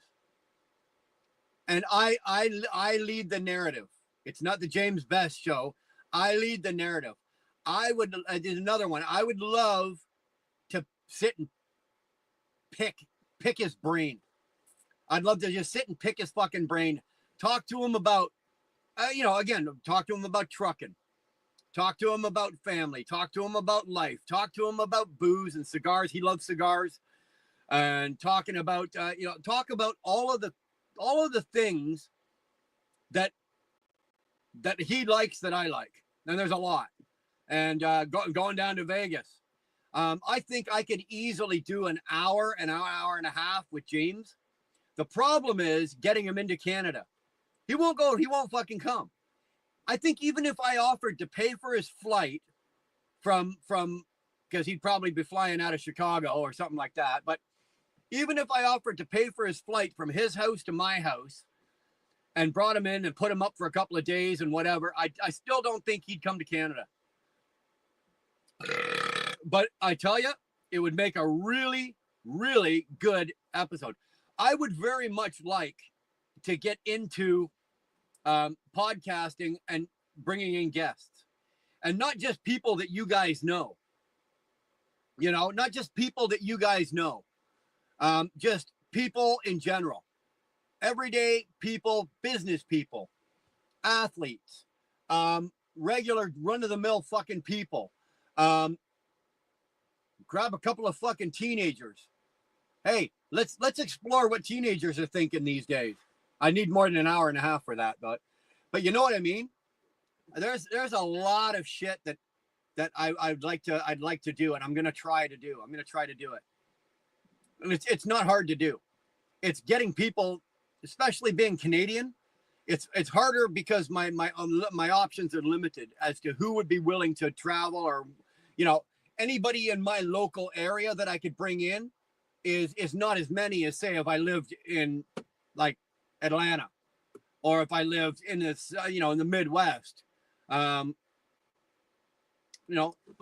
are people that do travel up to Canada. I guarantee you, I can probably guarantee you, I could, it wouldn't be a hard sell. I could talk TJ into coming up. That wouldn't be a hard sell. If I broke out the smoker and broke out about a dozen racks of ribs and got the barbecue going and got the fire pit out, I guarantee you I could get TJ up there pretty fucking easily. Here's another one. I've talked to TJ on the phone, but I'd like to sit down, grab a couple cigars and a couple bottles of whatever and just fucking shoot the shit. TJ'd be another one. I'd like to walk through life with TJ, because TJ's my age. Talk about, trucking, what it was like fucking 30 years ago. What happened over the years? What happened to the industry? What happened to the truck driver? Where it went? What happened? Where we are today? Get an idea on that. Grab a new truck driver, some guy that's been doing it for fucking, I say new, but say some guy's been doing it for 10 years. How do you feel about the industry? Where are you? How's it working? What are your biggest problems? So what's your ups? What are your downs? How are you surviving? That kind of thing. And then grab, do a 3-part series. You grab a veteran, you grab a guy that's been doing it for 10 or 15 years. And then you grab a guy that's right out of fucking school and find out, like, what are you afraid of? Things that are afraid of. What are you looking forward to? What are you not looking forward to? What are the struggles you're dealing with as a new driver? I'd love to do something like that. That would be really, really good. That would be really, really good. came back in and he had me at ribs. Well, Ryan, you want to jump on a plane and you want to come up to Alberta, dude? We got the best beef in the world. I know you're from Texas, and you guys claim to have now that Texas, what is it? Kansas and Kansas City steak and Texas steak are supposed to be the best in America. Sorry, maybe the best in America, but not the best in North America. You want good steak, you want ribs, you want that shit. You come up to Alberta, dude. I'll do it up for you. I'll do it up for you. Oh, fuck, man. I just got to turn in my passport for my passport, and I would come. Flatbed, you ever find yourself in my neck of the woods? Another guy. I'll turn the cameras on. We'll sit there and we have a few drinks and fucking smoke and talk and shoot the shit. We're lagging.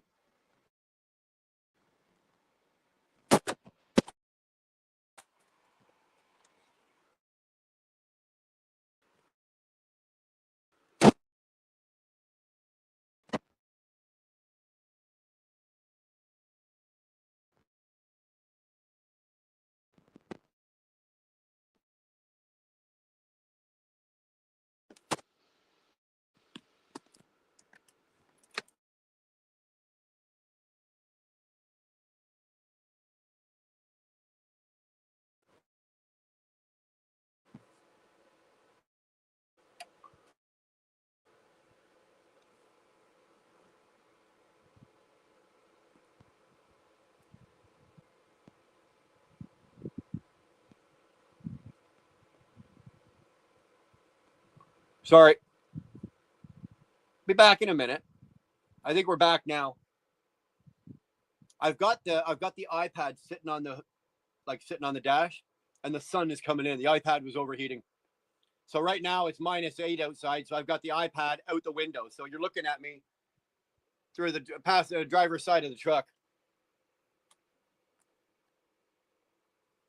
Let this cool down for a minute, and then I'll readjust it. I'll readjust it on the dash so it doesn't overheat. Sorry about that. Here, we'll do it this way. There, we do that. How about we do that? Does that work?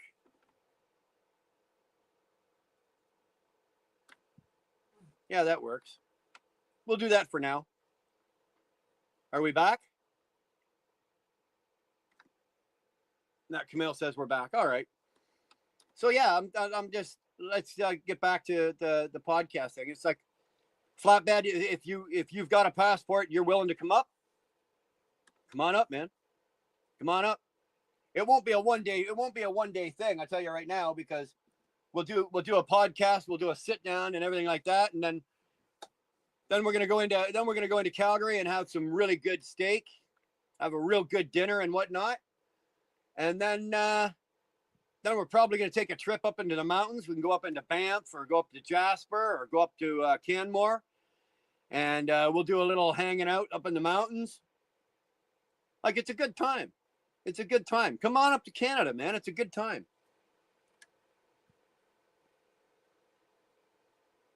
Robert, you're parked up now? Good shit, man. Good shit. So we can expect your usual level of participation now? Let the cussing and swearing commence. Robert is now parked. As well, you know what? You want to know who I'd love to interview? Is Camille. I'd love to interview Camille. I'd love to interview Sterling.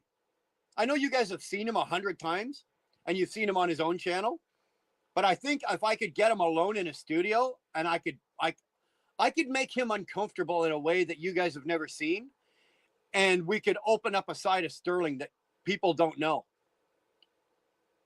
and that people should see. It's a good side of him.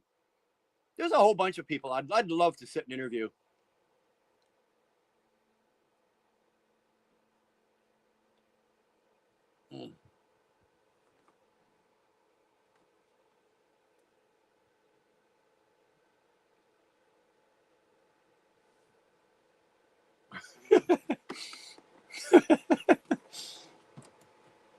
I'm being, I'm,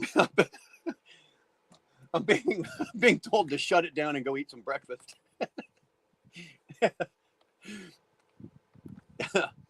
I'm eating breakfast.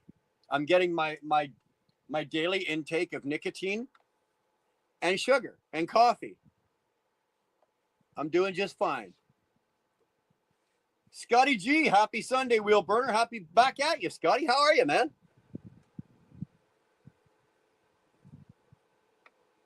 I'm just sitting here letting my iPad cool down. I got the thing hanging out the window right now. She overheated sitting on the dashboard. I'm really shy and an introverted person in public, so I don't know, but I'd love to. Well, you'd never know how you were shy because I could shut down this live right now, and then Sterling could go live, and you'd be over there. And then somebody else could go, Shannon could go live, and you'd be over there. It doesn't matter who's live, Camille, you're in it. You can't be that fucking shy. Are you talking about just your face? You wouldn't want. Are you got the Tolga syndrome, right? You got the Tolga syndrome.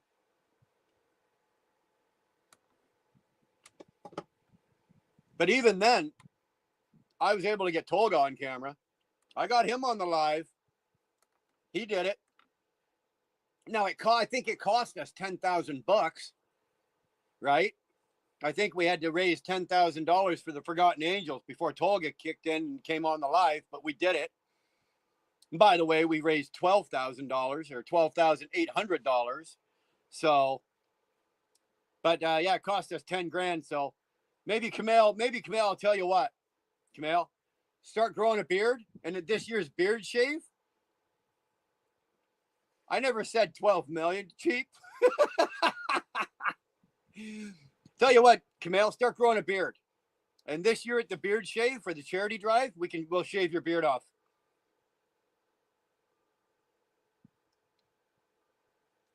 You're doing well. Weekend off. Nice. Enjoy them. Hauling seed in Minnesota, North Dakota, South Dakota during the week, and we're starting our busy season. Well, buddy, bank it while it's there. Bank it while it's there. You know, we do the same thing over here during the slow times, right? You crawl through the slow times, but when times are good, you're banking it because you don't know when you're going to be making it again. This business is unreal.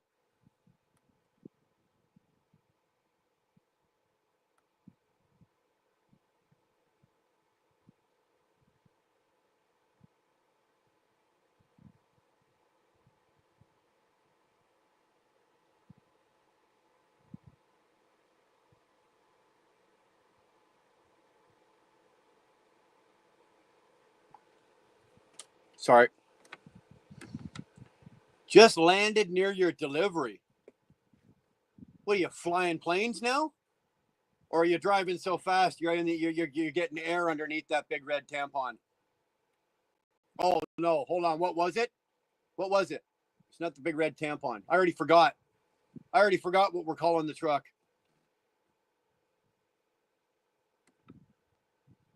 $58 miles an hour.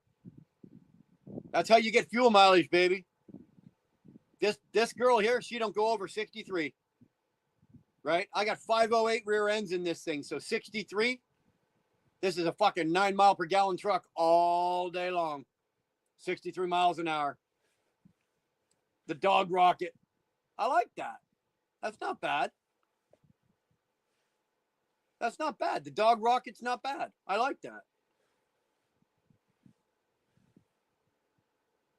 Not about the face, but I can yap a lot behind the screen. But in front of the person or in public. But when I get comfortable, then I'm the biggest extrovert you have ever seen. Hey, do what you got to do. Make yourself an extrovert. Wow, you're still going live? Yeah, but you know what? I'm actually running out of steam here. I'm actually quite hungry. My stomach's like growling and burping and hiccuping and blah blah blah. So I'm gonna smoke maybe about a quarter of this, and that's all I think I got left. I got to fill tires and fix an ABS issue. Trucking, baby. That's trucking. If at any time during the day you're working and there's something and there's not something you have to do, there's something wrong. Sterling's got a oh sorry, hold on. And about the beard, I have a beard and still growing it, but I can't shave because of my. Oh, that's right. That's right. I think I asked you that last year, didn't I, Camille? No. I think I asked you about that last year, man. Brother, I am sorry. You are absolutely right. I totally forgot about that. All right. Well, how about your armpit hair? I'm not going to ask you to shave your armpit hair.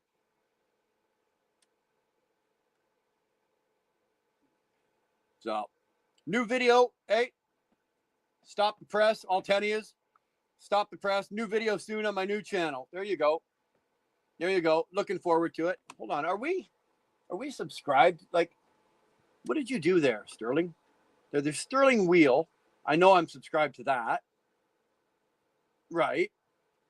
Sterling, clock in as Sterling Wheel delivers.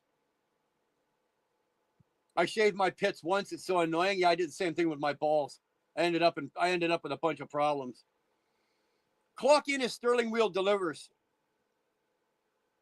So I need to hit the link on Sterling Wheel. I know what the channel is, but I don't know if I'm subscribed to that one. I know I'm subscribed to Sterling Wheel. I may not be subscribed to Sterling Wheel delivers. Sorry.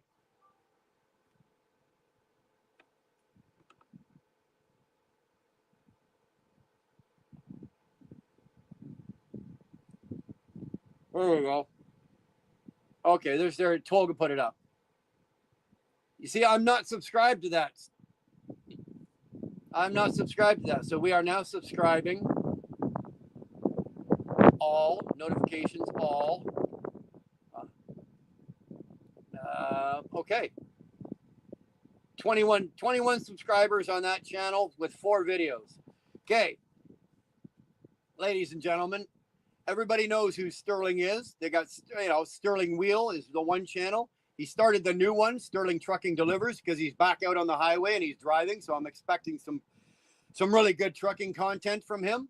So there's the new channel. Anybody that has not subscribed to it, there's the link. Tolga threw up the link. Go over and subscribe to Sterling Trucking Delivers, please. 21 subscribers. I think let's see if we can get him up to over 30 by the end of this live here. All right. It's the least we can do. Sterling has always been a very big supporter of my channel, and we are more than happy to return the favor. So let's get Sterling, let's get that other channel kicked off. Let's get that one going. And I need 2 more likes to hit 50 on this one. So any of you fuckers that haven't liked it, like it. Start liking. Hit that like button.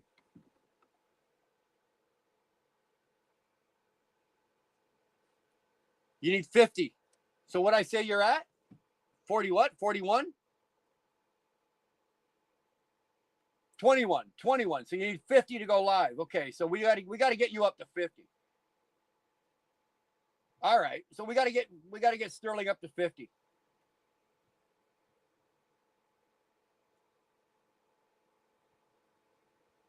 That shouldn't be too hard. It shouldn't be too hard to get Sterling up to 50. That's what we're going to do, okay? Don't you have it?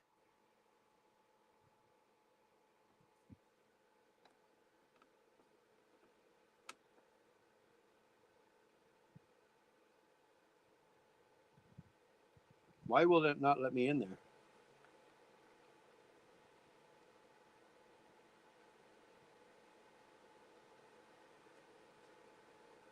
Sterling, I will do that. But look, I signed out of YouTube on my phone, right? And now I'm going back in and I'm trying to get back into my own live to watch it on the phone, and it will not let me watch it. It won't let me. I'm clicking away at it here and it won't let me in there. What the fuck?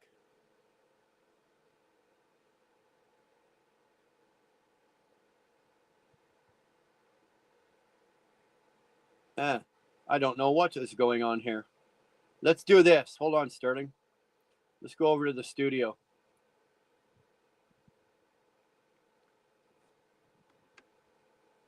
Let's do this. Content. Usability. I can't do it here either. It won't let me fucking. Which one of you guys is fucking around with my YouTube? Whatever. Sterling, I'll get you mod status. I'll get both your channels mod status. I'll get you in there. Okay. Remind me, well, just remind me. You know what I'm like, Sterling. I'm fucking squirrel. I'm gone. I'll forget. So just remind me. I'll make sure you get on the mod status. I'll put both your channels on. I subscribed to Sterling's new channel and stoked the like on here. Atta boy. Thanks, Robert. Appreciate that. Flatbed, there you go. Flatbed, subscribe to the new channel. What a boner kill. I think you can just click me and add. Well, I can't do it on here. Hold on. No, I can't do it on here. Hold on. Let's try this. No, can't do that on there either. Let's just fucking... See, now this is going to bug me. This is why I need a producer. This is why I need a producer.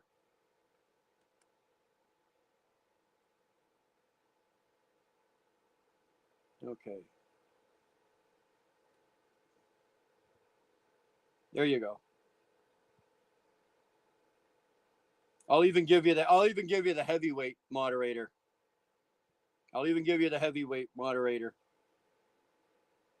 So let's do this and then do this. Hold on.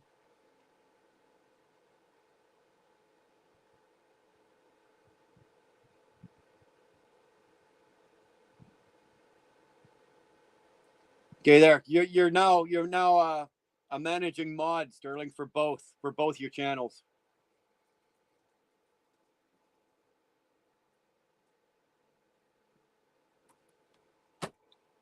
Hey, it beats what's in second place, baby.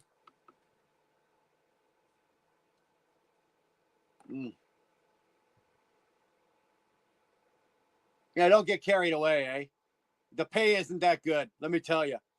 The pay is not that good. I'm cheap, and I'm tough to work for. You ask anybody that's worked for me before. I'm not a slave driver, but I'm not easy to work for.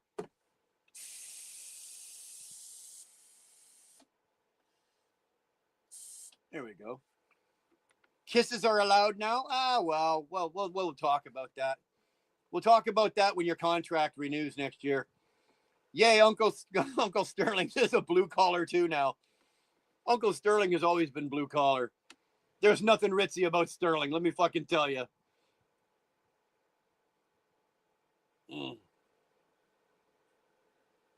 Oh, we just hit the first flavor. Oh my God. You guys got to really start smoking these. You really do. You really do. I'm telling you. Between the Stogies and the Dr. Pepper. Oh. And I think I'm going to Uber Eats myself something to eat. I'm not going in to make nothing to eat. I think I'm going to order something.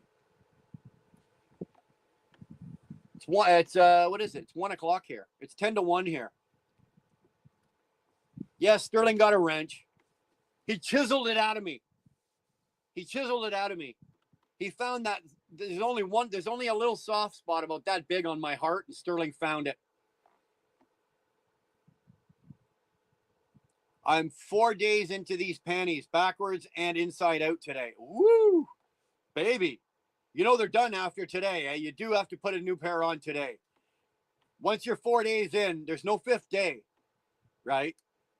You can't ride those skids any other way that you already have. So I'm telling you.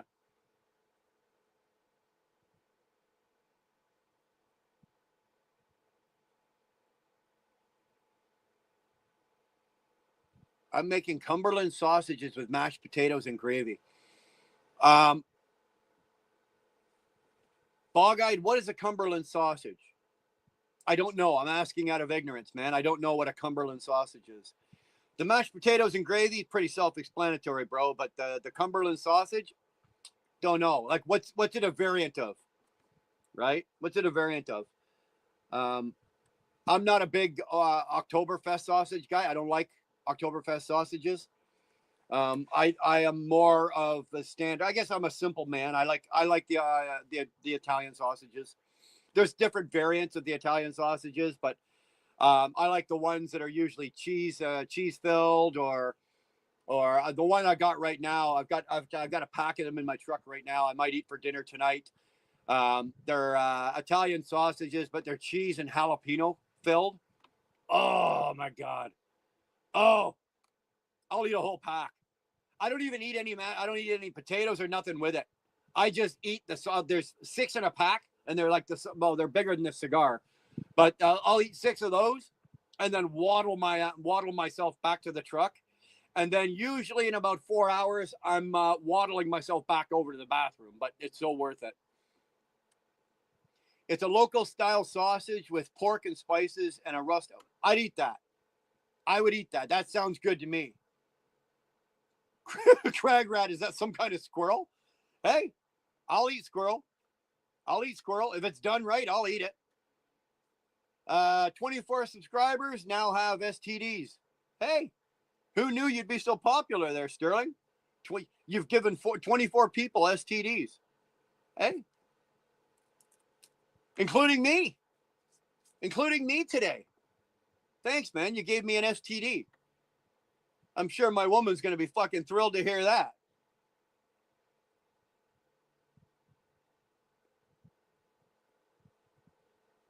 Cumberland sausage. Robert. Cumberland sausage looks like a dog curled. I'd still eat it.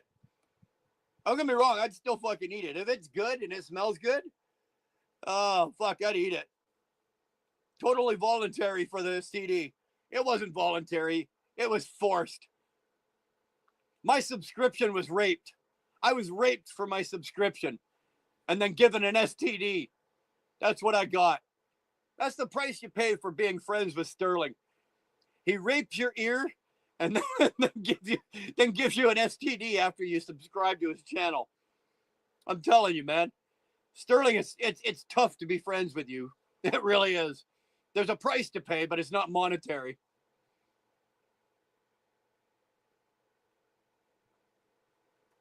The 2 Englishmen are now talking. Hello, Robert, my old mucker. The fuck isn't a mucker? It's not rape if you're both smiling. Yeah. Well, I was smiling. I think Sterling was smiling. I'm lucky number 7 for the STD. Well, I hope you got your shot of penicillin. It should be cleared up by now. I'm telling you.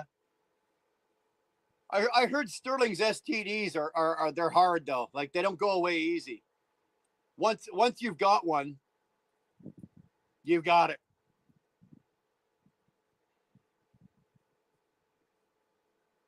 There we go. We're gonna let the tyke and the bog-eyed have a couple words. If you take turns smiling, that's called marriage. Yeah, I agree to that. The only thing I'm allergic to is penicillin. Well, then I guess you're stuck with your STD, aren't you? I'm allergic to nothing. I am the only person in my family that I have 0 allergies that I know of. I'm not allergic to nothing. I'm not allergic to any medicines or medications or dust, pollen, fucking anything.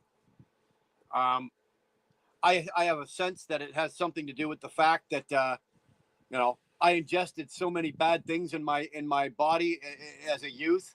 I've built up a tolerance for everything. The only thing I don't think I've ever the only thing I've never willingly given myself is an STD. I'm not willing to test that theory out. Hmm. Hmm.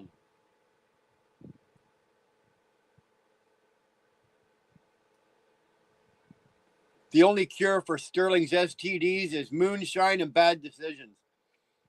That's why it won't affect me. Right? There's still enough bad things in my system from all those years ago that I'm good. I don't have to worry about it.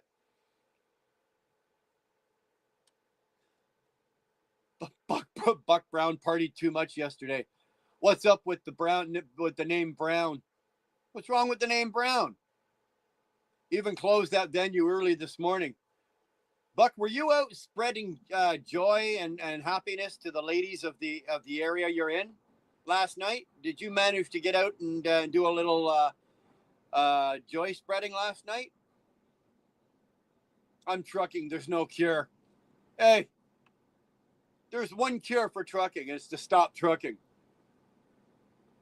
It didn't work for you. Here you are, trucking. Plays on the freeway. Good to see you, man. How the hell are you? Long time no see. Well, like I said, I haven't been around, but damn good to see you, man. Brown, good old Jock and E's name. Buck was a good boy. Buck comes off as the little church choir boy next door. Don't let him fucking fool you. Okay? Buck is not innocent. There's nothing innocent about Buck. Nah, just did it all public relations. Yeah, you're cured. Well, you're cured. Freeway's cured from trucking. That's good. Now you just got to work on the STDs. I told you before, Sterling, sir, once a trucker, always a trucker. It's hard. It's one of those lifestyles, man. It really is. It's one of those fucking lifestyles.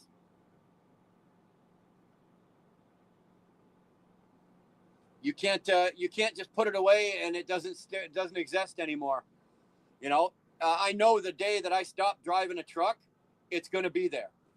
You know, it's going to be there. The drive or just the fact that I enjoy doing it and the scenery and just the whole aspect of being a trucker, it's going to be there. You know, it really is. And I'm sure that the day comes that I go, you know what, enough is enough. But I do know that when I make that decision, there will be no going back. There will be no going back into a truck or doing OTR. I think maybe when I'm ready to get out of doing what I'm doing here, I could see myself doing like a little local gig or something just to keep my hand in it, just to keep busy or whatever. But I just can't. I can't see fucking going back to trucking. Once I stop, there's no going back. A man can't ignore his expertise. That's why I should have been in porn, right? That's why I should have been in porn. Missed my calling. I'm too old now. I'm just waiting for my license back. Then I'll be driving again. Well, get it done, boy. Tyke, my family has a tartan. Please hold while I wipe. Oh, that's more than we needed to know. That is way fucking more than we needed to know. We did not need to know that. That's hilarious, but it's fuck, we didn't need to know it.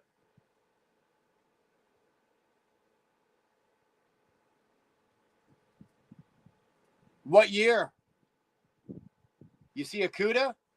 I'm getting you a picture. That's one of my favorite cars. I think Sterling knows that though. What year? Please tell me it's like a 68, 69. Please make sure she's topless too.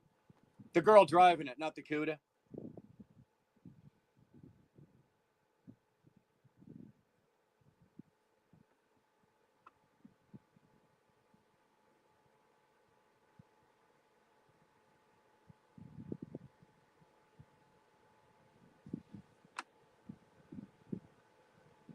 Speak up, Brown, you're through. I'm never through. I'm waiting for Sterling's picture. I want to see this CUDA. If I know Sterling, he probably jumped out in front of it while it was moving to get him to stop.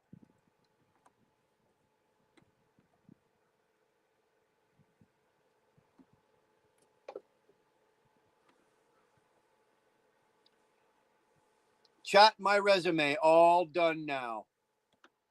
Uh-oh. Buck Brown's resume is coming out. Now, what is that resume for? Is it for driving, trucking? Is it for spreading cheer amongst the natives? What job are you applying for?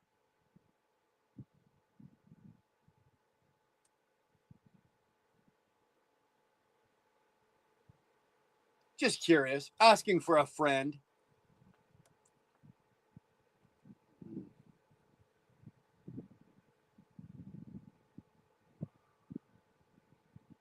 Okay. Oh, Sterling.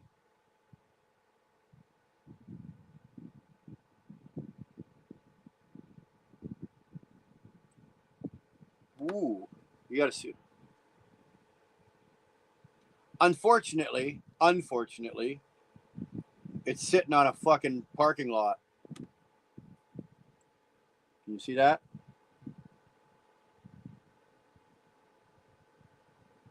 How many of you guys are getting a fucking Woody right now? I'm chubbing up.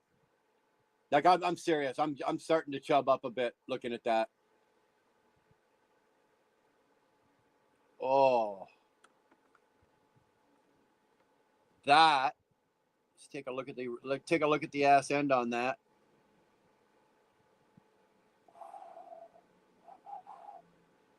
Sterling. Good picture too, bud.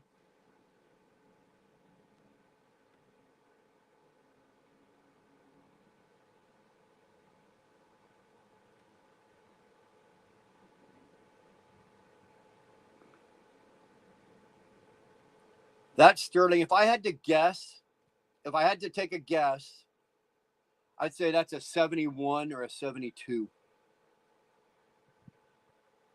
If I had to guess on that, I'd say that's a 71 or a 72 CUDA. That's nice. That's very nice. I would have no trouble fucking driving that. If I had to choose, I'd like 68, 69, maybe 70, but 71, I'd take it. It's a nice fucking car. The shame of it is that it's sitting on a fucking rack right now. That's the shame. It should be sitting on the street with somebody driving it. Those cars are meant to be driven, not hauled around.